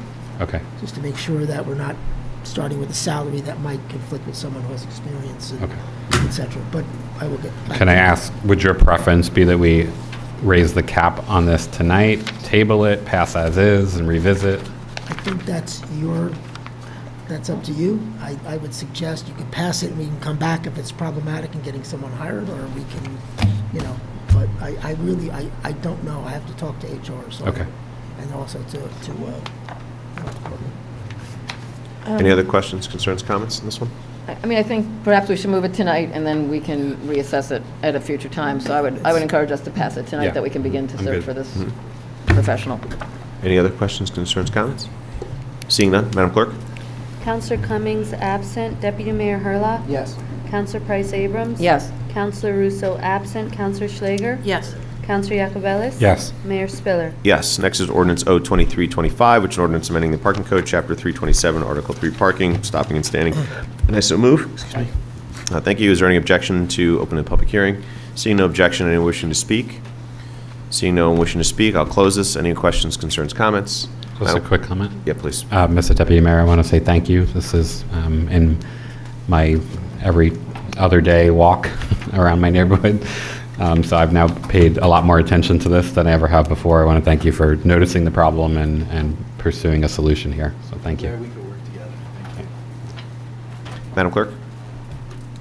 Counselor Cummings absent. Deputy Mayor Hurlock? Yes. Counselor Price Abrams? Yes. Counselor Russo absent. Counselor Schlager? Yes. Counselor Yacovelis?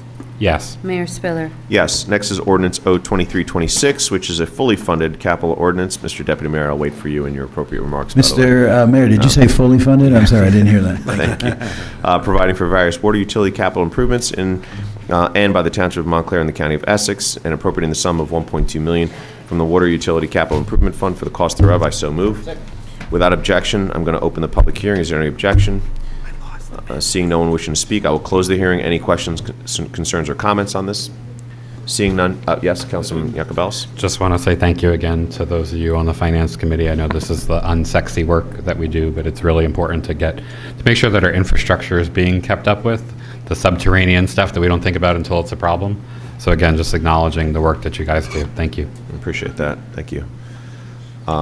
Any other questions, concerns, comments? Madam Clerk? Counselor Cummings absent. Deputy Mayor Hurlock? Yes. Counselor Price Abrams? Yes. Counselor Russo absent. Counselor Schlager? Yes. Counselor Yacovelis? Yes. Mayor Spiller? Yes.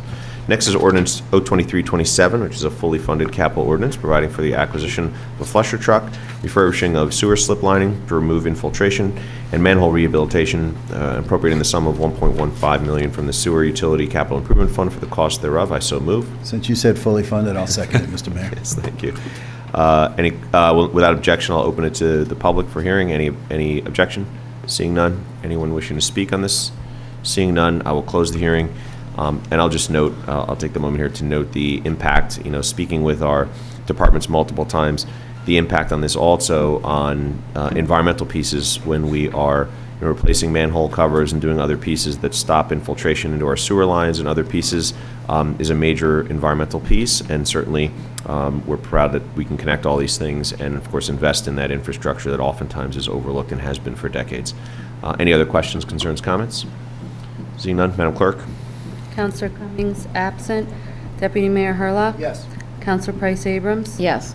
Counselor Russo absent. Counselor Schlager? Yes. Counselor Yacovelis? Yes. Mayor Spiller? Yes. Next is Ordinance O-23-28, which is a fully funded capital ordinance providing for various parking utility capital improvements and by the Township of Montclair and the County of Essex in the sum of $150,000 from the Parking Utility Capital Improvement Fund for the cost thereof, and I so move. Second? I'm not even going to say it.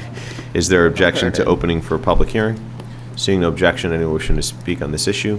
Seeing none, I'm going to close the public hearing. Any questions, concerns, comments from my colleagues? Seeing none, Madam Clerk? Counselor Cummings absent. Deputy Mayor Hurlock? Yes. Counselor Price Abrams? Yes. Counselor Russo absent. Counselor Schlager? Yes. Counselor Yacovelis? Yes. Mayor Spiller? Yes. Next is Ordinance O-23-32, which is an ordinance to amend the Code of the Township of Montclair, Township in the state of New Jersey, to add a chapter, bamboo, to prohibit the future planting and regulate the existing plantings of bamboo, and I so move. Second. It's moved and seconded. Is there any objection to opening for a public hearing? Seeing no objection, it is now open for a public hearing. Anyone wishing to speak to this issue? If you'd like. I just wanted to point out that the current wildfires in Hawaii were also caused by invasive plants, and that's something that I wanted to mention earlier. Oh, wow. That allowing invasive plants to come into the township could have long-term effects down the line for us.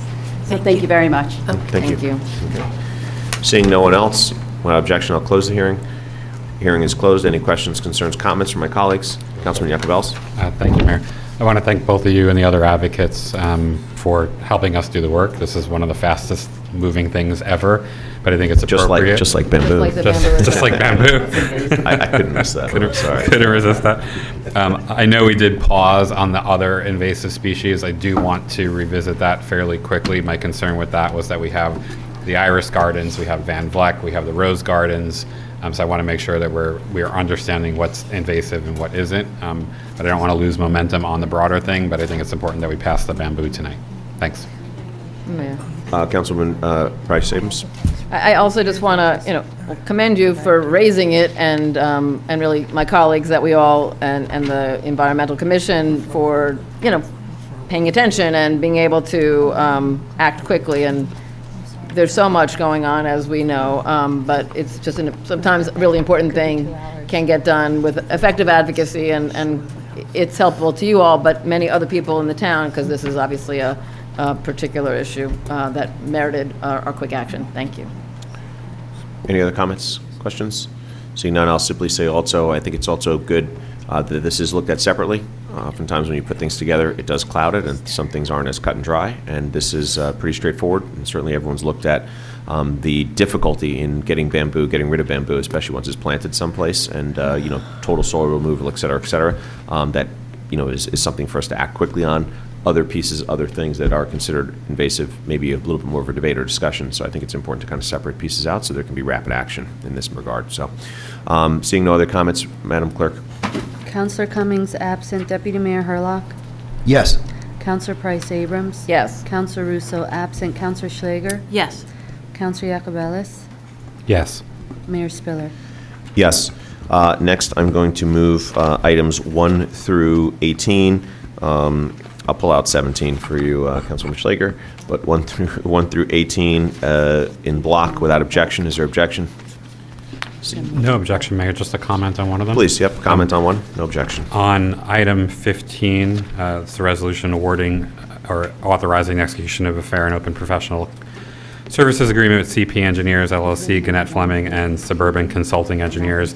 I just want to highlight that one of the projects that would be started with this contract, or with one of these contracts, is bringing the Randwell project online, or starting that project, which is us as a township tapping groundwater and adding critical filtration to strip forever chemicals out of the water. So it's an important, obviously the water crisis we went through, one of the things that came out of that was we have to diversify our water supply, and so getting the groundwater online is one part of that, and then obviously being able to filter it so we can have it integrated into our system longer term is another part of that. So I think this was just an opportunity to pause for a second and say thank you to Congresswoman Mikey Sherrill for securing that $2 million grant for us, because we're now able to start the work on that project. Thank you.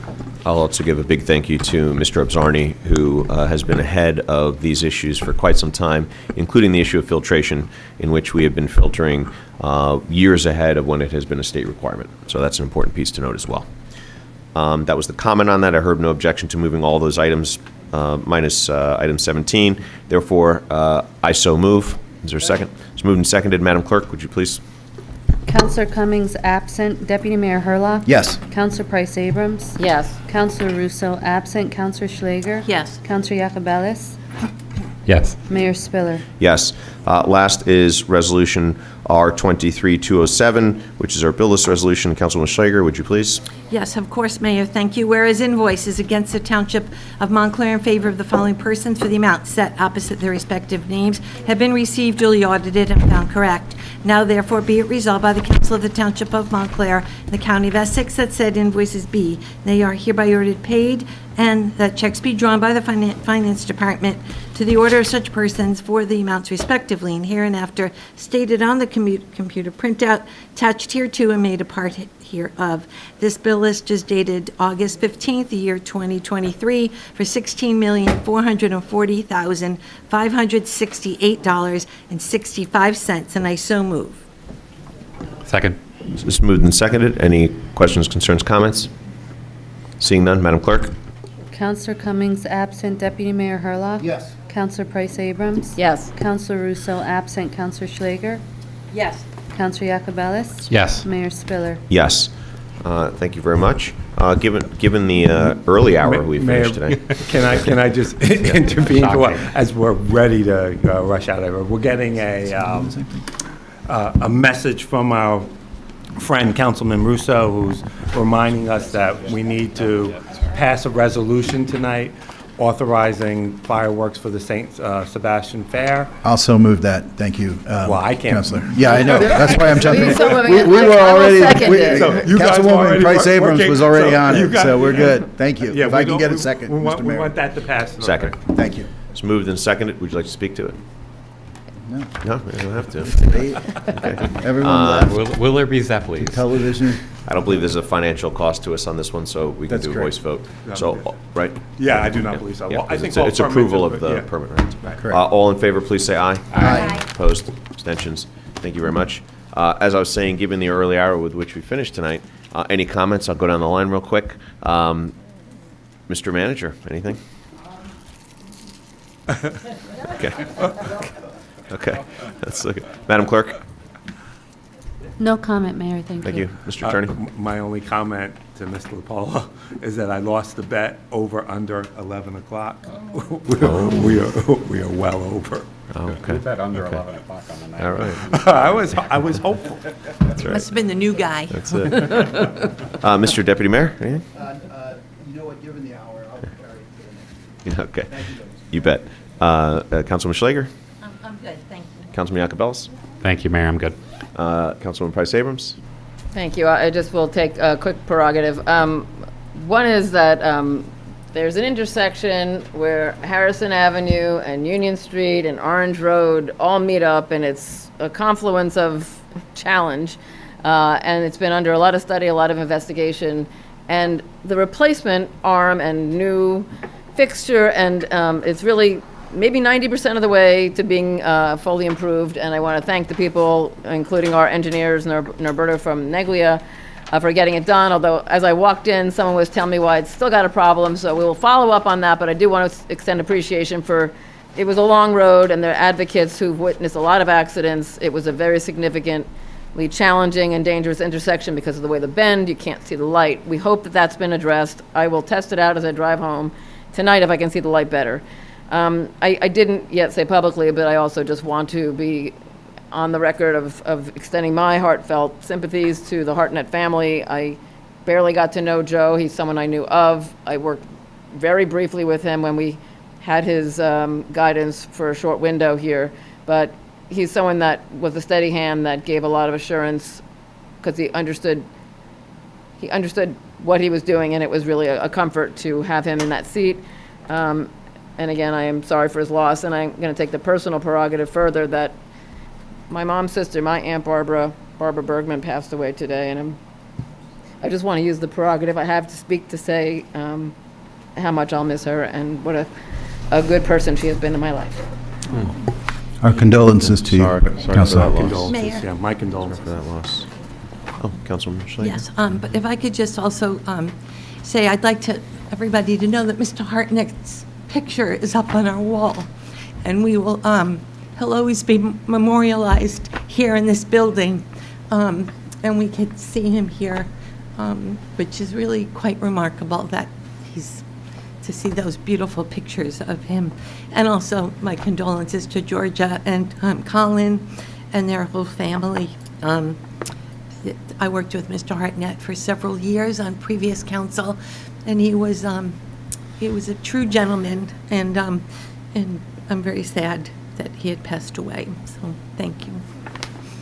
Thank you, Councilwoman, and I'll just end also where we started, which is, yes, we can have lots of conversations, and quite frankly, I'm, quite proud of the lights that are fixed constantly, the infrastructure work that's done, finding ways to pay for it, the bigger items that have never been accomplished before, whether it's rent control and getting that done, accessory dwelling units, looking at big issues such as development projects and things of that nature. We debate, we discuss, we move on actions we see fit.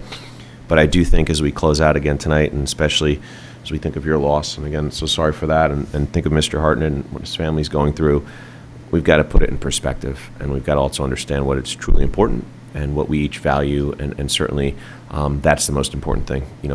Family, health, and making sure that we value the time that we have with one another. So, on that, I want to say thank you to everybody, and without objection, I'll entertain a motion to adjourn. It's moved and seconded. All in favor? Aye. Thank you. Have a good night.